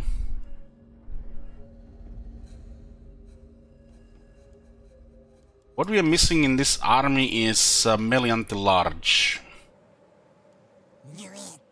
Melee anti-large to make it reliable. Feral Carnosaur and Red Saurians, those are perfect.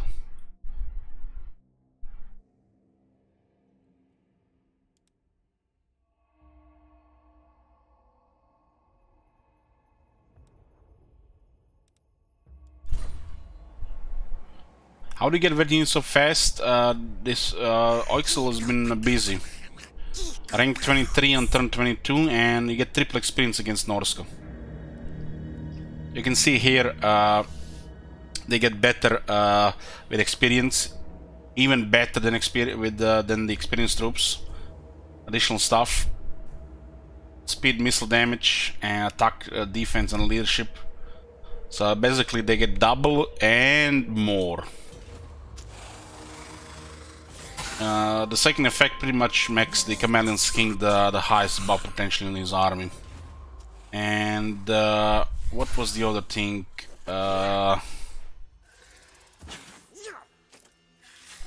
Is it here? Yeah. His army gets triple experience against Chaos Forces. And we get more AP on the missiles.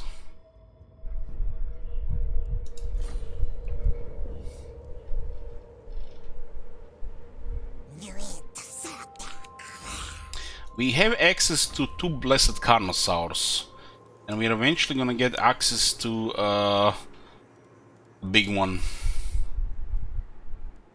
the Shadow of Lastria.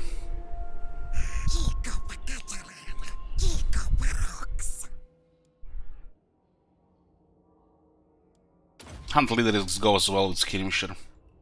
We need the high offense melee unit.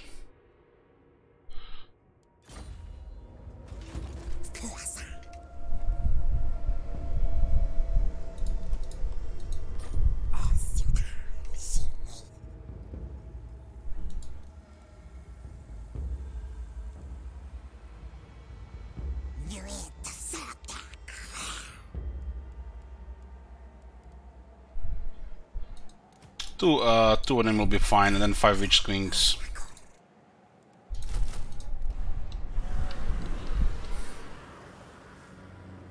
Okay.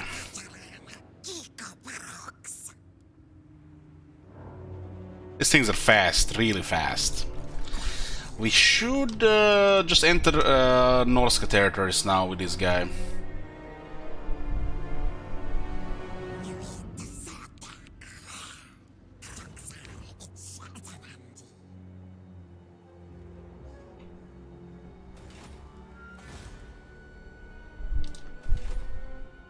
We have to destroy World Walkers and Clan Molder. And this is the worrisome thing. This feels off right now. We don't know exactly how these things are acquired. It could be RNG or it could be buggy. So this might take a long time. Hey, Bress.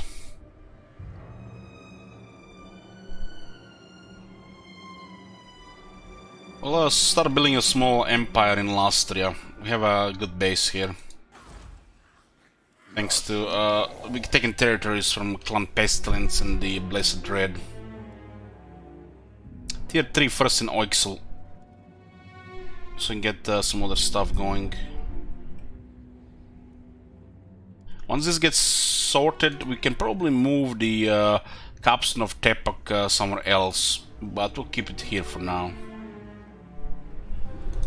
Itza will probably turn on us, unless we give them a lot of gold.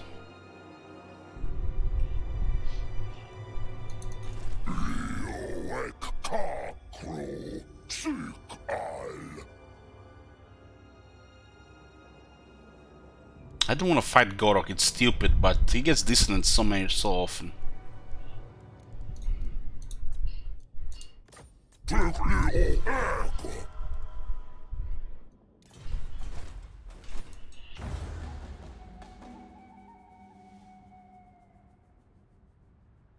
We are friends with Teklis.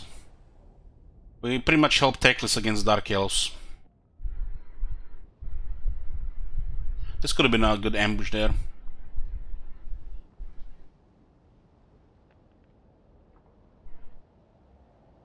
Mana will start to kick in now. It'll make it highly toxic for the Clan Molder and Norska to move around with the Silent Sanctums.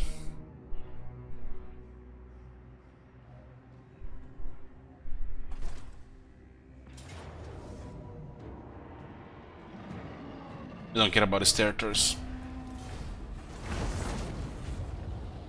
That's Norska lands, shit regions. You can't even defend them properly. What is this? Reclaiming the Lost World. The noble Slan Mage Priests have devised a ritual that will give even ordinary kings increased immunity against some of the foul diseases lingering in territories overrun by the wild servants of the Great Horned Rat. However, they must still be defended against other threats in the abandoned temple cities. Ground could be regained this way, and the troops would have to be committed in the king's defense. Yeah. Who cares? Nope.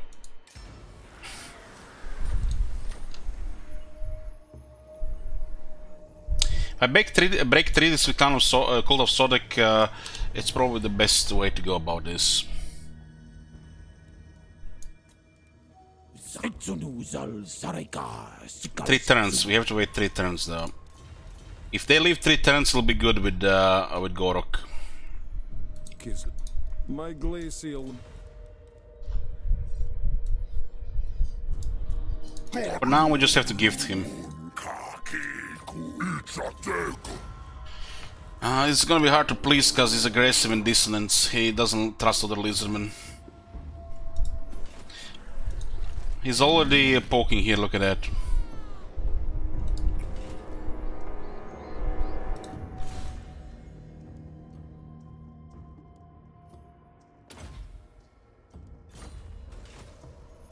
Does the Lord explain how the rats are produced? They have brood mothers locked in basements that pump little rats all the time.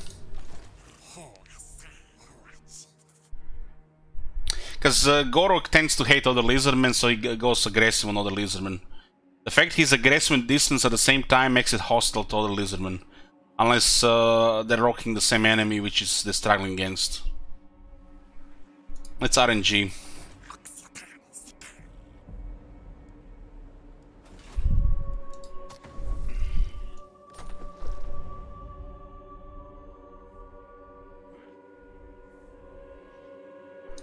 Whichever woeful deity protects you. Declare war on these guys as well, so we can ambush them as well.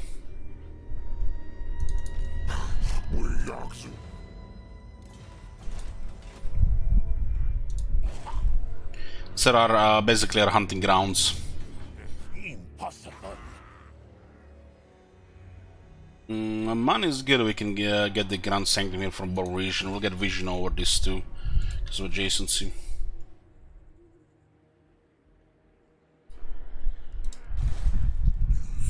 Okay, we should go towards World Walkers now. Refused. Get 12 units, we get 12 units. What do we have here again?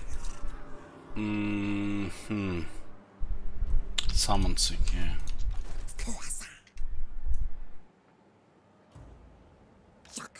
We'll invade Norska. Nice, we actually replenish even in the sea, and it's not owned by anybody. It's not considered a province. So this gives you even the sea replenishment. Considers it foreign territory.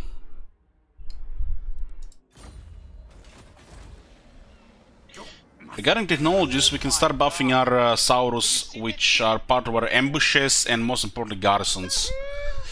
These technologies are important in that regard. We need to unlock it, and what is this? Then we can remove it. We don't care about this building. Thank you, Inventory. Malekith will no doubt attack eventually. But we are defending the frozen city, but we don't really care that much about this province.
Italsixla Axazuzul. You will drink with us, Kislev. What did you was enjoying the most? The big bully.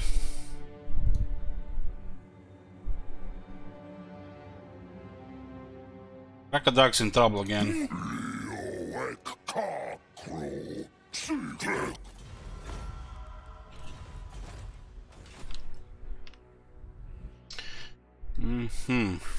Might be able to defend this against that. No.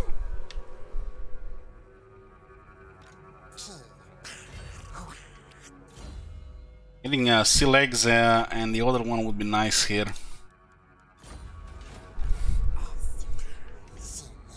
Denied. A timely arrival. No, peace treat means you die. Might be able to force land this.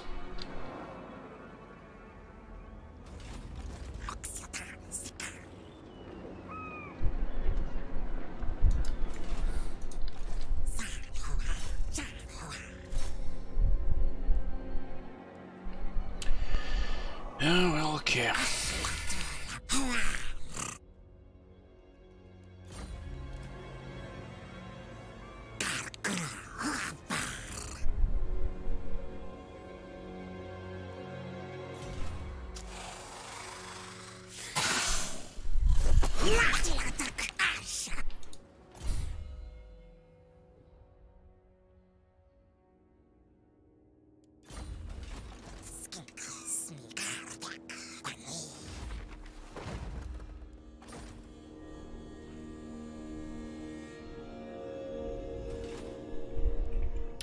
think all these things are now built up. Vision is getting built up there. Don't really care about vision on this one. We'll have adjacency from Kaz the Borkrog. Better one. And here... it's fine. Waiting for this one here. It's usually command in here.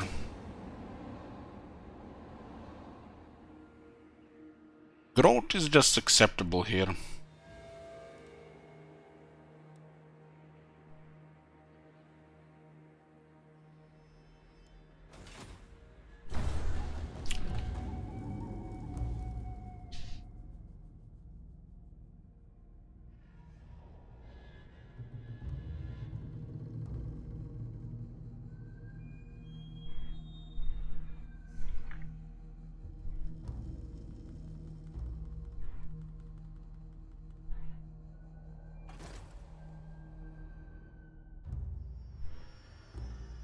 Might lose a unit there if they lose a settlement.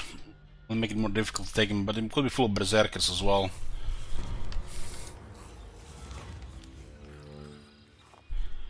Cheaper construction, but it takes longer, 10 turns. It's a great event. And we got Sodex Chosen. The RNG strikes with Blessed Saurus Spears. Win 2 battles.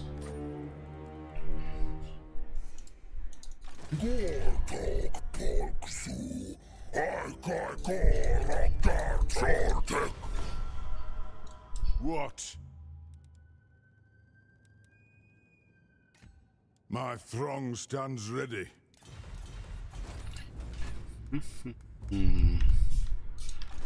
12 units there. A lot of berserkers on that other side.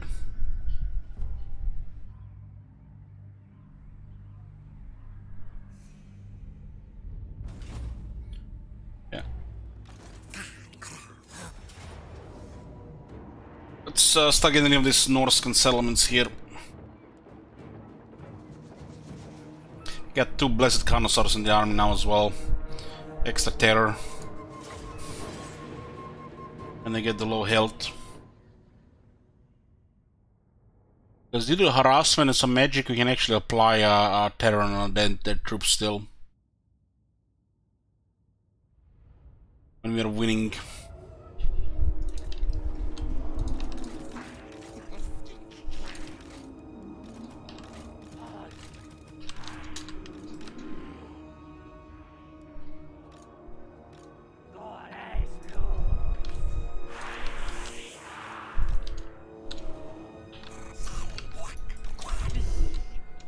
It's like up here.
Somebody went poof.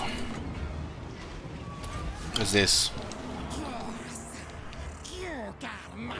He goes on a pipe and shoots a couple projectiles, huh? Let's continue with this harassment.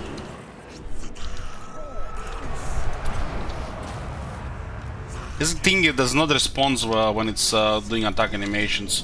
So just keep chain attacking there.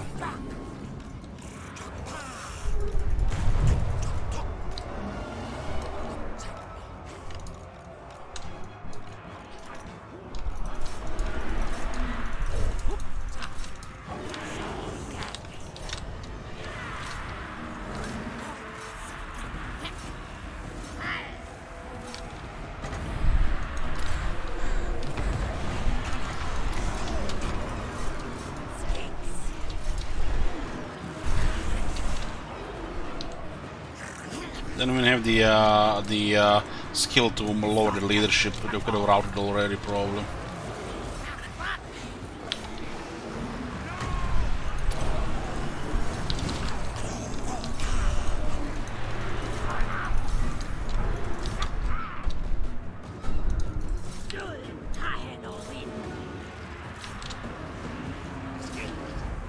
Can apply another penalty to them. They actually will be scared of us by default without any pompous.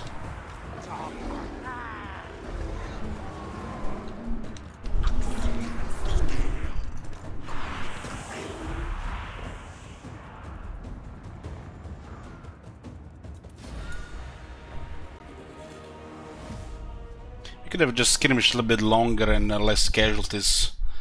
But give the berserkers a little bit melee satisfaction. Those guys can do this for much longer.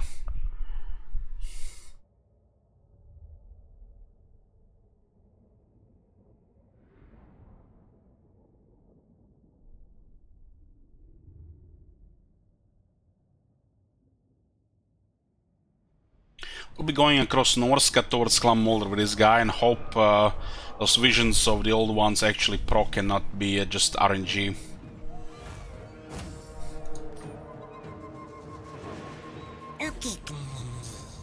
I'll do another replenishing follower.